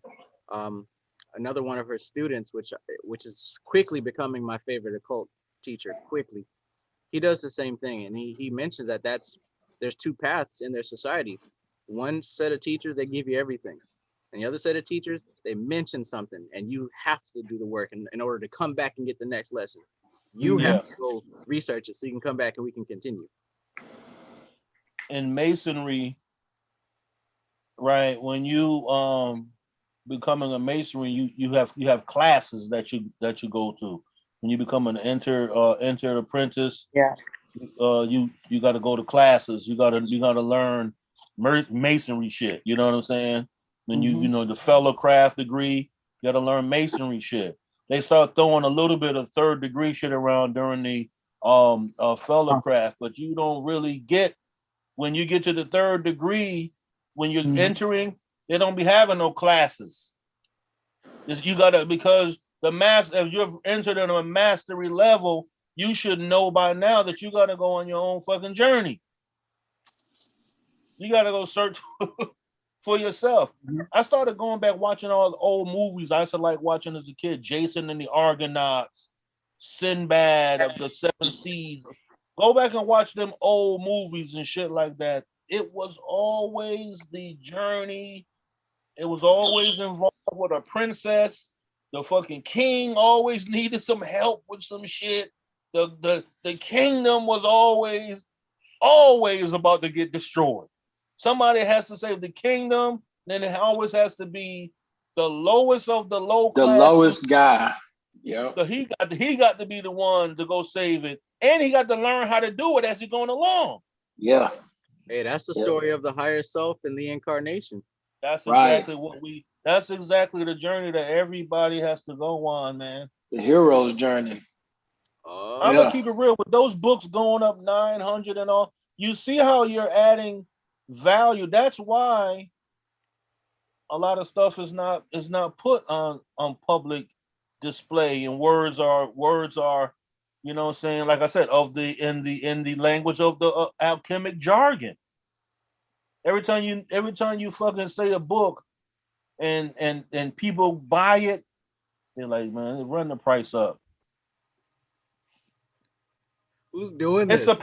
It's an algorithmic pattern of commerce, because everything does that. You know, so they're about to do that for the holidays. They're about to run up the price. Today is tax-free. Yesterday was the first day of tax-free week and all of that type of shit. So they running up the price on these books.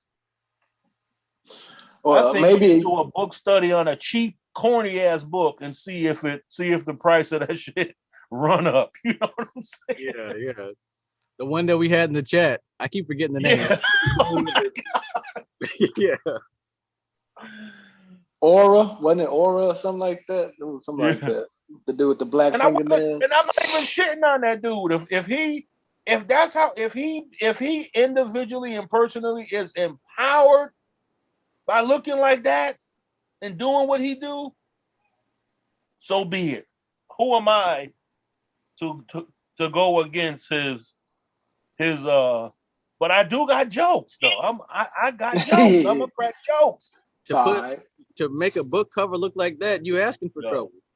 You something in you me knows to crack better. Jokes. Something in you Because knows. if you kind of looked at the bottom, it was kind of fuzzy, but it looked like what he had on feathered out almost into a gown almost. Oh, you know what I'm saying? I don't know if it was supposed to be cloudy and fuzzy, but I'm like, yo. I'm just saying, man. Man, maybe it's meant for this information to stay hidden. Only a couple of people are allowed in at a certain amount at a certain given time. You know what I mean? Or something like that. Maybe it's the energy. You know, because this stuff. Yeah. Check this out, guys. I'm gonna show you something. I'm not gonna show the title because I'm learning my lesson now. Right? This is the way I had to learn it. Right? I love to share. I love to talk with I want the world to see the magnificence, but that's not how the game is going. I'm understanding. I'm gonna show you this right quick. Y'all thought Initiation into Hermetics was bad.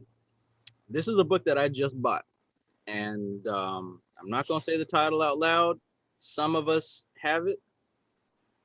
Maybe 2 or 3 of us in this group have it. I'll tell you personally, but this has went up $1,000 maybe since last night.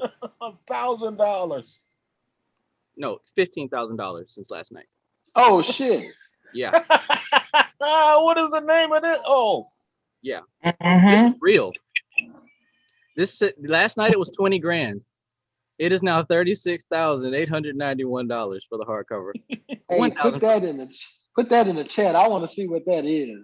Oh, you got it. What does that say? St. Martin's Lane, London. This is a Dion Fortune student. Look at the price of that. That's insane, man. Delivery. The extra $4 is not that bad for the delivery. I can rock with the $4.91. You know what I'm saying? I got the last one. Before that price increase. That's insane. See what I'm saying? And you wonder why Bobby Hemmett would say that. He said, you know, this book is out of print, or these books are very, very expensive, and they always in London somewhere. Yeah. I get a lot of mine from over there. Niggas beyond where did they had to go to get their books in Harry Potter?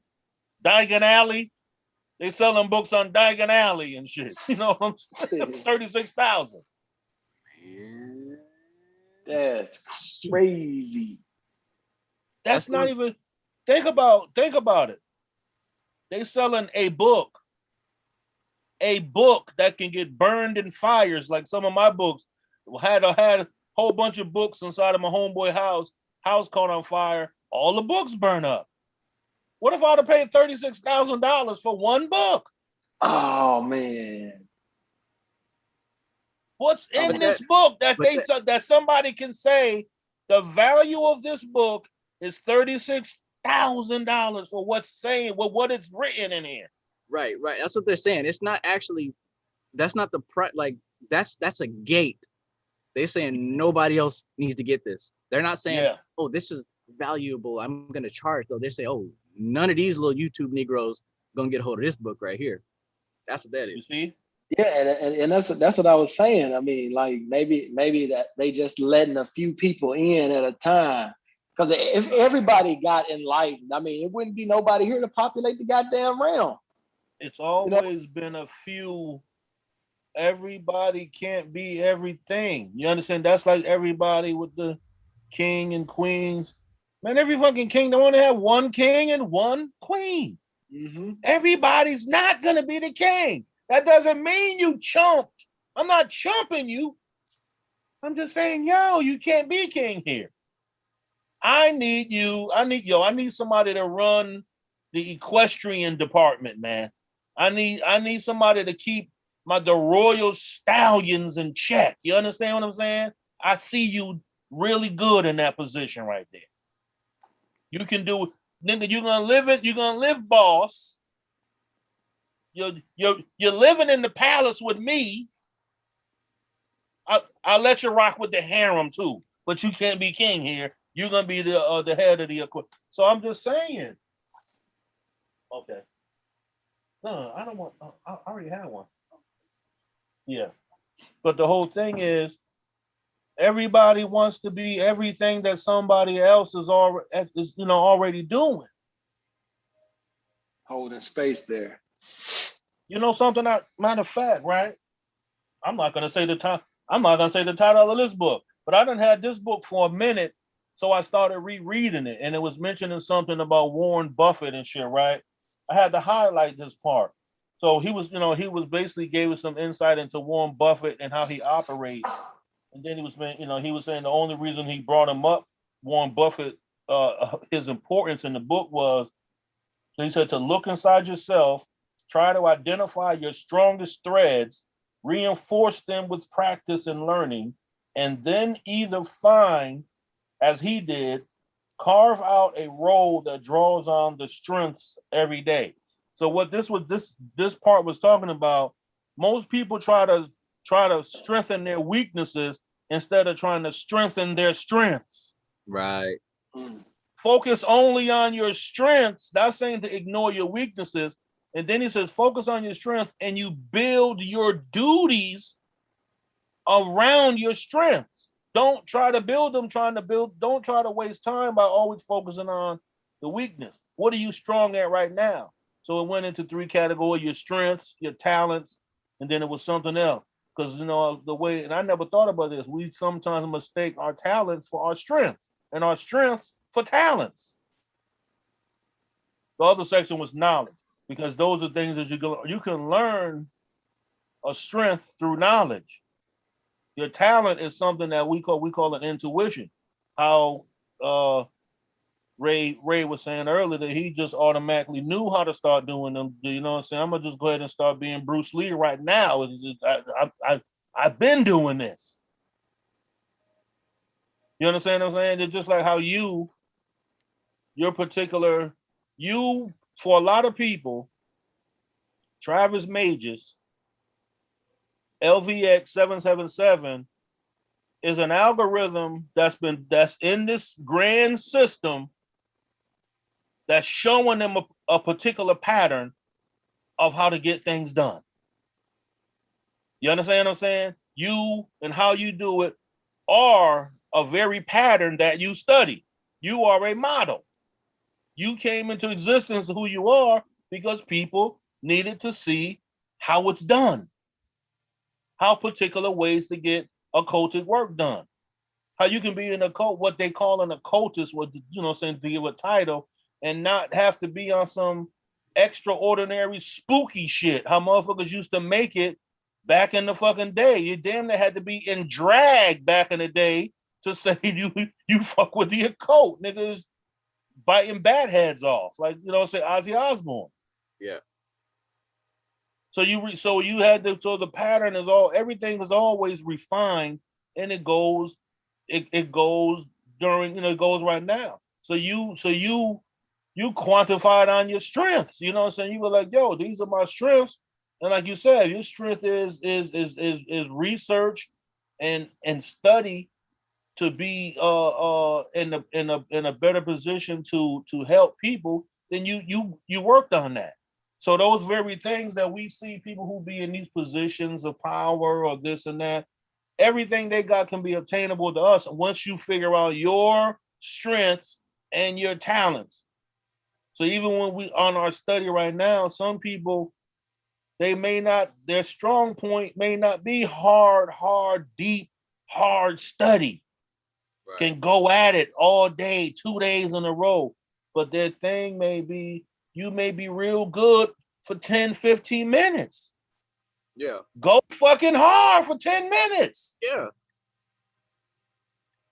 See, we try to reform. Remember I told you, I said, damn, I had to check myself because I was almost trying to be a yogan, like how I'm experiencing the other yogans live. Like that, I got pissed at myself. Like, yo, what the fuck is you doing? You nigga, you ain't trying to fucking be no yogan like that. Read the system, take what you need, and keep it fucking moving. Yeah. Those are patterns. And once we get caught in the flow, you know what I'm saying? Like you become like a whirling dervish, a Sufi, instead of just feeling it and spinning with these niggas. Like, nah, you didn't been spinning here with these motherfuckers too long. No, you becoming one of them. Like, oh shit, you cloning yourself.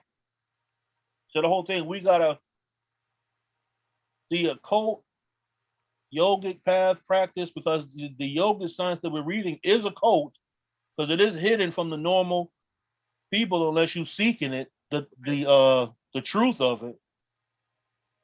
But the whole thing, it goes back to yourself. Like, yo, what are you strong at? Don't look at what you weak at. Well, yo, my weak. It's like Tiger Woods. He mentioned in the book Tiger Woods, right? Tiger Woods was, mad. You think of him, you already think of champion. But Tiger Woods was garbage back and coming out of the fucking out of the sand dunes. He was horrible with that. So he spent a little bit of time, he says, on fixing that. But him and his coach focused all on his other strength, which was his motherfucking swing, coming off the chip. Tiger Woods would come off the chip off and go straight into the hole with chipping that motherfucker. You know what I'm saying? So you don't spend. So he's basically saying we be spending a lot of times looking at our weaknesses, and our weaknesses be the doubts. So if you apply that to your spiritual life and practice, we be too worried about what we haven't been doing instead of worrying about doing it right now. You know what I'm saying? Like, I'm strong. I have the ability to do it now. So let me do it. So some people will even let that stop at that, but damn, they'll get ready to get that muster of strength up, and then instantly ahamkara or egoism, something to kick in and make you feel, break your ass back down to Malkuth. Damn, I ain't got the time to do it right now. Maybe you had 3 minutes just to open the book and fucking just read the first 4 paragraphs. And that might have been all you needed for that catch the frequency of that pure vibration, because you always, Ein Sof is always spilling into Malkuth. Sarsara is always communicating with the Muladhara, just at a very low frequency. So if you listen for the low frequencies or the low vibrations of the higher vibration, then you correcting the errors of yourself. You know what I'm saying? Yeah. Makes absolute sense. I think that is good for some people to hear. That last part, especially, you know, may not, it's like a marathon runner. These people train for a long time to run a marathon. They don't just wake up one day, I'm about to run a marathon. They train for that mentally, physically, lungs, muscles. Likewise, when it comes to this reading, read what you can. Don't beat yourself up because you didn't get past one page. That one page is like what you said. That might be what you needed. Come back later. These books, once you get those books, that's like the first day you pulled up into the parking lot at the gym. Opening that book is opening up your car door. Starting to read that book is going into the gym, either getting on a fucking elliptical or a bike or pumping some weights. Reading each paragraph is reps. You gotta get your reps in. If you're not getting no reps in, you ain't working out. Nigga, you ain't gonna, you know how a fat motherfuckers always talk about they fat? Nigga, lose weight. Stop focusing on the fat and focus on the source of getting rid of the shit. Nigga, do you need me to hold your feet so you can do one sit-up? That might be what you need right now to fucking kickstart this your old ass engine, nigga. You might just need that shit to go yeah, and turn off again. That might be all you need for right now. And then later on, the shit may kick over. Smoke gonna come all out. Smoke come all out your ass. You be tired. Remember early when you was fucking still weak brain? You start reading some shit and you start getting tired. Yeah. Instantly, that was a weak brain muscle. I remember falling asleep, hitting that page. Because your mind said, shut this motherfucker down. He doing too much. Yeah. Yeah. So I'm just saying, man, now you in Ophiel, you should be flowing with Ophiel right now. You know, so you should damn near be able to read that in one fucking day. 2 days. It's just keep this pump, get the reps in. Yeah. You got to get your reps. Hell, I did it in one day with commentary. You know what I'm saying? Yo, it's like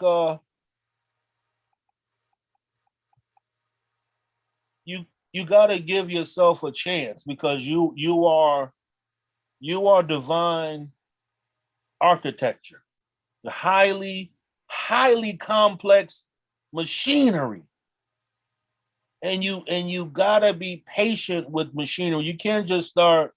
You can't. You know how you gotta order. Like I had to take my own phone apart and shit like that. I had to buy them little special. I thought I had them right here.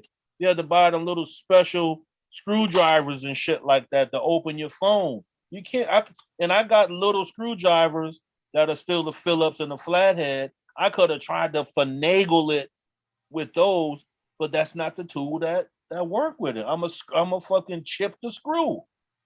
That's like yourself. You can't bootleg the tools to higher spiritual evolution. Period. You cannot bootleg the tools to your higher spiritual self. You're gonna have to motherfucker jump the engine and you're gonna have to fine tune it. Or sometimes you're gonna have to ride a motherfucking wave of electricity. Right now, by actual facts being proven, the major society is motherfucking Quicksilver right now. You can see that by the price of the book market going up. Nigga running up numbers. It's like I want in on the book market. This shit looking so good. I want to open a bookstore. The same thought done hit my brain. Come get the book for me for $36,000. I'm good for the day. The same thought hit my brain. Maybe I need to start buying these books up. Who are these people? You understand? I would like to. That's why I looked at the address on that page, because my mind's saying, who are these individuals selling the book? Because they have the ability to what? Read the book. What's in that book that makes you say, man, give me, man, I'm turning it up to 37,000 today. What's in this book? Got a whole chapter on the top was, I'll tell you that. That's what they're doing. Them motherfuckers they using every single source of Tatwa meditation, Tatwa activity, Tatwa purifying, elemental magic. That's the basics. I think people are forgetting the basis of elemental magic. Maybe that's it, man. That might be it. Everyone's dancing around everything and they'll hint at the elements, but like I said, it wasn't until Tatwa Shuddhi that I really got a good glimpse and understanding of the elements. Yeah. For all these years. So maybe. That shit just now struck me like, damn, maybe we wanted such high magic that we thought practical elemental magic was whack. Yeah. And it does sound kind of lame, fire and earth and wind, but Initiation into Hermetics, well, damn, that's the book that went up. That's the one that really shows you exactly how the elements tie into that person. Exactly. And even the Zohar is going in on the elements. Uh-oh. The way that the scriptures are written in the Torah, which are the first 5 books of the Bible. Isn't that what you said in the chat? You were saying how it's funny how these authors, some of these books have each chapter dedicated to an element. Yes. And how many books are in the Torah? 5. What does 5 represent?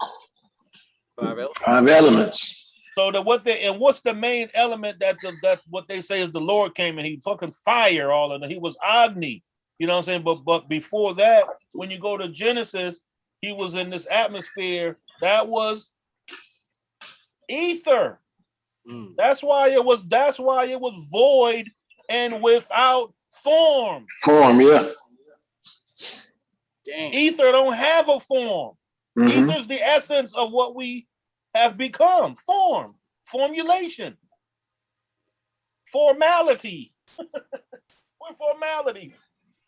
You see what I'm saying? So we gotta go. Now you gotta go back and read the fucking Old Testament again. But like, yo, these motherfuckers was putting the hocus pocus. The Old Testament was all about the elements. The New Testament was about astrology. Damn. Yeah. That's all I'm dropping, Travel. I'm gonna have to put my Cash App in the chat to get, you know what I'm saying? They're gonna have to pay me for the rest of that. Damn. You see what I'm saying? How it comes now? You gotta how we think.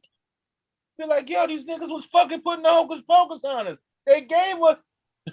I'm gonna quote the dude again. I'm flowing from the what the nigga said. Flowing straight from the survival scroll. From the survival scroll. The survival scrolls. Wow. Hitting us with the 4 elements, all up in there. I meant to go to the Zohar. I was reading it. The Old Testament. This shit started getting. I started reading this Zohar. Well, I didn't start reading. I started rereading it. And I started getting frustrated because I noticed the niggas they adding too much into it, too much padding. I said, oh, I forgot these niggas got the. It's like you want a cushion, but like, yo, man, now you taking away from it because you didn't put too much of the cotton inside of this. Yeah. So, but it made me go back to something, right? Where it says a screen. This is something they mentioned, a screen. And it says Malkut, and in italics, it says man can receive the light only in anti-egoistic desires. It's explaining that the higher light is the same as as a desire, and it's pleasure. Because then when I thought about, isn't there a book called the Book of Delight or the Book of Pleasures that they one of these books like the Kabbalion, it talks about, I have it somewhere, but it's called like the Book of Delight or some shit like that. But it says, if such desires appear in Malkuth as a result of the realization that egoism is her enemy, with the help of Kabbalah, to the extent of her hatred for it, Malkuth can repel the egoistic pleasures for the sake of spiritual perfection. An example, similarity to the Creator and her desire to please him and act for his sake. You notice how they keep saying her and all of this? This is the commentary. This part is called the rose. Then the next part is called the bud. They said there's 13 petals on a rose, and the 13 they saying represents the Israelites. The 13th, there's a hidden 13th tribe. So the ability to repel selfish reception of pleasure is called a screen, and the repelled pleasure is called returning to light. And the pleasure that comes to Malkuth is called direct light. It is precisely in the repelled pleasure, meaning in the desire to bestow wholeheartedly, selflessly, that man can sense the Creator's light and supreme knowledge. Since Malkuth, man's egoism, has to repel pleasure from the 5 parts of her egoism, the reflecting screen must also consist of 5 parts. Hence, it creates 5 parts of returning light. The 5 parts in Malkuth are called by the names of the Sephiroth from which they receive. The 5 kinds of direct light are called Nefesh, Ruach, Neshama, Haya, and Yakaida. The light that emanates from the Creator descends in the following order: Yakaida, Haya, Neshama, Ruach, and Nefesh. So these are 5 filters or 5 screens. They say that the divine light, or as we know, divine information, or as it's called in Vedic, there's a word that the divine light. There's a word for that in the Vedic science as well. I can't remember it right now, but it's filtered through these 5 filters, and those are spiritual filters. So then we got, like I said, we have our own humanly filters: our eyes, our ears, our nose, our mouth, and our touch.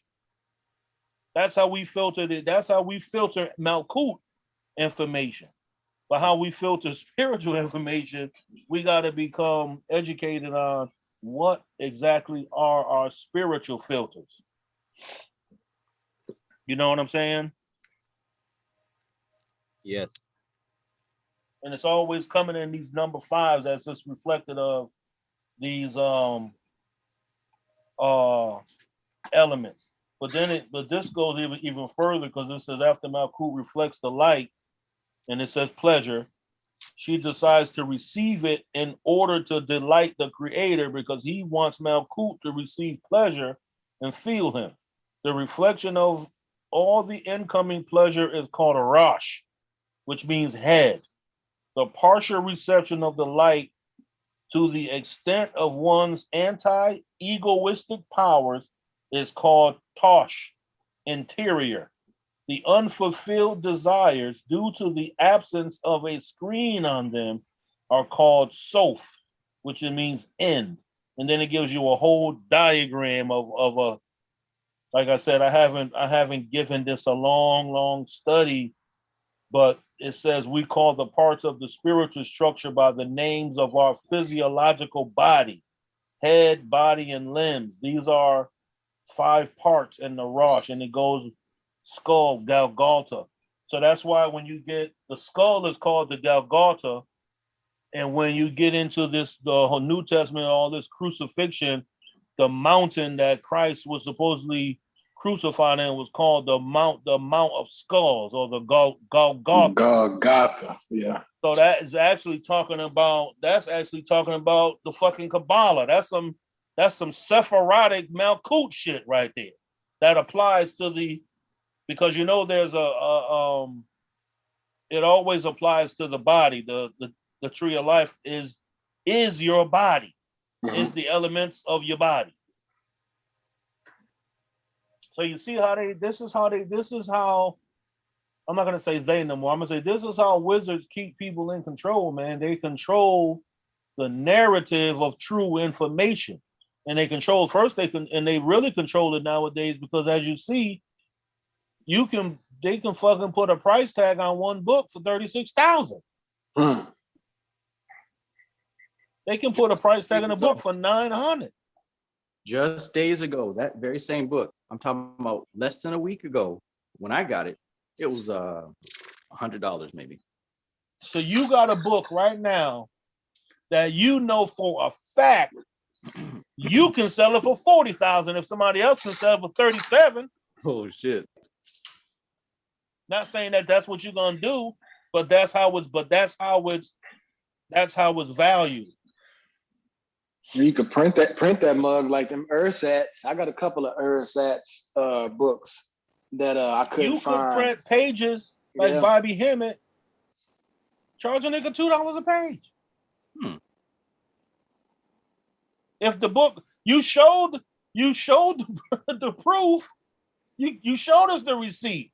The book you got cost $36,000, man. Jeez Louise. Yeah.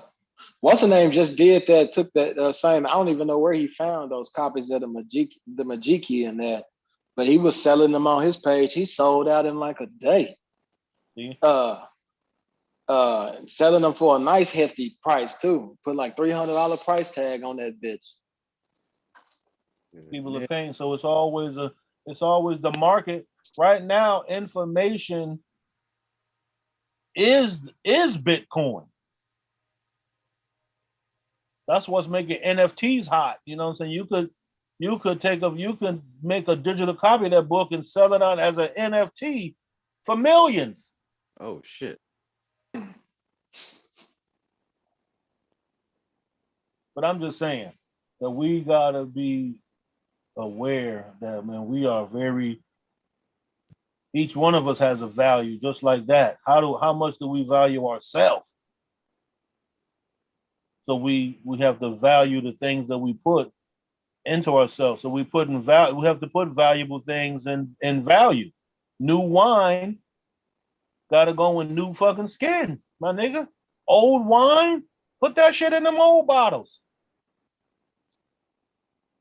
You know what I'm saying? Not saying that old wine ain't no good. You just can't put it in this new skin. That shit ain't gonna work. You know what I mean? You can't put old wine in there. Shit swelling it up and they're putting mold and shit all in it. Niggas be having moldy information. Moldy. Outdated. You know what I'm saying? I had to figure that out for myself, man. 5 o'clock. Nigga dropping outdated gems and shit like that. And shit ain't even diamonds no more. It's motherfucking tumbled stones. Granted. Like shit then lost value. So it's analog information. Like, yo, trying to go to it's like somebody trying to go to a pawn shop and selling a fucking 8-track and shit like that. They're like, yo, I don't got no value for that shit. Nobody's looking for a fucking 8-track. I don't care if you got the first copy of Earth, Wind, and Fire on 8-track. Nobody's coming in here looking for that shit. Now, if you got some Kabbalah, you know what I'm saying? There's a market for that. Yeah.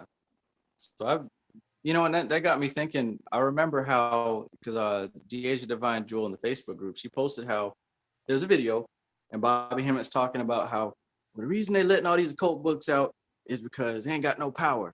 They letting y'all get all these old occult books because they got no power. I started thinking about that because I'm studying these old occult books. And I realized it's not that these old occult books don't have power. It's that now most people aren't able to access what's in those books. They may get the book, they may buy it, but they can't use it because our minds are conditioned in such a way that it's cool information to hear, but we don't have a practical key to apply it. They also know that they have no choice but to disseminate the information, because the children of those of the ancients have to receive their fucking due. We gotta have it. Mm-hmm. So they also want to keep track. Don't think that they don't want to keep tabs on us. The elevated people, like, yo, these are people who we can't trick no more. These are people who have broken out of the infant spell that we placed in them as soon as they came out the womb and gave them an immunization shot. That shit don't affect us no more. We didn't fucking detoxed off society.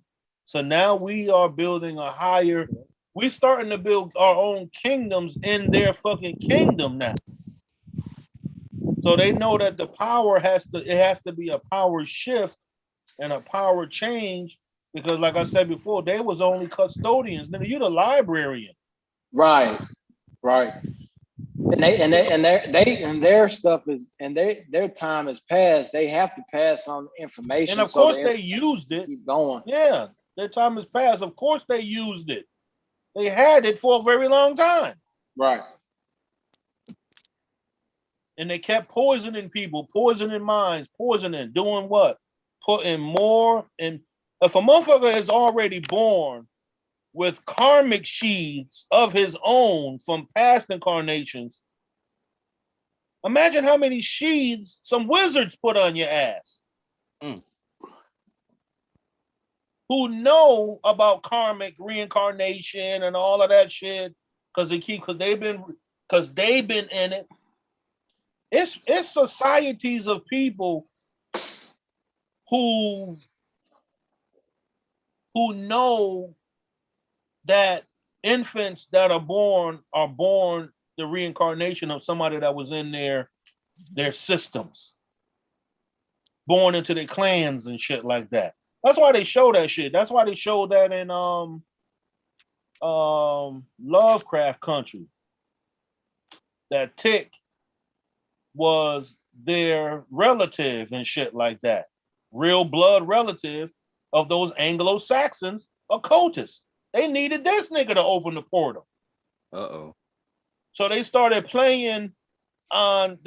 setting things up so he could eventually do what? Come to the fucking castle, do what they, you know what I'm saying? They played into it. That's why we, the awakened, gotta be fully motherfucking totally awake, because a motherfucker can be watching your awakening and be fucking tricking your ass and leading you totally away from your destiny. We're leading you to it because it benefits them as well. Leading you to it because it exactly. Yeah. I was gonna say that because they need people to carry on these traditions because they're not gonna live forever. And power gotta eat. Go ahead. All I'm saying is power gotta eat. And they eat us. You see what I'm saying? Oh no. That from people, you know, Christian, that you know how Christian disseminates Joitish astrology. You know how powerful that is right there? She can charge somebody $36,000 to do a fucking natal chart. Shoot. They know. That's why they shut. They hit Christians TikTok and they hit Trav's TikTok at the same time. It was like a raid. They always try to hit if they know that you got you got the stash house and you got the hustle house. They trying to hit both of them at the same time. Gotcha.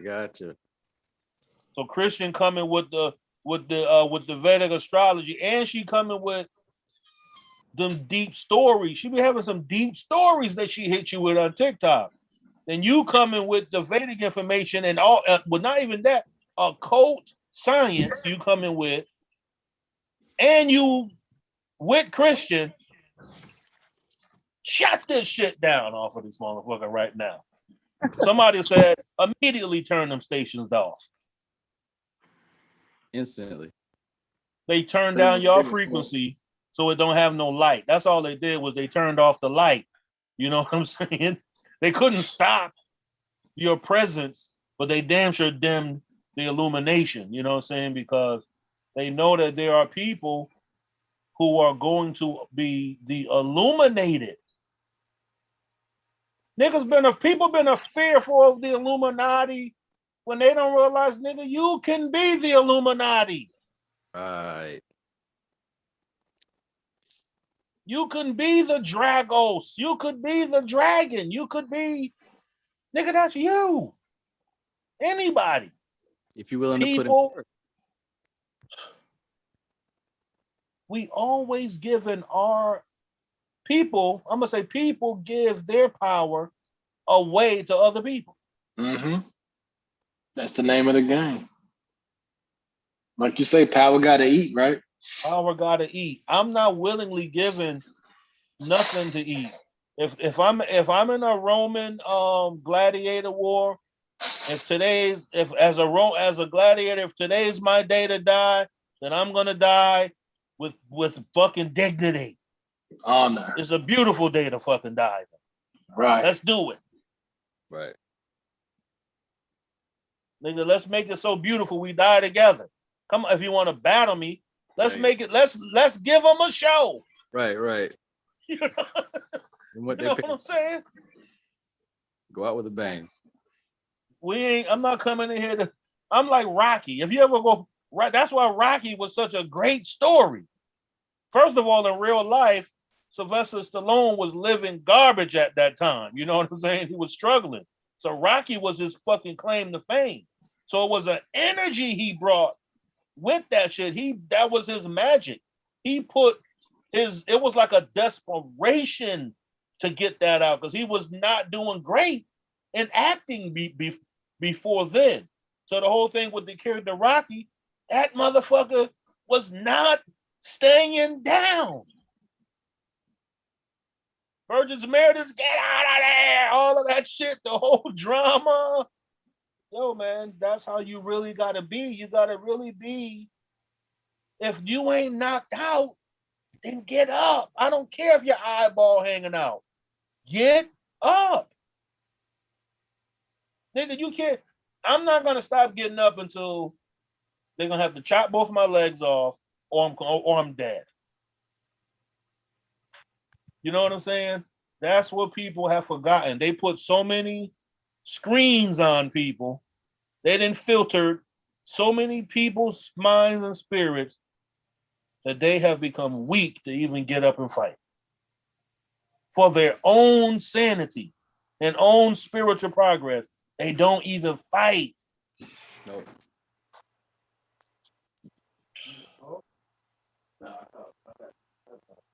What comes? They give you 15 minutes.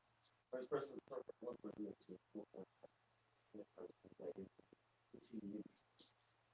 Pretty soon, I'm gonna say in another 10 years, there's gonna be no social media like it is right now. They're gonna stop that. They're gonna stop allowing stuff like this to happen. People gathering and becoming universities, becoming. You ever been? Anybody from New York? You ever walked through Columbia University? Yeah. Anytime you can go to Columbia University, maybe other universities too, somebody would just walk up on the steps and just start speaking out. Well, you know, in finance, it says that blah, blah, blah. And people will walk by them and just, you know how New York, they're going to walk by your ass. But then they're going to be people who are going to stand there, who are going to listen. And you know what that shit turned into? It'd be like university debates. like on the steps, and I didn't see it a whole bunch. That's what's happening with groups like this. Look at a cat, mad studies, sigils, all kind of shit going on in the background. Trav can go in, Christian can go in right now, take you through every nakshatra to change your life right now. They're gonna shut this down until from as the years go on. They're not, because it's gonna exceed the experience. This is all experiments. Anything free is an experiment. Right. It's beta. They give us all the social media for free. Now you can pay for premium YouTube and shit like that, but basically Zoom and all of these stuff, you can pay for Zoom too. But basically you can get it in real quick. Right. And change somebody's life, make money without paying taxes, all kind of shit. Eventually, Trav, once you get the development of a real university, you know what people have to pay to be a part? They got to pay dues. Masonry, that's why they so powerful. They own real estate, first of all, tax-free. Not really tax-free. You got to pay, of course, property tax. That's like your rent to the county and shit like that. So you still got to pay that. You can't just not pay the fucking Caesar. You understand? You're going to pay once a year your tax. It can be 500 or whatever, but you own a whole building. Masonry, the Grand Lodges be holding deeds for properties throughout their state. That's why they're so powerful and they're rich, because properties are worth money. In order for them to keep these properties paid, you can't be an operative working Mason unless you got money coming in. There ain't no broke Masons. No. Niggas giving book bags away and bicycles to kids and all of that kind of shit. You know, they got a youth faction of Masonry. I forgot what it was called. I used to work with some you train them, they call it like young knights or something like that. But basically just grooming boys into becoming Masons. All of that shit has to be the way that occult societies have to operate. Because no different than Crowley and Mathers and all of them. Mathers had dough. Crowley had big dough too. Them niggas was like 24 years old, 25 years old. They own flats, going to universities, right, traveling, all getting high. And then eventually it is what it is. That's the same path. This shit it's a pattern that pops up. Like I said earlier, you are a pattern, an electrical impulse algorithm that is no different than a fucking any of the past teachers and occultists. No different than all of us. Once you study their life, they did the same thing. All they did was magic and ritual. That's all they did. And maybe they had a couple jobs, because I think Mathers or one of them was like the fucking coroner or some shit like that. But even that started causing problems. They needed him to, you can't be a practicing occultist and be the fucking coroner at the same time, man. Yeah. One or the other. The fucking patterns.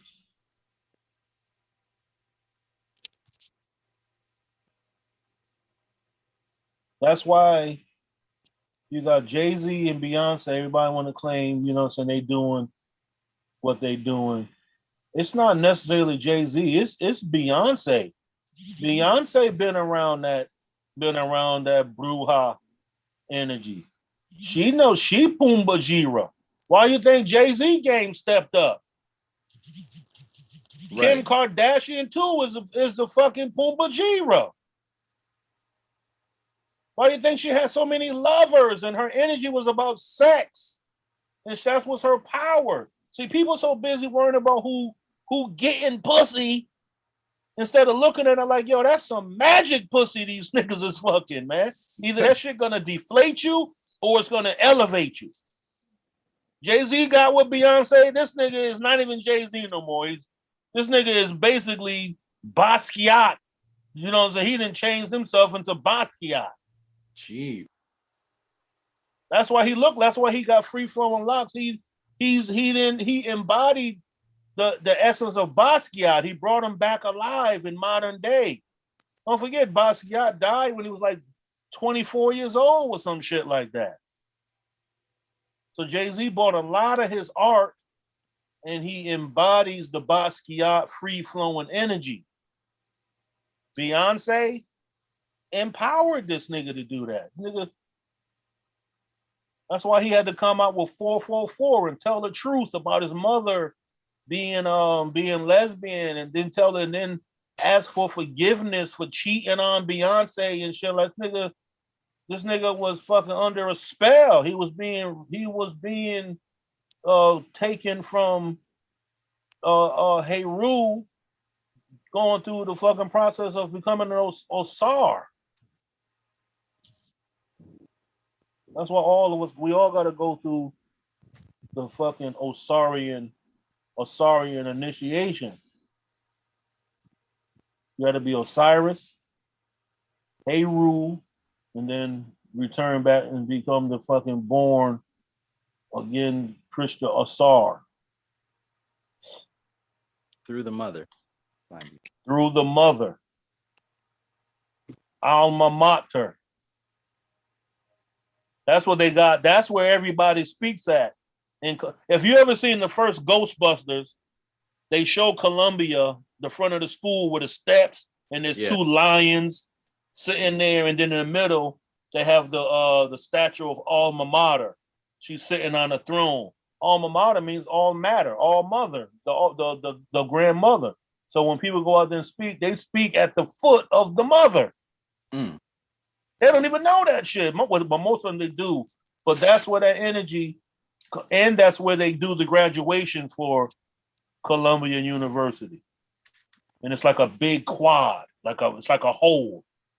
You know, since you in like a womb and shit like that.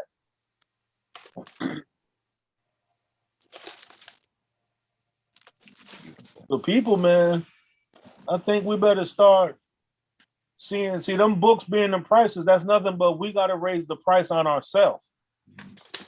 How valuable do we see our individual selves by embarking upon our true path?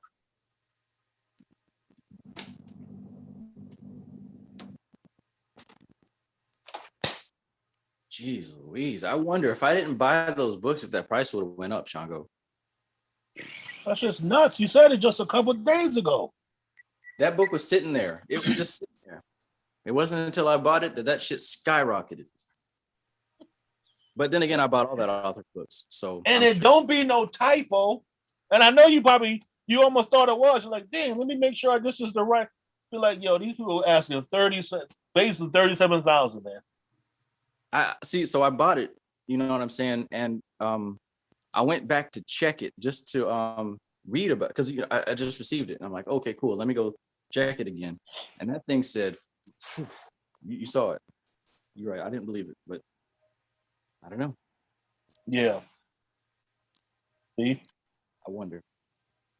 So I bought all that author's books, but I mean, I don't think there's like some overarching, Amazon God looking at everyone's purchases, but I don't know. It's some sort of, because the internet, what we call the internet is a living organism now. So it's alive. It's an organism. So it has its ways of finding out. Nobody is petting the internet without it knowing you touching it.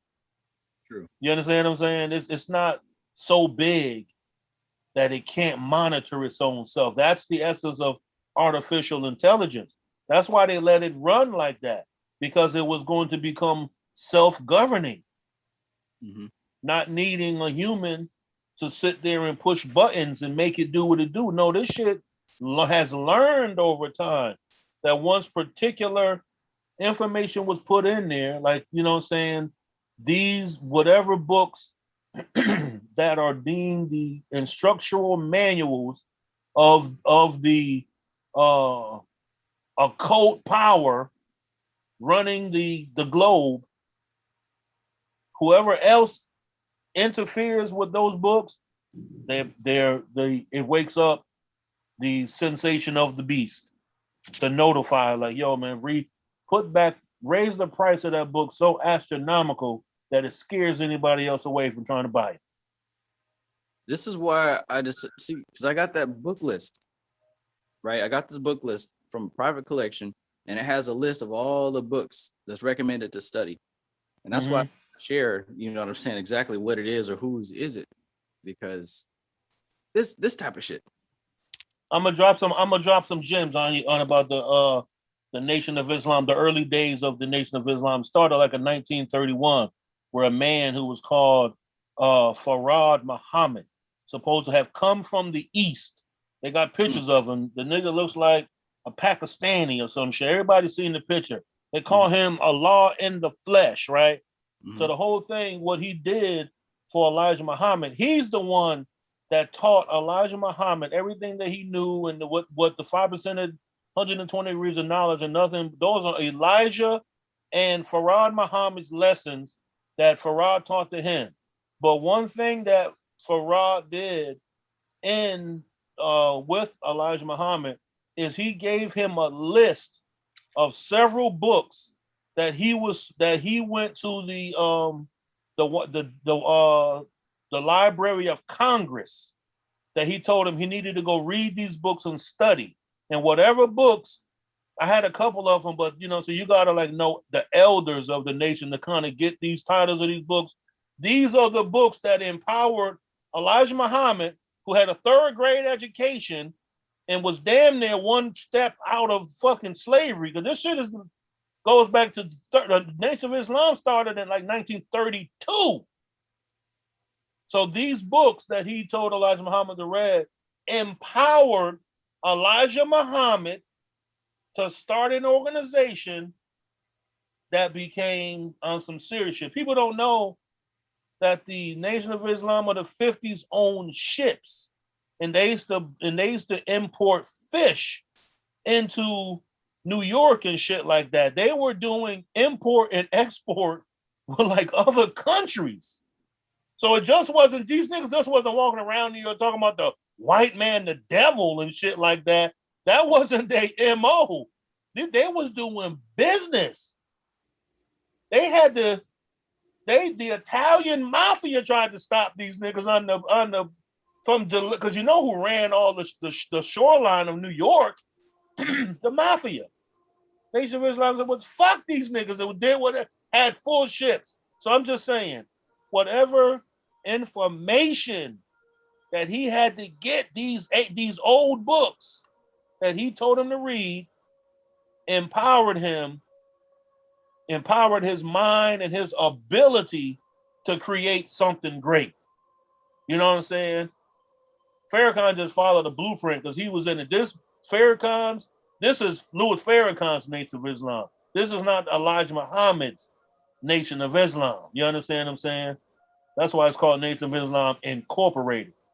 That's why Farrakhan was allowed to be on CNN and all back in the day, he was renting television time to talk about Jews and shit like that. It's a part of the game. You know what I'm saying? Yeah. You can't get on TV against the people you call the devil, and you got to rent time from them.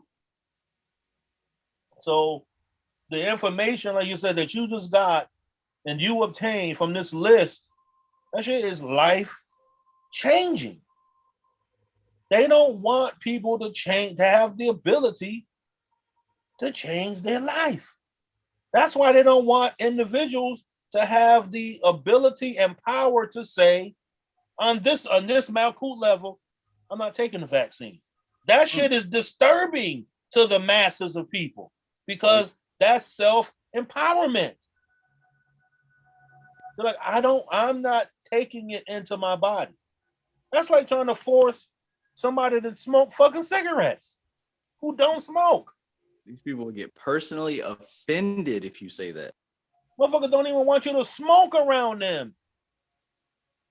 But you're gonna tell somebody that they need to take this, and now it's a fear smear because they're trying to say, well, there's raising up, just like yesterday here in Florida, supposedly 21,000 people got COVID like in one day. Where are these people at? Did they all go to the same place? How did they register this shit so quick? 21,000? Like that's an astronomical number. Where are these people what at? happened? See, Florida is a big game state. Like Florida sets a pattern for like America. You know what I'm saying? It sets a big pattern. So they think Floridians are all about the vaccine. And these motherfuckers ain't with that shit down here, man. They been taking masks off. The city been telling you can open your restaurant when you can. Why do you think these niggas? Why do you think they don't give a fuck? They trying to scare tactic people in Florida to go rush and get this vaccine. You understand what I'm saying? I remember, I'm old enough now to remember the AIDS epidemic of the 80s, right? In the late 80s, early 90s. Yo, they was telling you if you in the same room as a person with the AIDS virus, you would catch AIDS. They told you that you can't touch nobody that got AIDS because you'll catch AIDS. Remember when people probably don't remember. Princess Diana, look her up, broke the fucking barrier when she shook the hand of a man who was dying from the AIDS virus. Because they were telling people you can catch AIDS by shaking the hand of somebody with AIDS. They've been scaring motherfuckers with shit. That sucks. Now they're telling you if you're unvaccinated, you're putting other people at risk. How? If I'm not sick? Yeah.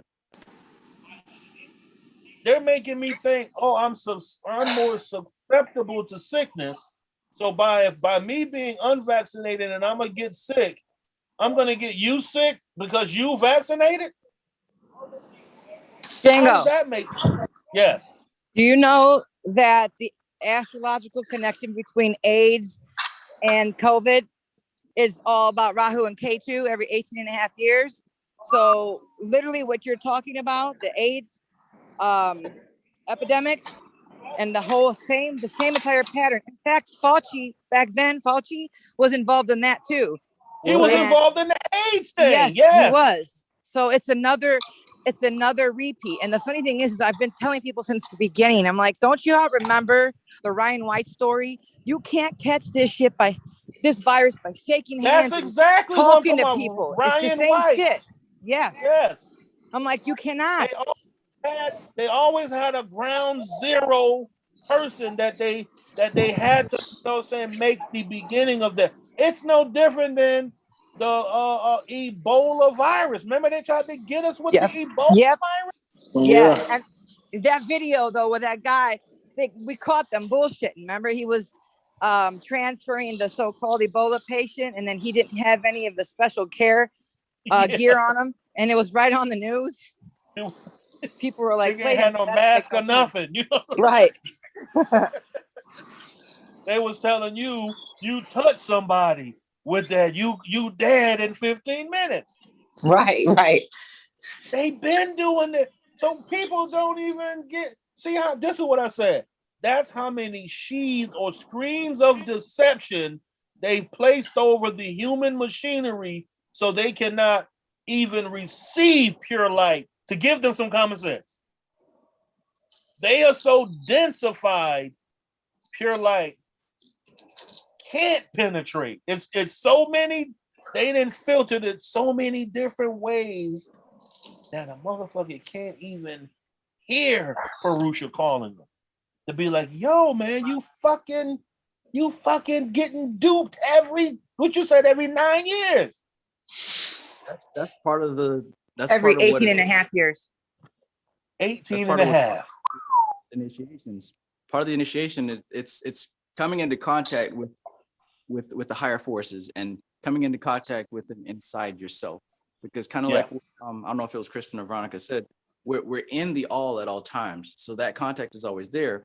But the thing with this occult practice is most people on this planet are too dull. They can't sense it. They can't receive the information. They can't make sense of it. So this is a refinement. Yoga is a refinement. The rituals, the meditation, this daily practice is a refinement so that you can actually hear Purusha. You can have that communion with spirit. And when you have that communion, you manifest these things in your life. You manifest alignment, balance, harmony, all these things. But if you're too dull to perceive, you're running around like an animal, like a cow, like a monkey, fight or And flight. we're the only manifested creation that contemplates God, that contemplates wanting to be, knowing something bigger than us, wanting to be connected. Don't know other created beings do that. Right. That's awesome. This is Veronica. She just whipped this up during Yeah, conversation here. that's super dope. We the only created creature that do that. Interpret what's unmanifest, we make it manifest. Lions is not concerned about that shit. Right.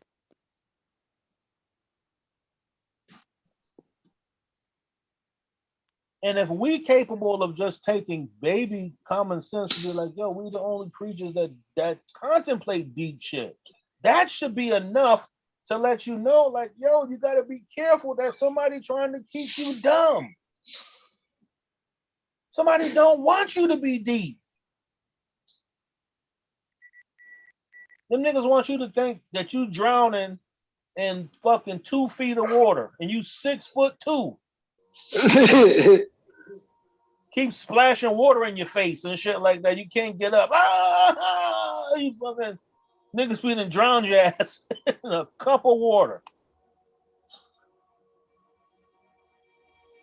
That is some interesting shit. Christian said every 18 and a half years, Rahu and Ketu start disseminating some sort of frequency, causing a disruption with Malkuth. They have their return every 18 and a half years. So 9/11 was the last one before COVID. Before 9/11, it was AIDS. But it just so happened to be this time that it was on the tip of the scorpion's tail, which is about poisons and what else? Needles, injections. So COVID. Motherfucker. Wow. And anyone that knows the iPet Goat, that video online, it's actually right in the end of iPet Goat. I have a whole post on it. I've been talking about it for years because it shows you in the end. It's supposed to be a video of all these like events, these catastrophic events that happened. It shows Sandy Hook. It shows 9/11. It shows the birth of, some people say the Antichrist, some people say the Christ consciousness, right? Is that animated joint? Yes, it is. Yeah, I seen that. Right. That, yeah. And at the end, when the Christ figure comes out and it shows the sky, if you look in the sky, you see the scorpion's tail. It's just Scorpio. You see it in the clouds. And from that, you see the stinger. And then after that, you see the sun. It gets really big. It starts to spit these fireballs out. And then everything that it ends there. That is literally that. When I kept telling people that's what's coming next, we're at this right here, because when Notre Dame caught fire, that's right before the ending, because that's also in that video. I'm like, we're about to be at the end here. The Scorpio thing is about to come forward, and it was COVID, because Rahu and Ketu, their conjunction, and it happened the conjunction, but with Rahu and Ketu and the returns, it happened right during the Scorpion's tail. They get that Gandanta point. So, which had to deal with poisons and needles, the tail of the scorpion. So we knew that it was going to come in some kind of disease or illness or sickness. And it's one step further, the needle, the stinger itself. So we have another thing like that happening in September. So we have Astrological being triggered, which has to do with poison. So we're going to have another resurgence of the COVID panic, but it's going to obviously be this Delta thing they're talking about. Which Delta and what's is crazy? deeply, Who we blame for that? Do we go back to China and blame the monkey or the wet with the wet market? Who we blaming this time for that? well, they're God only knows, but they're going to try to say it's the unvaccinated people or something. You know. Exactly. That's what I'm saying. That's who they're gonna blame. But the funny thing is Fauci is saying so many different things. He's talking about now the people that were already vaccinated are also causing people to get sick, so that the vaccination didn't do nothing, and they're causing. He even said there's a video of him saying the vaccinated people are causing people to get sick. There's video of this. Wow. But then he contradicts himself and says, "Oh well, the unvaccinated people might be making other people sick, but now we've got cases where the vaccinated people are causing people to get sick." And he's saying, well, the strain's getting smart on us. But it's a different story every day with that dude, just like it was back in the AIDS epidemic when he was involved in that. And if people don't know this, the people that died from AIDS, many of them died from the fucking medicine. The medicine. That they gave it was them. the medicine. It's the medicine. Yes.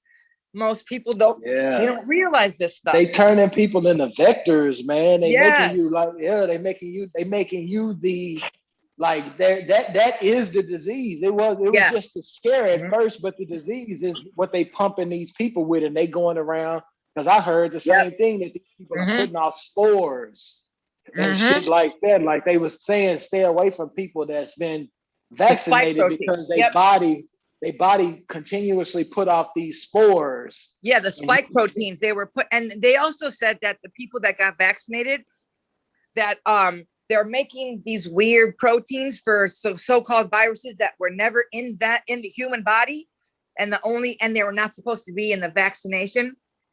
They're not listed on it, but there's no other way that they could have gotten in them. They said there's no way this came from an outside source. It has to be in the vaccine, and they didn't tell us about this. So there's stuff in the vaccine they didn't even list that people are making these weird proteins for, and they're getting fucked up. Yeah. Haven't they always wrote comic books like that? This is fucking DC Comics.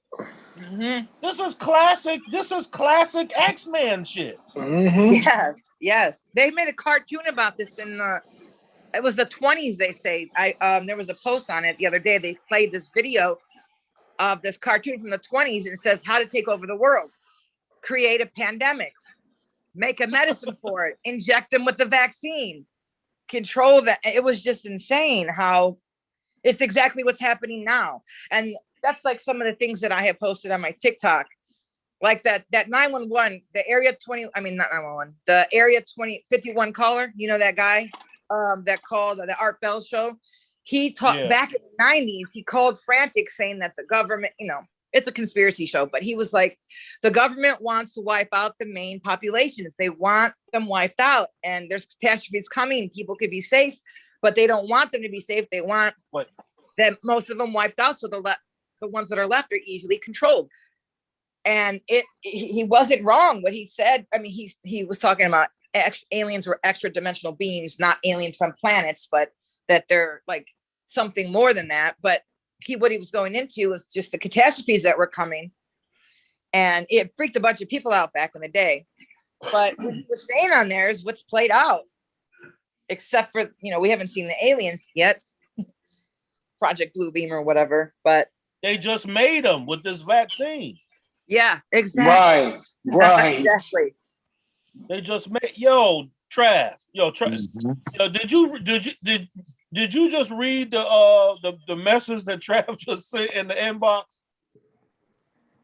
I did. I was reading in the chat. Somebody put it in the chat or something like that. Yeah, crazy. Yeah, there's no way. Man, you see what I'm saying? If we're not seeing the awaken, yo, man, we in the flow. Remember in what's the thing called that Nemo had to get in to fucking the You talking about the underwater river, the underwater stream thing that he had to get in. That's the what current. that's what we in. Yeah. Yo, this Which is is a real.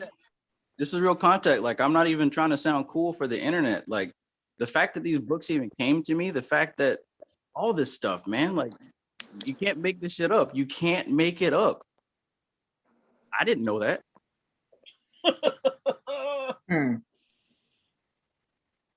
Yeah. I mean, well, you know, we align, man. We align.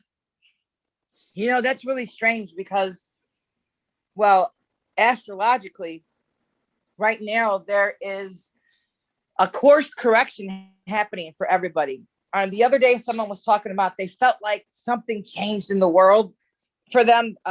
That they felt like there was like this shift, like they went to another reality or something. And she checked the Schumann resonance, and there was this big bump in energy. And somebody said that means that there was a shift in realities. Well, this happened the same day of the Jupiter-Mars opposition, which creates a course correction, meaning like you were going one way, but now things are about to change. There's a destiny that's about to be fulfilled and a course correction. And right now, it's affecting us all basically. But you know, depending on where your house, you know, what house it's in depends on your ascendant and moon and all that. But this course correction is happening on mainstream, but also within all of our lives. So there's going to be a lot of fated events that are happening right now that are going to determine what's coming for you from now on. There's going to be something that is shifting for you or changes for you that is going to change your whole life. That's coming up. That's happening as we speak, basically. Interesting. I was looking at my chart a little bit deeper. I see that I had to, the way the things align, I had to be within the occult world because Saturn is gonna take. If I was to sit around and wait for shit to unfold naturally, sometimes Saturn will make that shit take a very, very long time. You know what I'm saying? Yeah. Delays, so through magic practices, I can bring it a little bit sooner than later. Well, see, with Saturn will delay it, but if he sees you, or if it sees you working at it, that's the thing. Saturn also makes you work for it. So it's not necessarily always just delaying it. It's not going to come so quickly because it's going to make you work for it because it's about work and discipline. So, you know, that makes perfect. Yeah. There's a reward that comes with it. You know what I mean? The working for it, there's a big, big reward that comes for that. And the thing is with Saturn makes you burn off your karmas in this life. It's the things you're burning off quickly. Yeah. Saturn makes you burn them off. Okay. So, and it's the shit that you've done in this life as well, not just the last life, but this life. And it's what you're burning it off. So Saturn helps us pay that shit off as quickly as possible. And, you know, that's why it's like a hard teacher, because if you're not getting it, it'll smack you in the face with something hard, you know, like a hard reality. It'll be like, no, you're not going to skip this lesson. You're not going to get to go to the next class. You need to take care of this right now. Yeah. You know what I just thought about? You ever watch Woody Woodpecker? Yes. Remember when Woody Woodpecker, he didn't have no food and shit like that? He was sitting around at the table like this, and Death was sitting across the other side of the table, and that motherfucker said, "Wah." Woody Woodpecker looked at that motherfucker and said, "Wah." Like it was like, we both are going nowhere, so you're not scaring me with that. You ain't scaring me. He laughed right back in fucking Saturn's face, like, you know what I'm saying? He was waiting for the season to be over or some shit. That shit is crazy how it all lines up like that. But that you saying that Jupiter and Mercury alignment actually caused Jupiter and Mars sound. Well, it's Jupiter and Mars right now. They're actually Jupiter and Mars. Yeah. See, Mars is in Leo in MAGA. right at the star Regulus, which means royalty and kingship. And Jupiter is in Aquarius and Dhanishta, right? So on the world front, this means there's going to be some kind of leadership that comes forward. There's going to be a king is going to be shown, and the king could be female or male, but there's going to be a change in leadership, a change in direction of the kingdom. Okay. So, and somebody that we know who has MAGA at exactly those degrees is Trump. Something is happening behind the scenes. We know that from the last moon with Purna, how the return of light is coming. So there's things that are happening below the scenes we don't know. I don't know what's happening. There's things we can't see about Trump. We don't see him anymore like we used to. So something is happening in a good light for him. I just was reading something the other day. You know, there's like a whole trial. There's really a trial going on behind this, that insurrection and shit like that. So the Department of Justice just questioned him about something that he said. This motherfucker's not even disagreeing with him. He's like, yeah, I said it. Yeah, I'm not. Like, he's not even, whatever they're questioning him with behind the scenes, like you said, he's not even in denial. Like, he doesn't. No. Well, something like, is whatever. I brought the smoke. Yeah.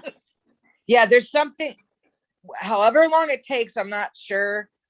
All I know is what's happening now is going to be in the long run for the better, for the healing. However, we have in October is when Saturn comes out of its retrograde, which thank God that's good. But around this time, from September to October, a little bit into November, we're going to have that panic again of COVID. So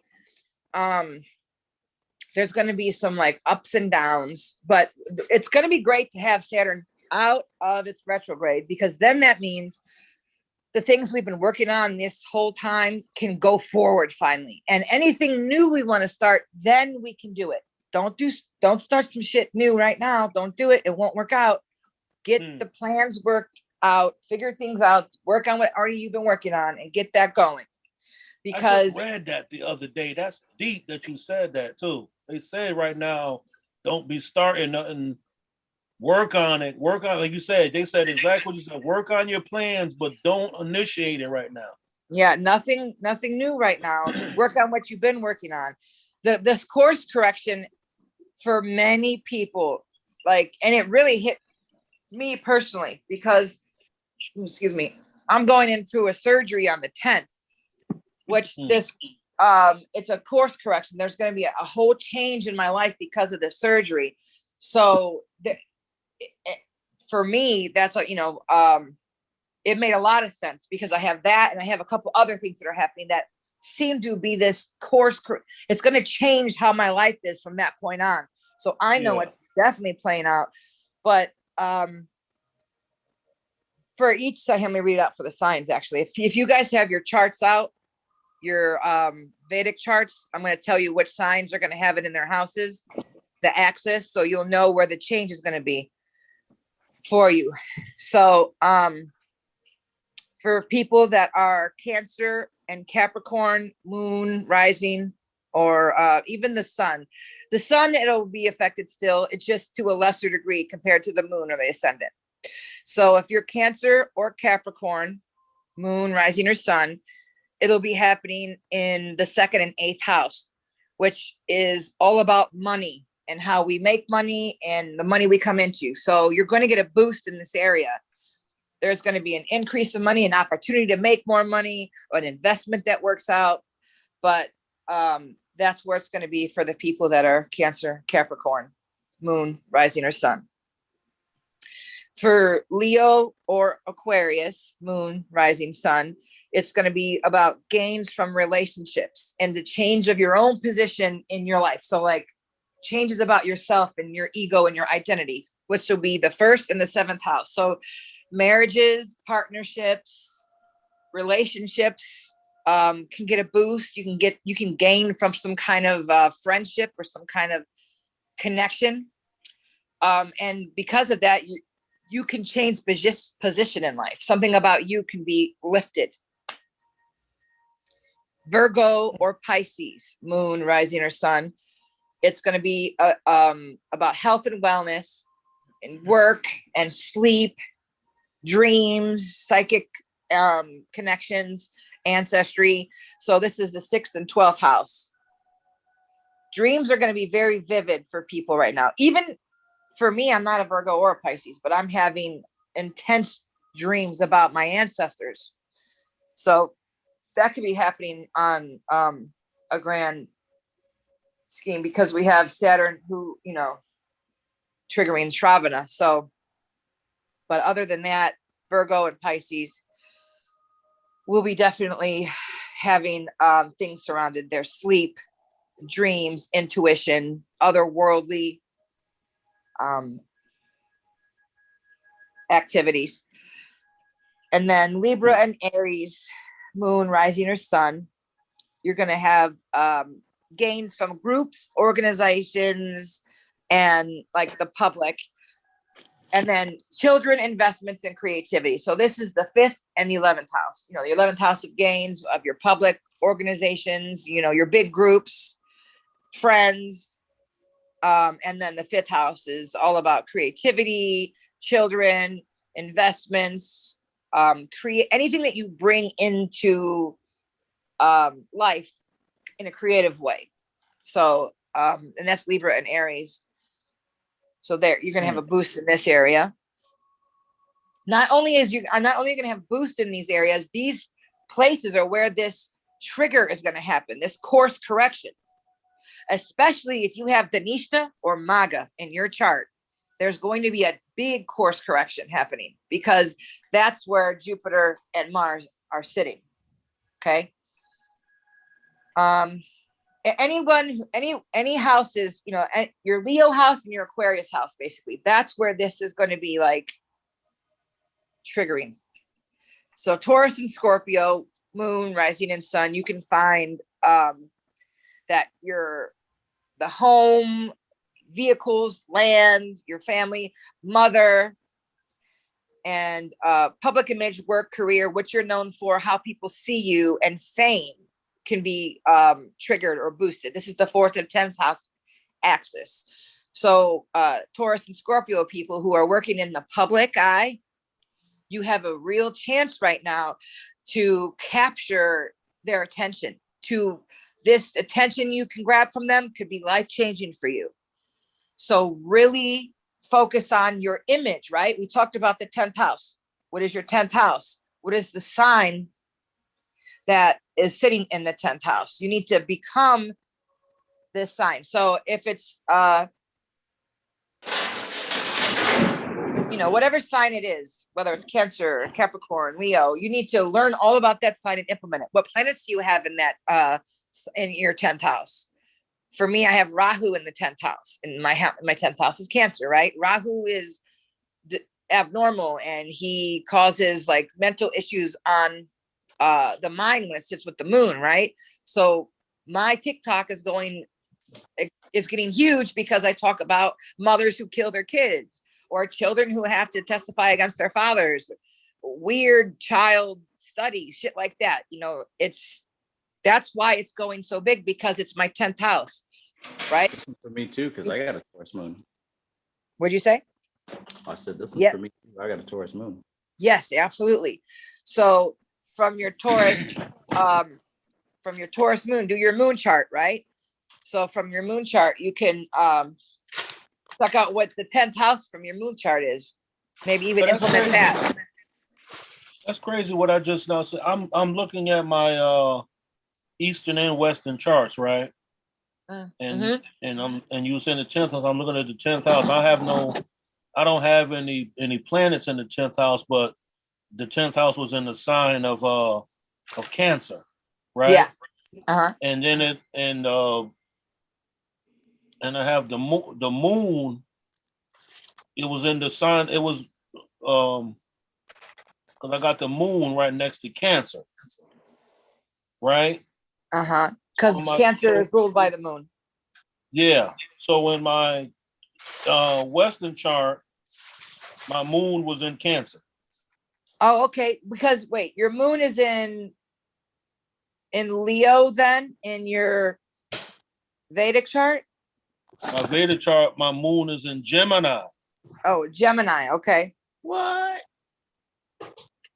Oh, that's right. And so it would be one ahead in your tropical, which is Cancer. So, but for your so Cancer would be your public image. So if you were to go online or have a show or something, people they don't want to see the they want to see you as your ascendant sign, right? Not your ascendant, your 10th house. So you need to show them your Cancer versus your Gemini. Don't show them Gemini. Don't show them your ascendant, because it won't go over as well. Some people might be cool with it. Some people might jive with it, but not the way the 10th house will, because the 10th house is the public image. It's what everyone loves about you when you can give that to them. If you can give it to them the right way, they want to see the nurturing. They want to see the caring side, the kind side, the creative side. Learn everything there is to know about Cancer. Cancer is also depending on what nakshatra it is. What nakshatra is it?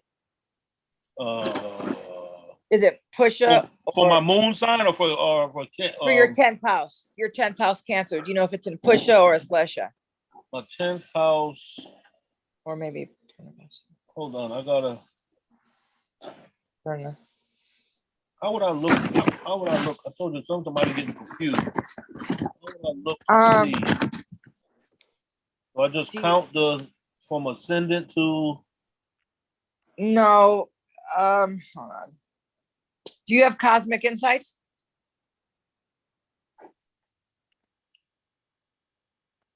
I have cosmic. What do you mean, like a? I'm gonna guess that it's Pusha.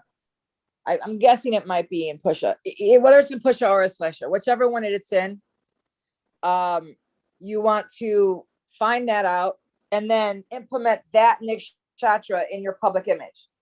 What's that? You know what it deals with.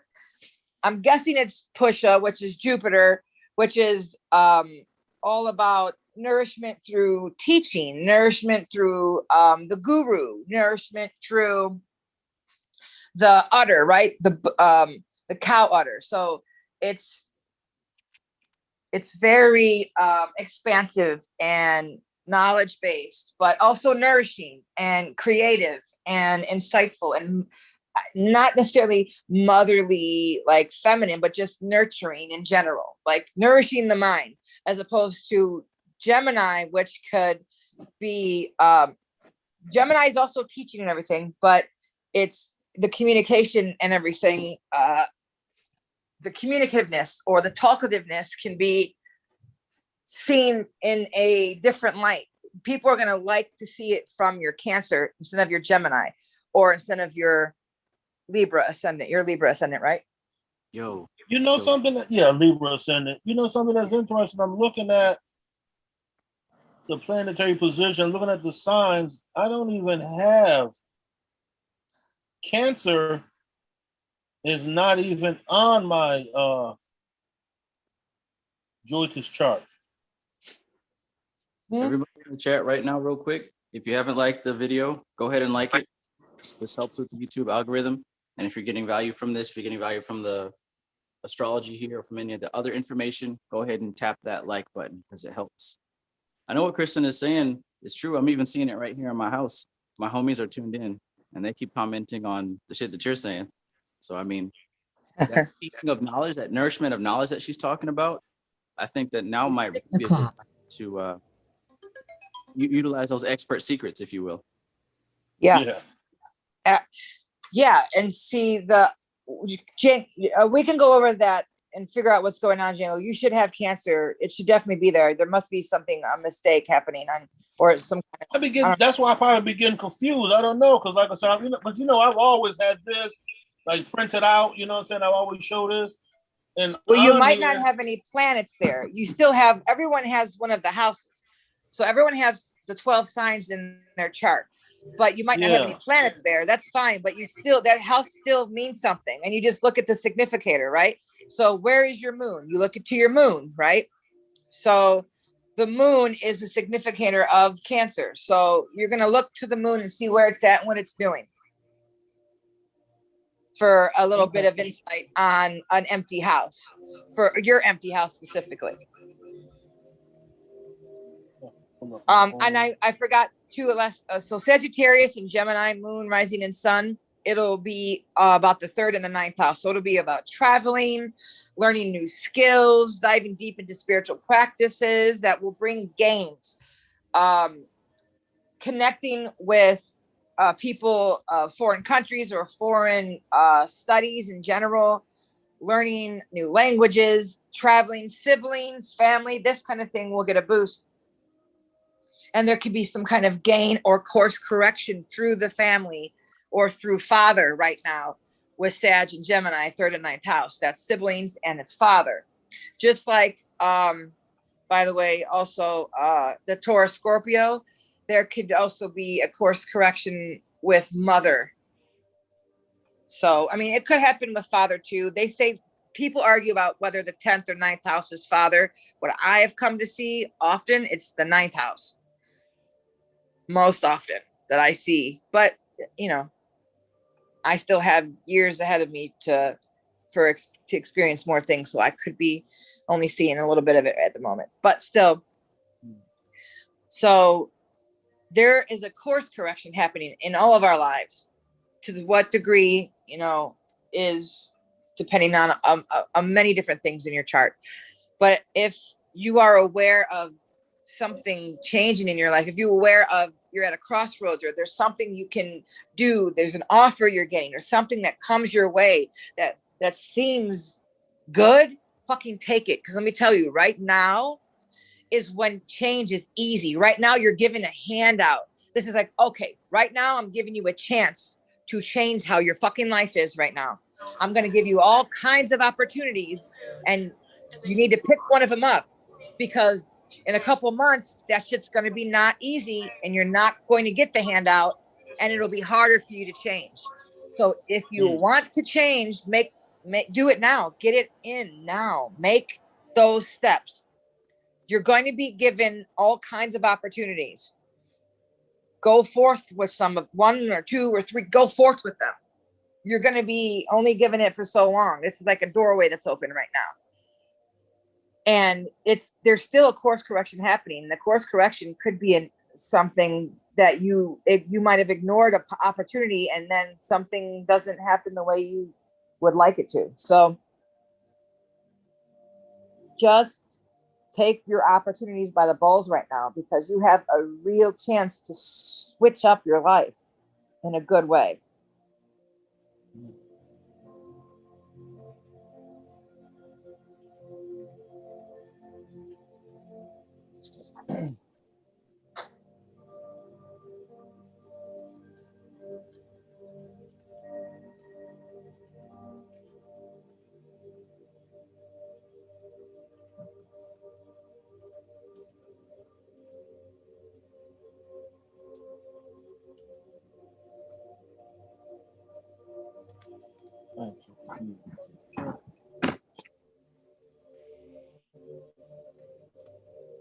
Django, if you want, send me your birth information, and I'll put it into my data, and then I will see what the house is, your 10th house, what nakshatra it is. So each house. I mean, this may sound crazy. I don't know why I'm sounding like I done forgot everything you didn't taught us. So each house is in a nakshatra as well. Yes, each house starts at a specific point in the zodiac sign, which is a specific nakshatra. Okay, so I know it's in a So I know it's in a sign, you know. So okay, so I just know, like, for some reason that just like I just like completely lost it. I don't think I wrote, because I didn't write that down. Right, that's okay. That's because the planets have the nakshatras, and that's what we were really focusing on. But actually, so do every house. Every house is in a specific nakshatra. Just like your ascendant, there's no, unless there's a planet there, your ascendant has a nakshatra. That's because it's just the first house. So mine is in Swati, but it's just like that. Your ascendant is labeled by the house, you know. So it's every one of them actually does have a nakshatra as well, and they all come into play. So they all matter. In that 10th house, you said the 10th house, Yours that's is the Cancer, yeah. planetary energy. That's what people see. That's what your public sees about you. That is Yeah, interesting. and that's how you get yourself. That's how you get a good reputation in the public eye. Basically, that's what it comes down to. That if you want to be well received in the public, you need to show them your 10th house. And even if you're doing things of the 8th house or the 6th house or the 4th house, fine, do them, but present them in a 10th house way. Whatever sign your 10th house is in, whatever nakshatra that is. And Cancer is what? What element is Cancer? Water. And it's all about, and it's the moon, right? So it's esoteric. That's what I keep forgetting too. Cancer and moon, they go hand in hand. Yeah, moon rules Cancer. What's interesting is that Leo rules sun and moon rules Cancer, the only two that are ruled by the luminaries.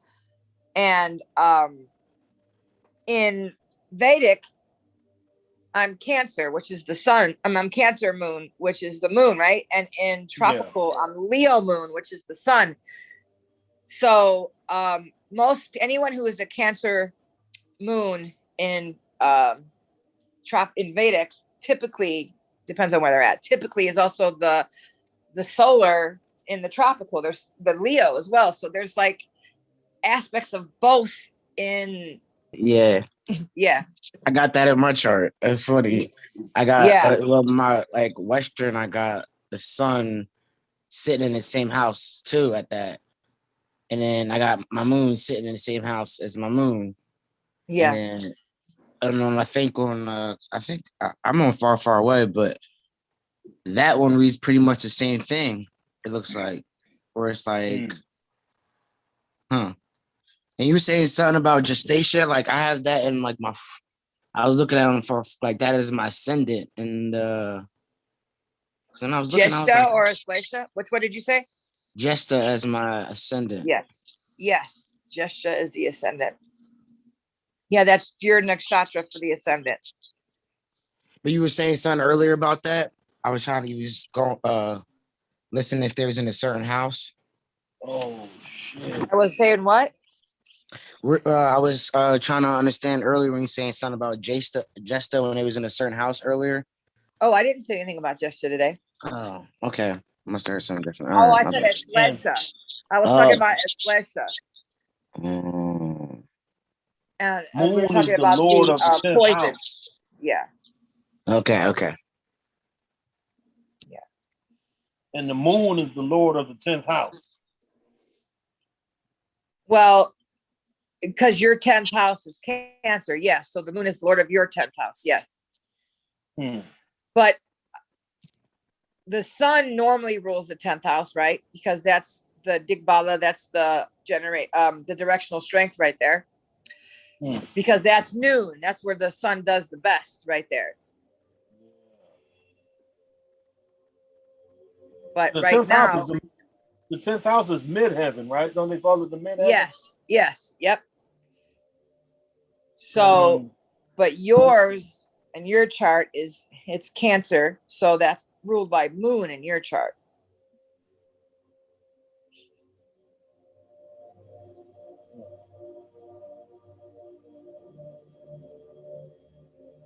You know what's interesting? I've noticed there's a lot of Libra ascendants who have Cancer midheaven end up having baby voices, or they give the public the baby voice. Britney Spears, Paris Hilton, Kim Kardashian, they all have that baby voice that they do.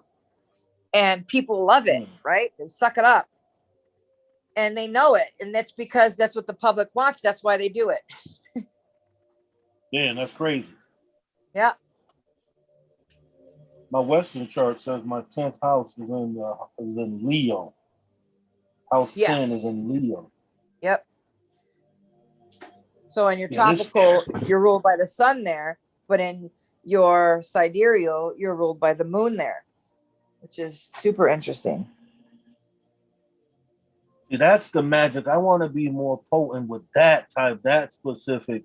Maybe I shouldn't say it out loud like that, but that's what I would like to master. I'm not mastering that, like you said, using this Cancerian and energy and stuff like that. I need to get to that. Yeah, that will really help when it comes to the public image and you're working with the public and getting seen. That'll really get you far, working with your 10th house and becoming your 10th. I never really liked, I always was the I was real capable of just blending in, like, you know what I'm saying, like not really being the one to want to be publicly noticed and shit like that, you know what I'm saying? So maybe that was going against the Cancerian magic. Because what is the moon? The moon is very noticed, right? But sometimes it's not. So no, you're not. The thing is sometimes the moon hides, sometimes it comes out, right? Just like the crab, it hides sometimes and sometimes it comes out. So it waxes and wanes. There's moments where it's feeling social and then sometimes it's not. And that's okay. And showing that side of yourself will be well accepted because a lot of people they relate to that, especially they relate with you in that way. They see, they will relate with your Cancer side the best. The public will. Now, people who know you closely, people who are real close to you, they may relate better with your sun sign or your ascendant, because they know you. And then there's other ascendants that share your ascendant are going to really jive with you because you have similar interests and a similar path. But for the people that are not in cahoot, not in the same alignments as you are, and it's just the whole public, and you create something for it to touch the hearts of everybody, it needs to come from the 10th house. It needs to come from the 10th house. Yeah. And it also, this is where we get into that Rahu Ketu thing I told you about before, of creating from, the diamond and not creating from the ego. And that's a whole nother thing. Because the ego only gets us so far. Only a certain amount of people will like the ego shit we make. Most people will say that shit was terrible. But to touch people on all realms and for it to be truth for forever, for a timeless piece of artwork, it needs to come from somewhere else. And you need to be the channel for where it comes from. And don't put your human element into it. Because that's where it gets confusing. That's when we try to put, our ego on it, only a certain amount of people will like that. Ones who share your kind of heavy ego. Information, Christian. You hold a lot of information, man. When you do your, what I'm saying, when you chill out from all of this type of stuff, boy, you must chill out big time. Because you carry a lot of information, man. That's a lot right there. That's life-changing information. That's I like that. I wanna utilize that. I never thought about that before. And this is something I personally, this is what I like to do, is to find the things that I could implement and do to make some kind of effect or change, or and find where I can manipulate the energies or whatever you want to call it. So I try to find the things that I can do right now to make some kind of effect or some kind of change, or that's why I love the feng shui, because you can clean a room and set it up in a certain way and you will have instant results from it. You'll see it working. And I love to see things working in my reality. I like to see, okay, cool. I like to manipulate my reality and make it work for me, and I can see it happening. And you can do that with astrology. You were saying something before about having spiky plants. Yeah. Spiky plants. And you know what I'm starting to feel? I'm growing a cannabis plant in my house, right? The last time I did it, I think it requires a lot of attention.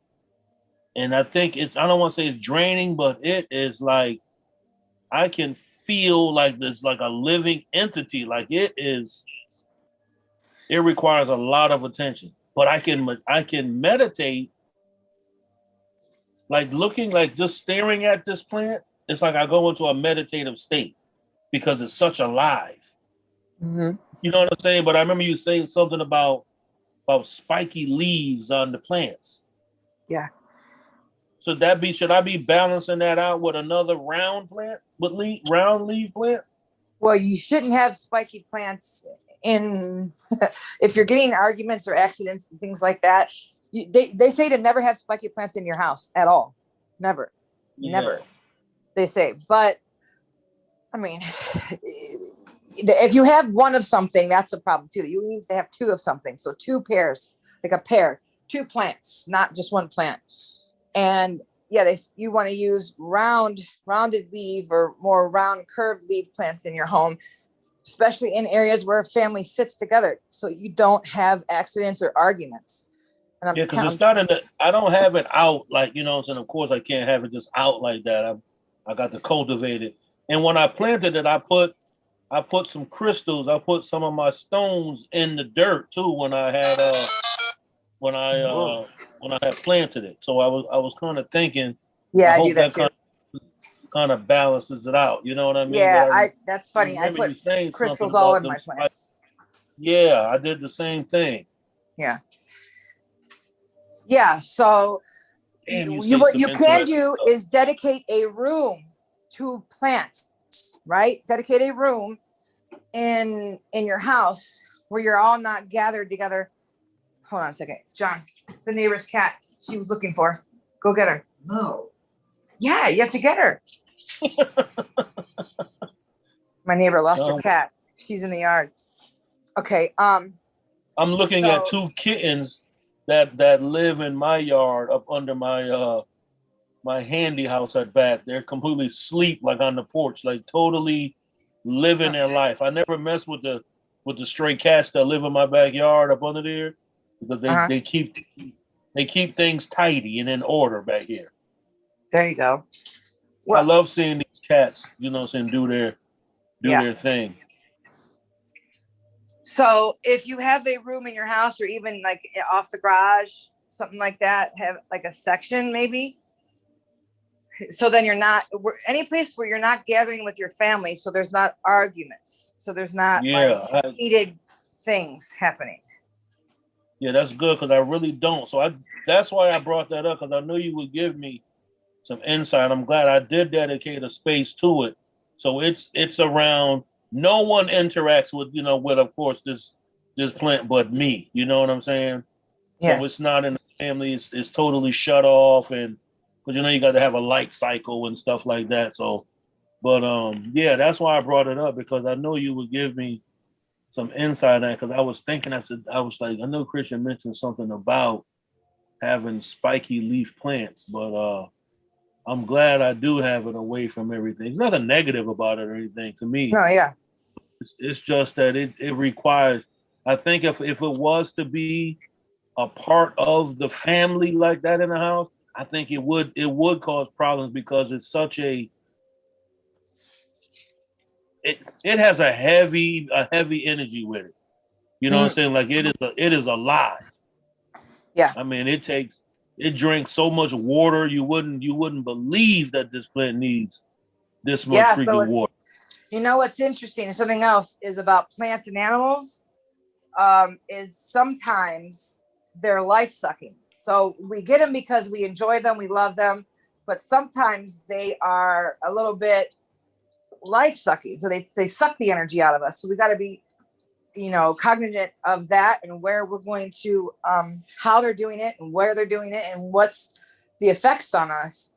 Because when we have dying plants in our house because we can't keep up with them, that is very bad because it's telling the universe, it's telling things, I don't finish things, I can't keep up, I can't create things that stay alive. Nothing that I can't keep healthy, creative things blossoming and working and going forward. And that will affect everything in your life, not just the plants. That's every plan you have, every idea you have, they will all die. Because you can't keep them fertilized and watered. And if you can't do it with a plant, how are you going to do it with everything else?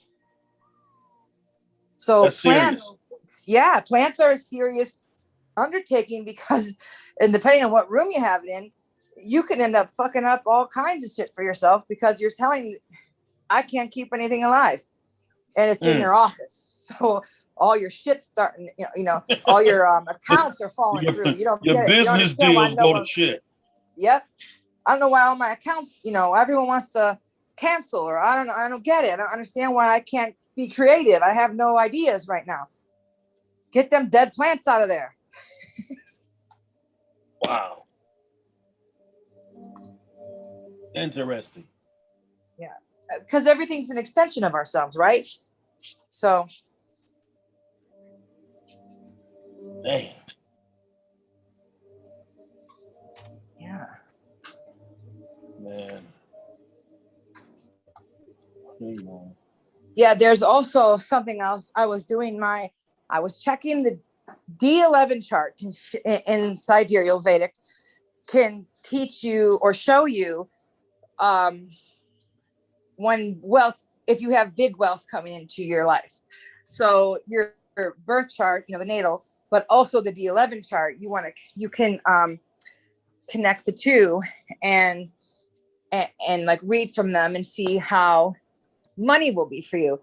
So apparently most big money people have at least one debilitated planet in their D11 chart. So I was looking at mine, and my Jupiter is in the second house in the D11, which is a good place to have it, but it's in Capricorn, which is debilitated. So apparently this is a good thing though. So if you guys look in your charts and you want to check the second, the 11th, the 5th, and the 8th house, right? Those are mostly what connect with our money. But a debilitated planet in any of those houses often represents some kind of money or some kind of inheritance or a big windfall of money or money coming in or making good money or being very wealthy. But that also has to connect with something in your natal chart that says the same. The thing with divisional charts is the reason we use them is because the same patterns keep coming up over and over and over again. That lets us know, yes, this is going to happen.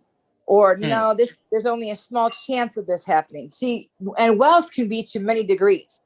So one person's wealth can be $10,000. That might change their fucking life. And another person's wealth could be $1 million, and it might change their life. And so on, depending on where you're born in the world and the degrees of your planets and their strengths. So if there's going to be a lot of people, like I said, the last year, a lot of people came into money. I said there's going to be, the next 2 years, people coming into all kinds of monetary gains, especially because of the karmic cycle ending and a new one starting. The way to really check that is to also get into your D11 and see what you got going on in there. That's some serious shit. I got to, yeah. I mean, let me tell you, the mathematics in Vedic science, it just keeps going and going and going. There's more and more and more tricks and more tricks. Do they call it a Hora, H-O-R-A? Yeah, Hora, like means hour. That's where horoscope comes from, the Hora chart. So is that the wealth chart? Well, that's a different chart. You want to look at your D11. The Hora chart shows you the way your money will come in, whether it's going to cut where you're going to be able to save it or not, or you're going to have losses. So if you have a lot of planets in the 12th house, you may be bringing a lot of money in, but you won't be saving it as much as you'll be spending it. But if you have a lot of planets into the second house, you're going to be really good at saving and bringing it in. But then you have to take a look and see how many male planets are in the female sign and how many female planets are in the male sign. You want more of the male planets with the males and the females with the females to have a really good Hora chart. But then you want God to, damn. if you have more planets in the 12th house, that doesn't mean you're going to be poor and destitute. It just means the money you do bring in, you're going to spend. You're not going to save it very much. Hmm. But that's the Hora. That's a different chart from the D11.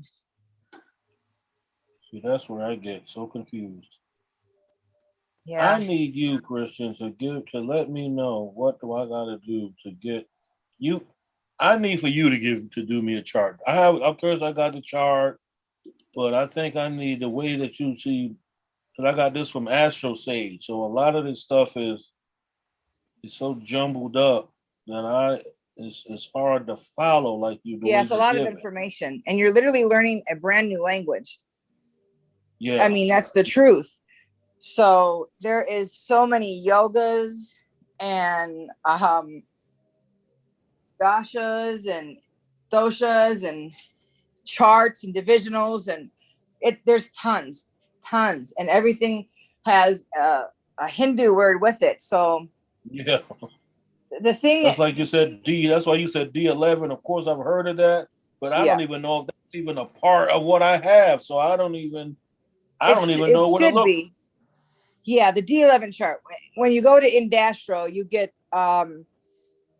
16 divisional charts. So it's the D11 one. If you want to go on Indastro, that was the first, when we were using Indastro first. But you can go to,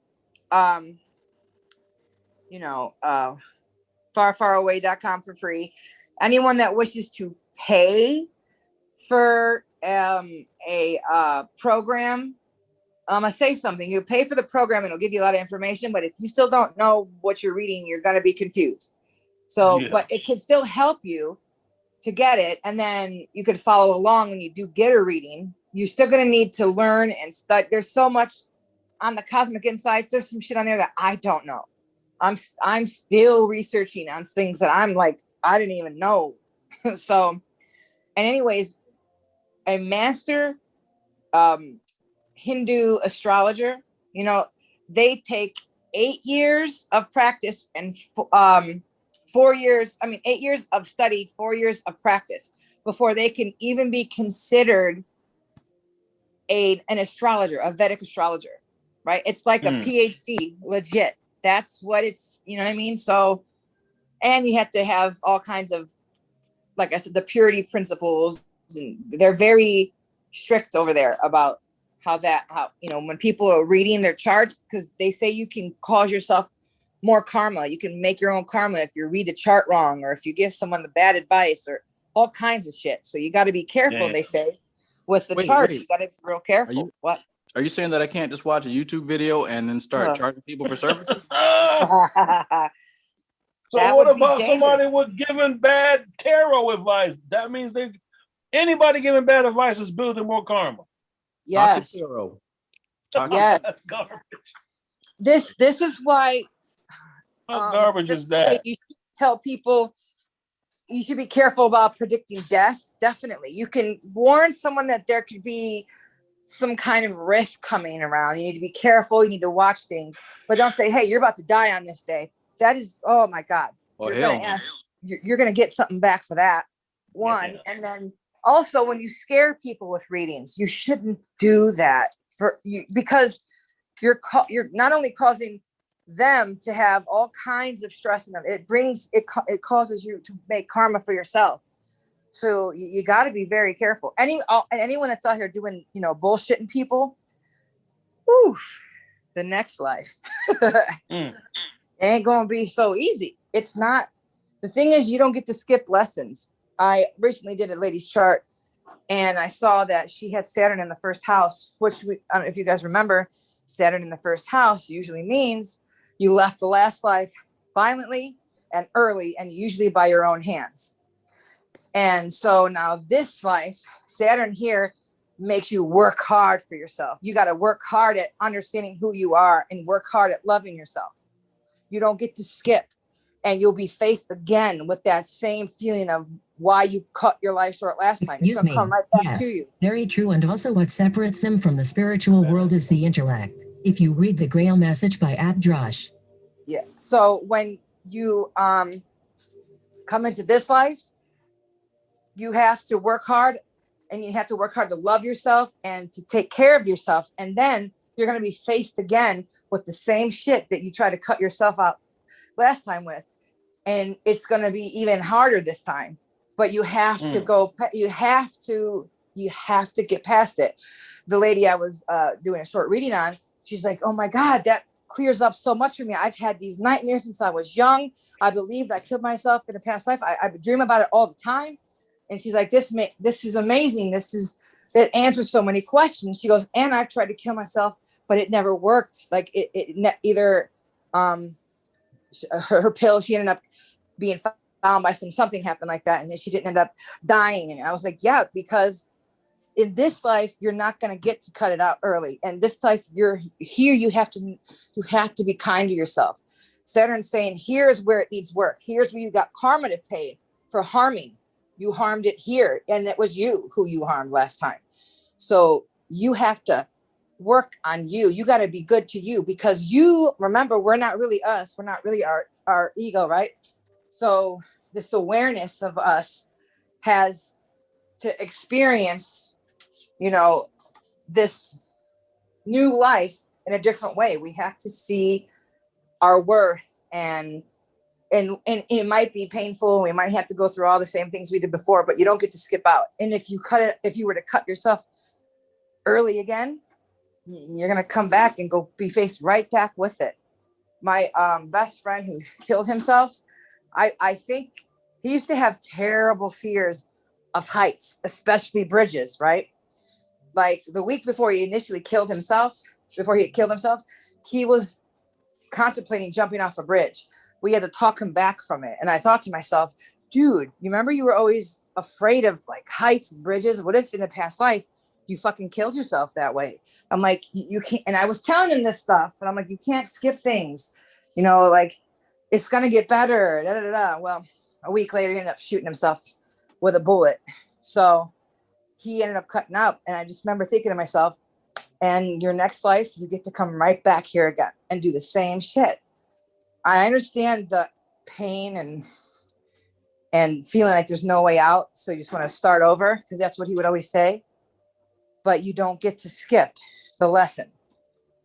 It may look a little different in the next life, but you come back to the same thing, the same crossroads of, do I get to cut out early here?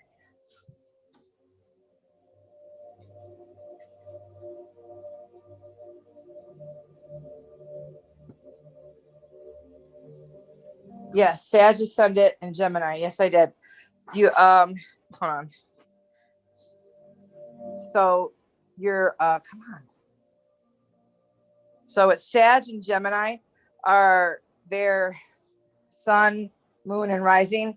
It'll be all about the third and the ninth house. So that's traveling, that's siblings, that's learning a new skill, that's long distance traveling, that's father, changes with father, guru, and learning. So those are the areas that will be transforming, or a course correction will be happening. You can gain from something in these areas for the Sag and Gemini people.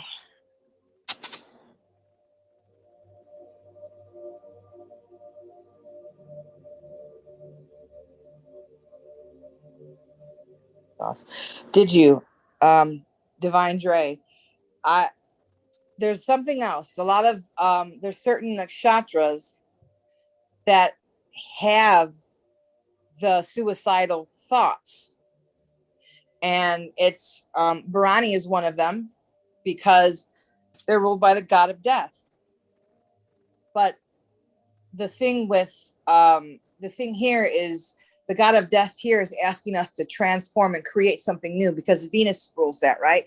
So it's saying through the death or the decay of something, transform it into something beautiful. So rehabilitation is seen here. People that like love the thrift store and like to make something new, or use bottles to make artwork, or create things out of plastic, or rehab a house, take something old and make it new again. This is how you can harness that energy for Bharani and help to alleviate all those thoughts of death, because you are the god of death. You're ruled of it. So you're going to think about it and you're going to ponder it and feel like, what does everything mean? What is it even, nothing means anything. So why am I here? Those things will happen. And I want to say that doesn't mean that you're wrong, because even the cells in our body commit suicide when they have no purpose. Not saying you don't have a purpose. We all have a purpose. And even the cells that commit suicide, their purpose then becomes to nourish the body, because they're used in autophagy, and the body then eats. It's the self-eating. So it eats those dead cells and creates energy out of it, right? And what do we know then? That there's no such thing as death. Energy just changes form. So the cell didn't die. It changed form into energy to nourish the body. Same thing. So there's no right or wrong in the idea of suicide, but the lesson behind it, the reason that led you to that, that's what you will become, that you'll come to again. There's a reason you're here experiencing things. And sometimes you don't see the full picture. So we just need to do our best to clear our minds and try to center ourselves to sometimes listen, because all the chatter can make us, crazy. And especially if our environments are not well and they're sick and people around us are sick, we just want to escape. Of course. You are an alchemist. Absolutely. About that. K2 in the 12th house. So K2 in the 12th house, my son has that too. K2 in the 12th house. This is not always an easy placement. So K2 in the 12th house, because K2 is very mystical, right? But he's got no head. So there's things here, like things to do with the head, like sleep in general might be a problem. There might be issues with sleep, or they don't sleep very much, or they're mostly a night owl, and they sleep more in the day. K2 here can also give in childhood, depending on a couple other things. It could make there be a struggle in childhood and fitting in with people and just not feeling connected with those around us, because you see things more. You're 1 foot into the other world. The 12th house is when we sleep, but it's also the other world. It's the other realms. Like Edgar Casey had placements here, and so did Nikola Tesla, Albert Einstein, all of them in the 12th house, right? Because they see things from the air and they're able to pull it out and create them and bring them down here. So this K2 or anything really in the 12th house really helps someone to pull on their intuitive senses, their psychic abilities, but it can disrupt their sleep. There can be issues with spiritual gifts, or spiritual gifts are not understood at first when you're younger. You might also end up with K2 in the 12th house being because K2 is seclusion, but so is the 12th house. So that's ashrams, jails, rehabs, hospitals, places, all of that. I spiritually yearn for ego death. I'm more intuitive than anyone I've met, and I guess because of K2 in the 12th. Yeah, most likely. And so these kind of people can be taken. This is the kind of person that would go into the woods by themselves and create their own off-grid place, or they would go to an ashram in the mountains and just meditate for months. This is K2 loves that. And you might be someone that is drawn to travel where you're more secluded, like people that live in vans and stuff, or in RVs and go and travel. That's something that you would find K2 in the 12th. You have to check more things in the chart. Depends on what sign it's in and what the Lord of that house is doing, things like that. But you can also end up with somebody of a different nationality or background. Your home could look very like prayer flags and Buddhas and crystals and sage and stuff like that. You can have that in your home. Excuse me. Sometimes it can end somebody up in jail at some point, when you have K2 in the 12th. It doesn't always happen, but it can. It depends on a couple other things in a chart. So, but altogether, K2 in the 12th, because K2 was very mystical, and the 12th house is all about the other world. If you think of K2 in terms of a sign, think of like Scorpio, right? So it's very occult interest, astrology, tarot,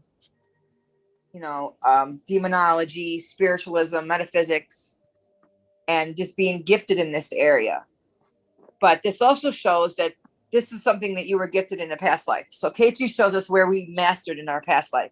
In a past life, you mastered everything to do with the 12th house. Now, this is what's interesting, is when you have K2 here in the 12th, it says this life, you're going to reach moksha. But last life, you reached moksha. So you're just picking up where you left off. And sometimes you reach parts of your moksha, I guess, but there's more that you have to learn. So you come back. So since the 12th house is, the K2 in the 12th is that reaching the spiritual liberation, and you did it in the past life, you needed something more. So you're here now doing it again.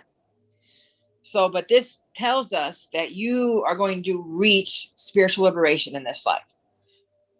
Some people say this means you won't incarnate again. I don't know if I believe that. I'm not sure what I believe in that respect, but it's basically saying that you are going to reach your moksha, your spiritual liberation.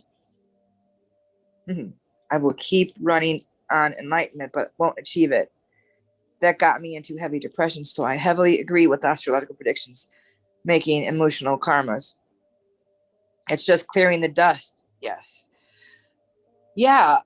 Well, the thing is no, I have to say something. If you had Rahu there, maybe, Rahu is in your 6th, so it always aspects, but Rahu's pulling you more towards work and day to day, and Rahu wants to pull you towards, health and wellness and work and physicality, but your K2 wants to pull you towards spirituality.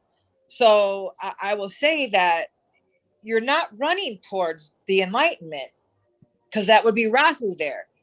Your K2 is there. So what you're naturally gifted in, what you are naturally pulled to without your ego, is the enlightenment. So, that would be Rahu being up there, because Rahu is the ego that pulls us to things, right? So you're pulled between the two, but that's K2 there. So K2 naturally, it's just something you are naturally gifted in, because it's gifts from the past lives. You have done many things in your past lives to reach this. I would love for this to be my last incarnation. Yeah.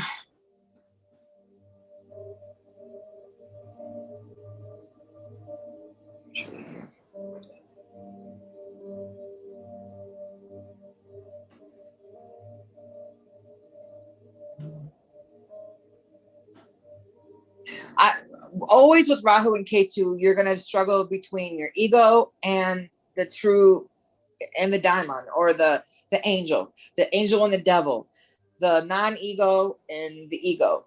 This is where the non-duality comes in, the practice of Hindu non-dualism. If you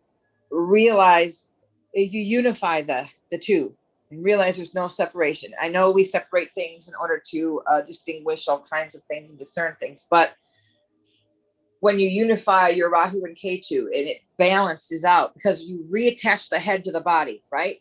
So then there is less confusion. There is the balance now. There is the harmony. And there is nothing to do. You have nothing to do. You do not have a shit. You have nothing to do. You don't have to reach enlightenment. You don't have to fix yourself. You already are. You are the aware. You are not your body. You are aware of all these things. You are the awareness. You are the observer. But you already are this perfect thing. It's the realization that needs to happen. You just need to realize there is nothing to do. You already are everything that you're seeking. I know that seems cheesy and Wizard of Oz-ish, but that's what it is. It's the truth. You already are these things. You're already at the, you know, the wanting to have this and have that is what keeps it from you.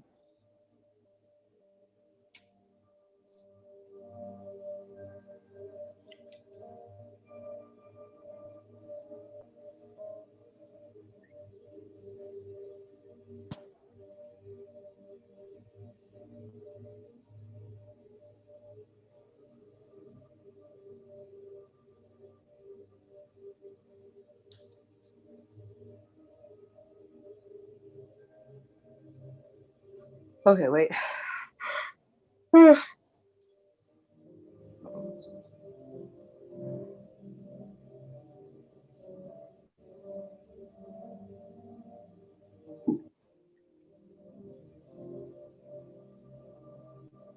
Okay, so you're asking me, I believe that, okay, you said, what's your opinion on the maturation of K2 and Rahu?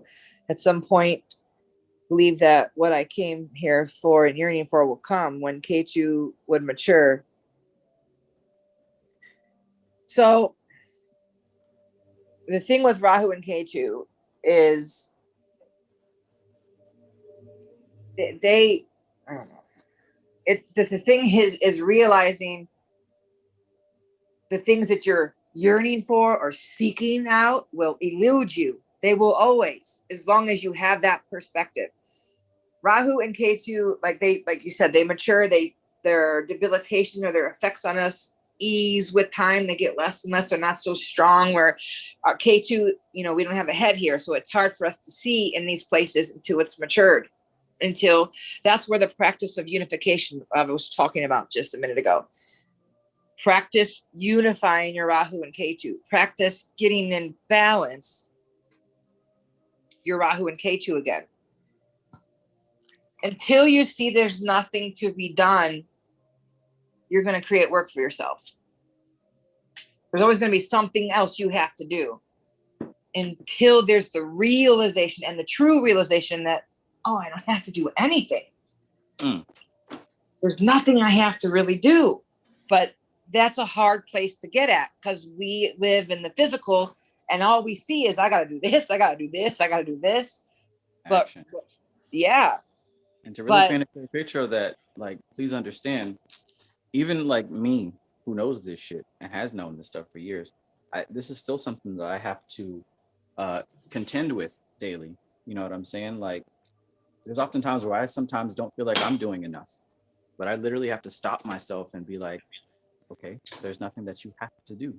Everything is already divinely constructed, literally. So there's nothing that has to be done.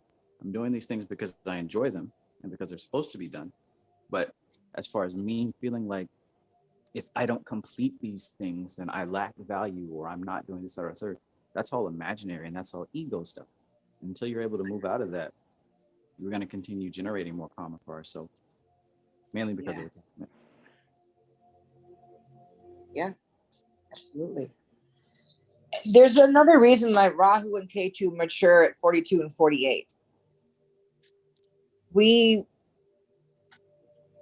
have all these things to experience and to, you know, we have our places of our parents that we take over. That's something that we talked about with Saturn. Where we become our mother and then we become our father. And this is around that 42 mark, the 42, and then 48 is when we are now the, you know, 42, 48, we are now the heads of the house. Now by then we have our kids are a little bit grown. They come to our home. Like we are the matriarch and patriarch at that point. So it's the maturity. What happens here is you start to see things better. You start to realize, oh, you get your head back, right? K2 takes your head away. So and the younger you are, the less you see. As you grow and experience through the awareness you have, you get more realizations. It's more like you're remembering what you already knew. You already know all of this shit. You're just remembering it. You're waking up from a deep sleep, a coma. You're just remembering all this stuff. You already are everything. So when K2 matures, that's when you get your eyes back, the head comes back.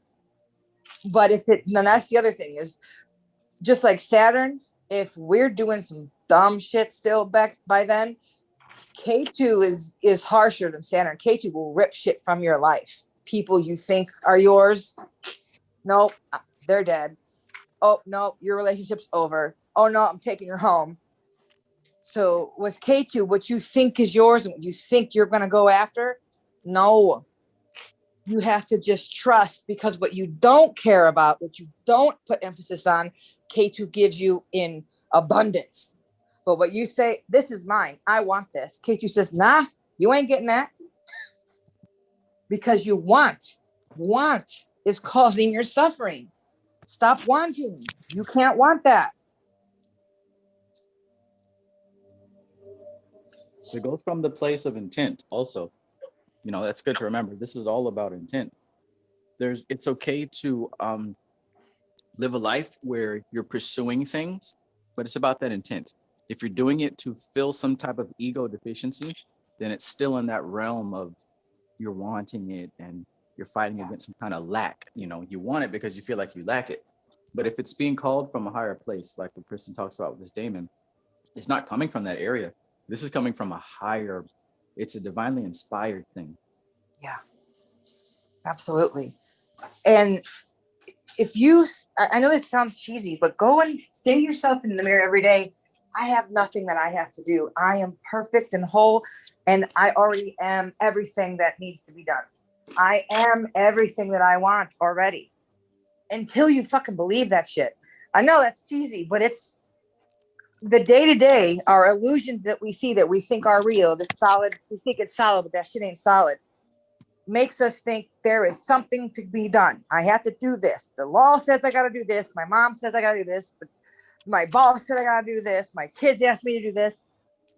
That is what gets us trapped in the, no, I have to do something to get somewhere. The getting somewhere happens in your mind.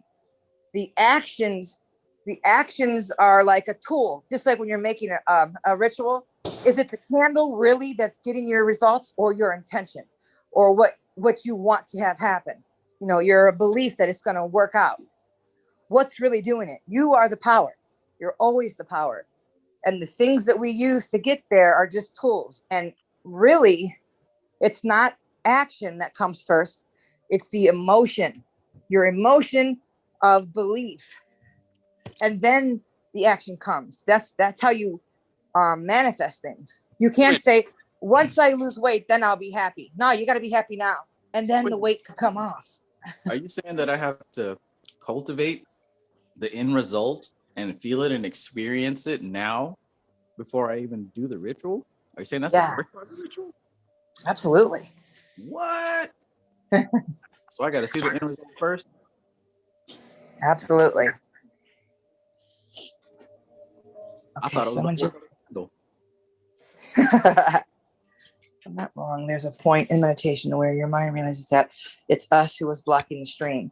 That's when the thoughts stop bothering us. Yes. I recommend for anyone who's really interested into the Vedas and into the Vedic science to start getting into Hindu non-duality. It's simple, and it's like, oh, yes, it cuts out a lot of bullshit and helps you see everything else you're learning and trying to get into. It helps put things into perspective. It helps to bring you back down to remembering who you are. You have to remember who you are. All the extra fluff is you putting shit in front of your way. You don't need all that. If you want it, you can have it. It's your right, your choice to do it, because that's what we're doing. We're experiencing. So if you want all this technical hard shit to do, go ahead. That's how you want to get it. But you really don't have to. You can get it just by deciding to. But the thing is what we want, like what we run towards, will run from us. So I know it seems so confusing. It's like, well, how do I know if I don't want something, then how am I going to get it? You can have an interest in something, but it's in the way you go towards it. It's in the way that you could be a magnet where the two of you are pulling into each other, or you can chase it and it runs from you. It's about learning to become a magnet, a match. You need to become a match for the frequency of whatever it is you want. That match. Okay, someone asked. Yes, non-duality. Okay, hold on. Every belief is disguised by fear. Absolutely. This can be frustrating when things manifest before you can even get them in the damn ritual. Yes. Okay, so let me see. Someone asked about, can you give some insight on when Lilith falls in the 10th house and falls under Revati? Yes. Okay, so Lilith is very much occult, deep insight, female dark energy, dark power. It's in the 10th house. 10th house of what you're known for could also be seen as the career, right? And Revati is a very pretty form. It's a very pretty, a very taken, trying to think, flashy, dresses well, very into appearance in a way, but it's that form of Pisces that is real beautiful, right? So this is what you would want to show people that you work in the public with. Like you want to look good on screen when you have Revati there, right? And so you could be a tarot reader or an astrologer or an occult books student, anything like that. You can talk about alternative medicines, things like Lilith is the occult. Lilith is the dark feminine energy. You could talk about dark rituals, the dark goddess. Things like that will do wonderful on screen, like on TikTok or on YouTube. But having Revati there, you want to make sure you always look real good. People will love it. People will eat it up. They like when you look good when you got something like Revati there. Well, let me see. Mm-hmm. And and your moon sign is Scorpio. Yeah, so that's a ton of occult. Lots of astrologers have Scorpio placements, and tarot readers or anyone who's into the occult. Someone who loves to dig and research. Also surgeons. You find a lot of surgeons with Scorpio placements because they dig. Also, another thing is anybody who has an 11th house and 8th house connection. So 11th house is gains. Let's say you've got the 11th house Lord in your 8th house.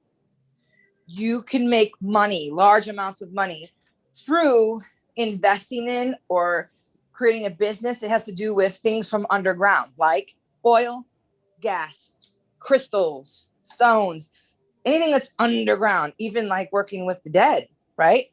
So that's a gains through the 8th house, because the Lord from the 11th is in the 8th house. And now you have, and the 8th house deals with what? Everything underground, deep underground things, treasures from the underground. So anyone that has this, their 11th, so you know what the 11th house Lord. So whatever your 11th house is, whatever sign it is, the ruling planet, if that ruling planet is in your 8th house, start looking into things that interest you that are underground and investing in them or learning about them, putting your money towards it. You'll get gains from it. Something I just found in my chart the other day, actually. So there's It's 7 o'clock.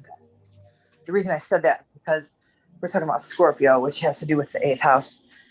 But I don't like crowds and like heavy isolation.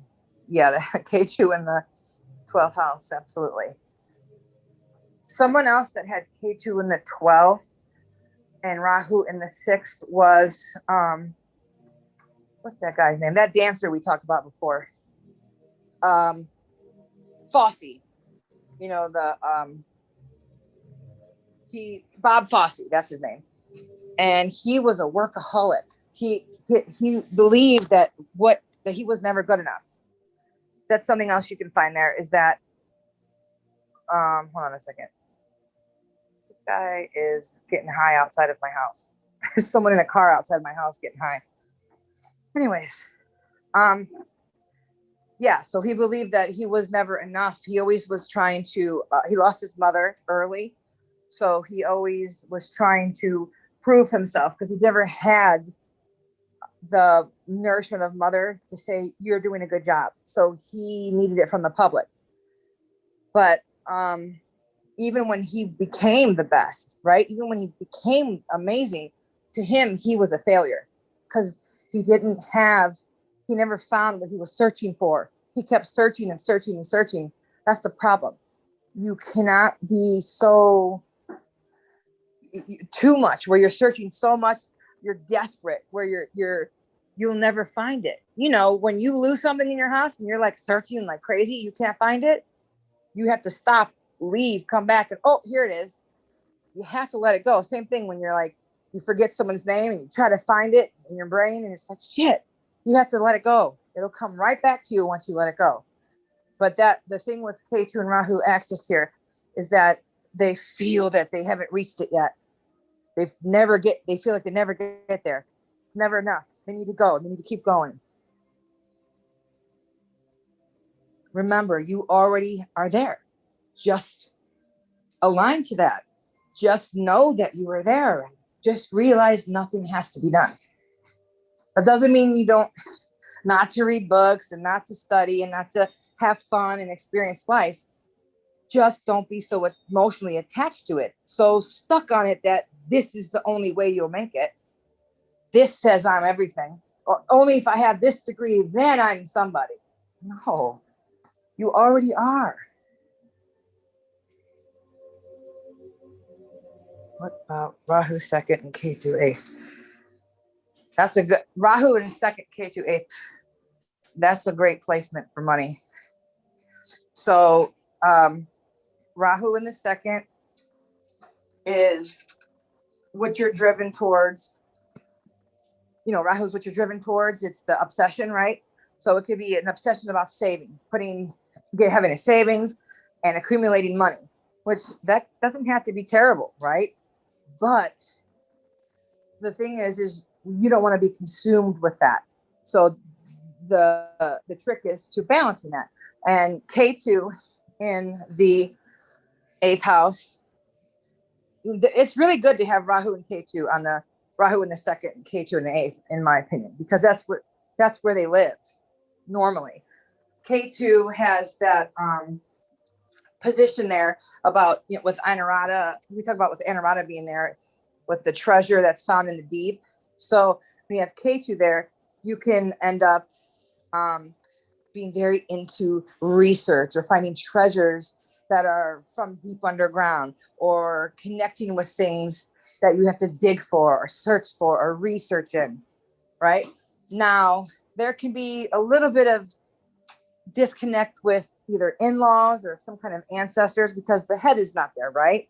We don't see when the K2 is missing. So there is a little bit of a disconnect in usually the in-laws or family in some way. There might be if an inheritance does come up, there might be arguments about it, or it might not be much of anything because K2, you know, it takes away what we think is ours. So there could be an argument about, you know, inheritance at some point.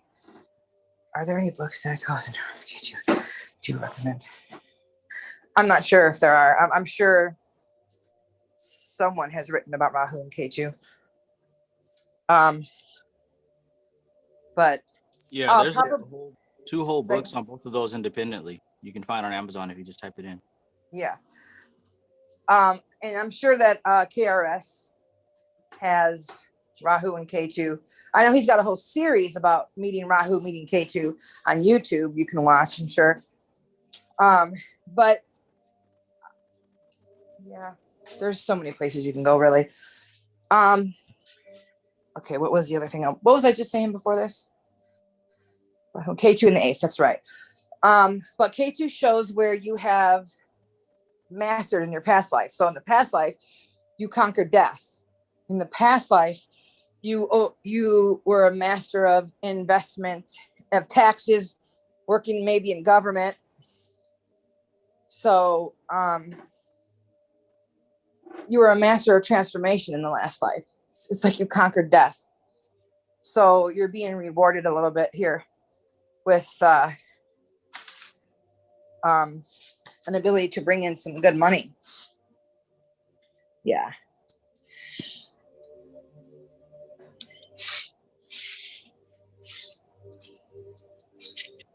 See, Rahu is drive, right?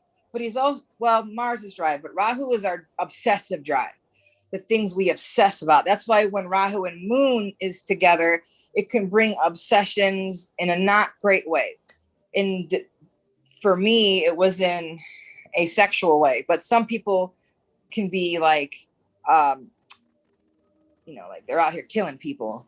And that's often K2 and Moon or Rahu Moon and in a debilitated sign. And, there's other like stelliums usually in the chart too, which is something I found a lot with like murderers.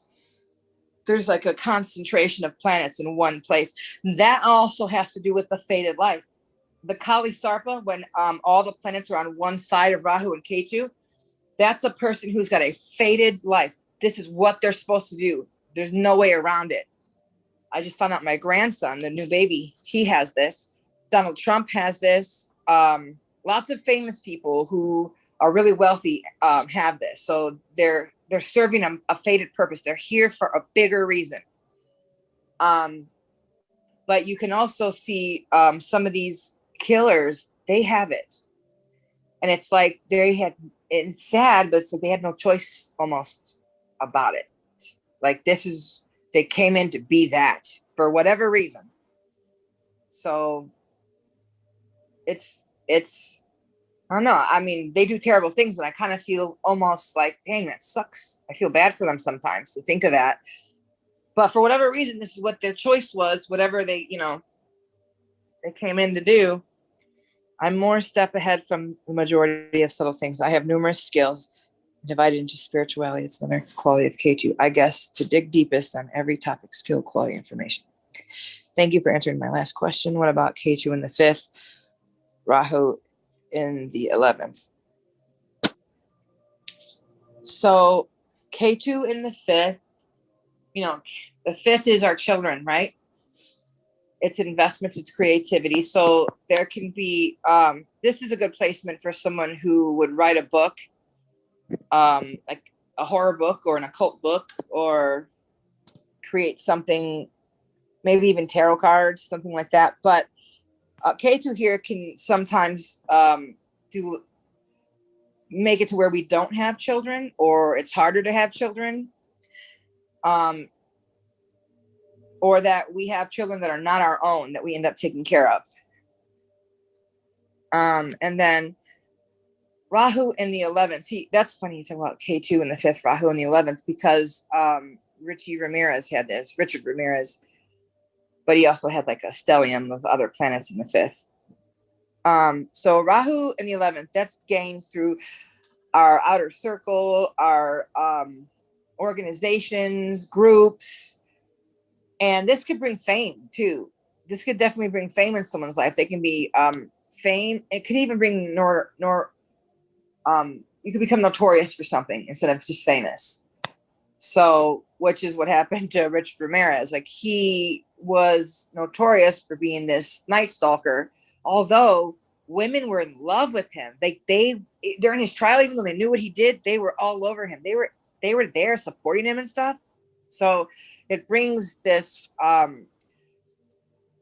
this explosive popularity with these people.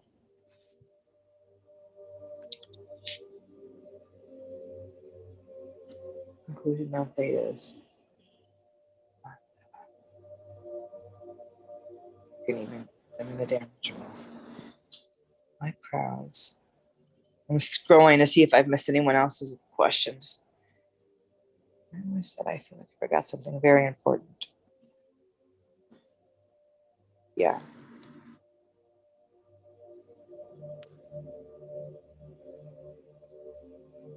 Yeah, there's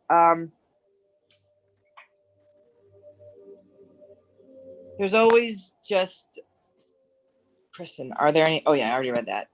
You just have to remember that there really, like, there is nothing you have to do. You're choosing to do it. You just have to remember who you really are. You already are the things that you're seeking out. You already are. That's it.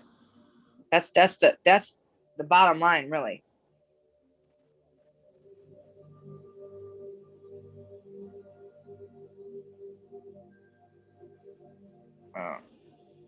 Could I imagine that? Yeah. Hey guys, if you haven't already, please go ahead and hit the like button. And if you're not subscribed, please consider doing so if you enjoy this content. Yeah. I'm going to hold on.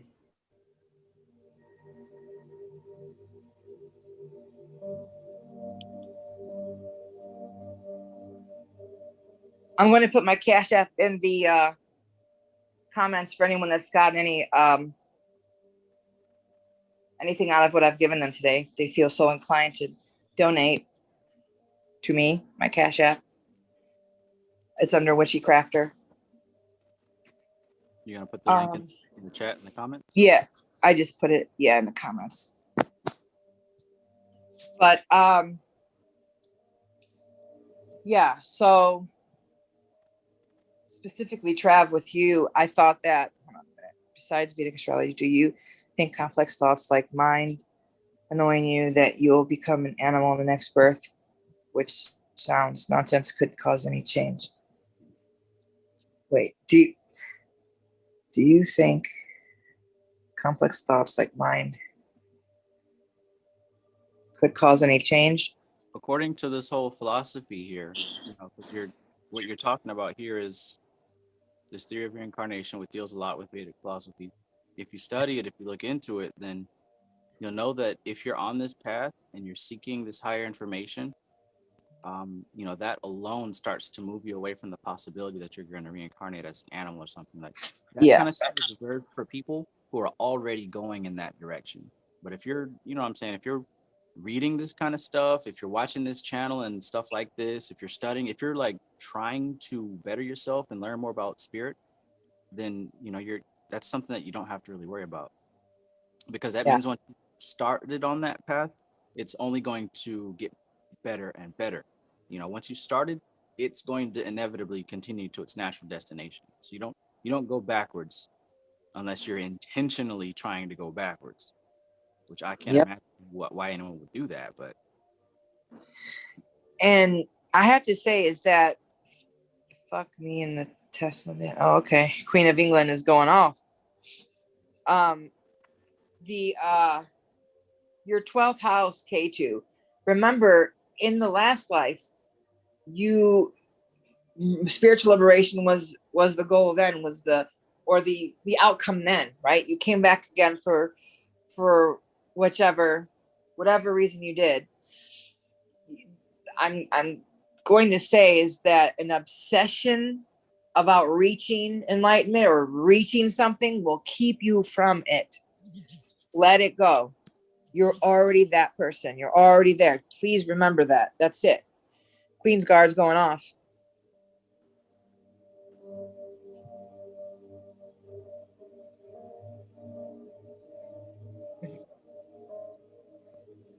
Yeah. What the hell's wrong with people?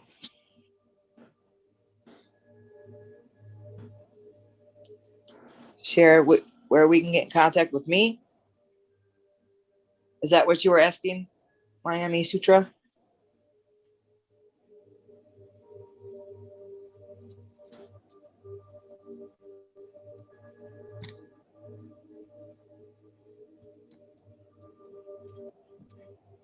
hey, Kristen, Yeah. it might be better if you go into the actual Cash app and then go to share, and that way it will copy a whole link for you to post. That makes it easier. A whole link for me to post? Right. Okay. Or cash.app/your name or whatever. Let's see.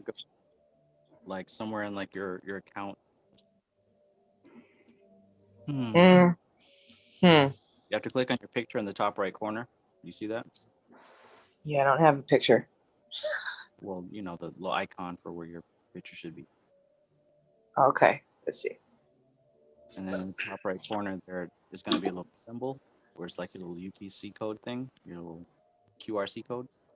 It's not opening up. I'm pressing it. Oh, here we go. Yeah, that's the one I put. Christian Chambers too. Slow down. So do you see the UPC code? No. Okay, UPC code? right corner, there should be like 4 squares. Yes. Okay, tap that. Touched it. Okay. All right, now And do you then- see the UPC? Yes. In the top right corner for the 3rd time, there's going to be that share button. You see that? There's a share symbol. There's a symbol. It's like a triangle thing, 3 dots and 2 lines. Oh no, hold on, it went away. I see something that says scan my code and then upload. Right. So there should be another button. It's like the universal share symbol. I don't know if you got an iPhone. It might be different, but Yeah, I got an iPhone. I don't see one. there's a button maybe in the top left, top right. I'm pressing it. Copy image I have. All right. So it should say copy your hashtag link when you type that, when you tap that. My code. Hold on a second. So I copy it, you said? If you're able to copy the link, yes. Yeah. Okay, I copied it. Yes. And now put it in the chat. That'll be much better. Okay. Hopefully that worked. Did that work?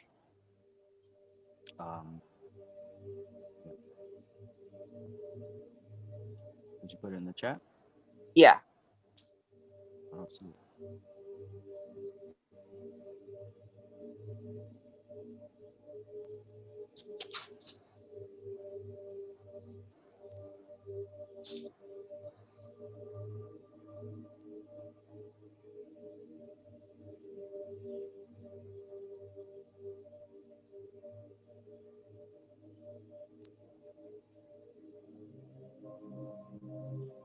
Yeah, I have PayPal too. I'll put that up. Okay.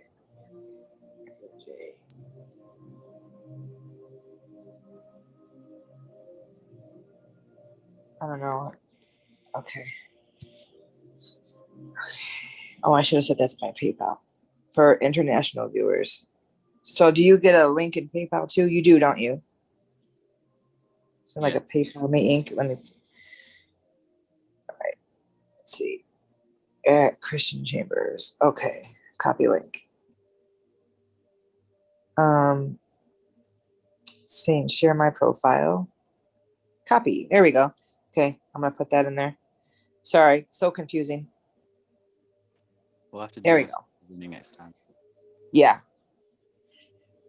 All right.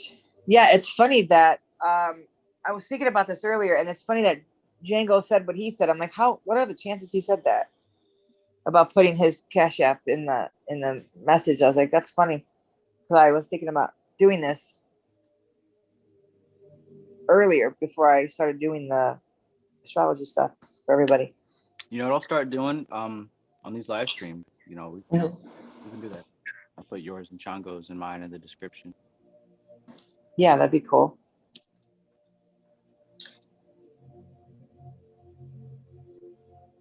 And definitely that will be a little bit easier once we get to the app as well. Yeah, totally. Which, by the way, I got to do my little spiel here before we go off. But yeah, just in case anyone here doesn't know, which if you watch my channel, you should know by now, but in case you don't, I'm currently working on an app, and we're aiming for it to be released in October, right? Now there is going to be some, some early adopters. There's going to be some, like a handful of people that are going to be able to go through it,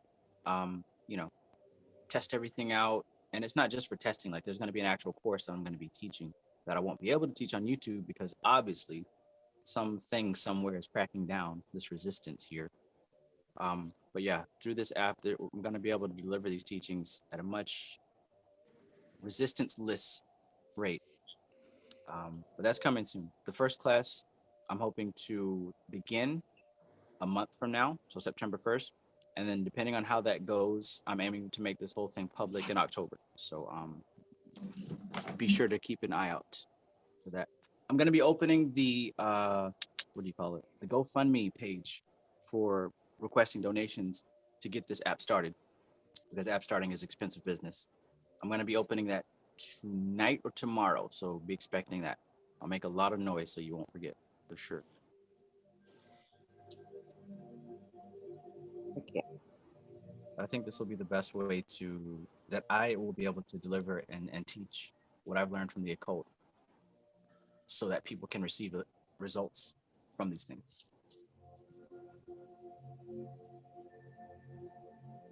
So that being said, I think it's about time to start wrapping it up. For those of you still with us, we are reading The Art and Practice of Kabbalah Magic by Ophiel.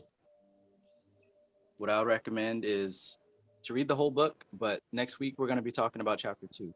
Chapter 2 is it's not long, but it goes into each one of the spheres and how they relate to each other. So it's got a lot of information there. So we'll have a lot to talk about next Sunday. So next Sunday, same book, The Art and Practice of Kabbalah Magic. The first chapter didn't really have too much Kabbalah related stuff, but next week we definitely will be touching on that. So final words from our panel.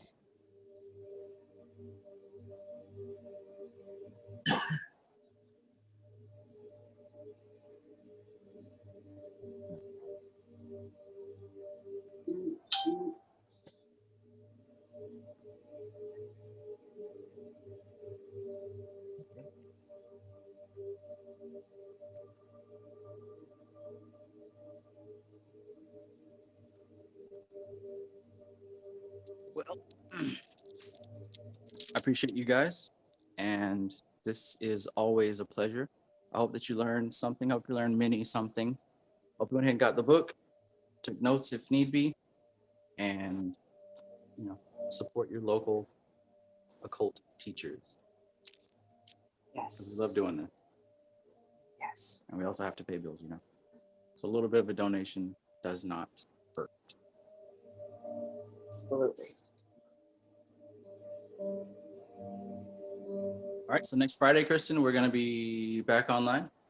Yes, sir. And it will be, and you know what? We'll probably be taking a break because I'm going in my surgery soon after that. So it might be 3 weeks we take a break instead of not 3 weeks.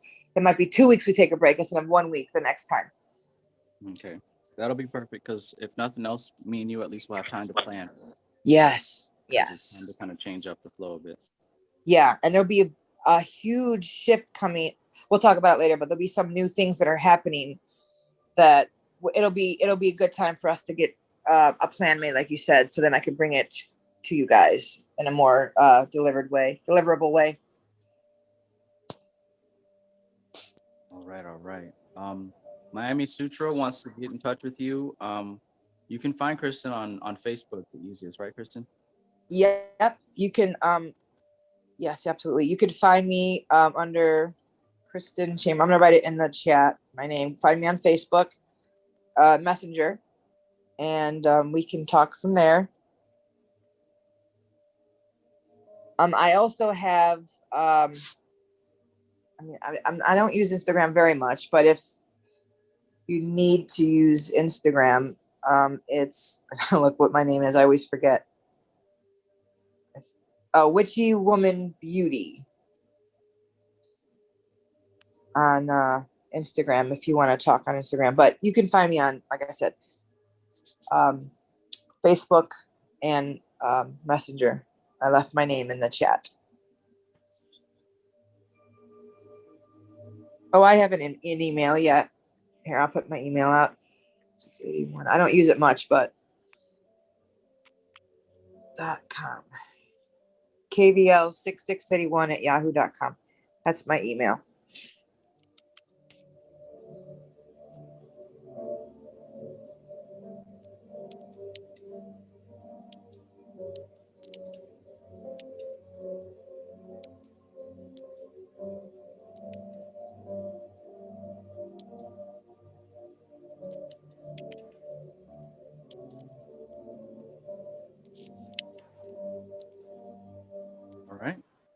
So Uh-huh. I'll catch you guys next time.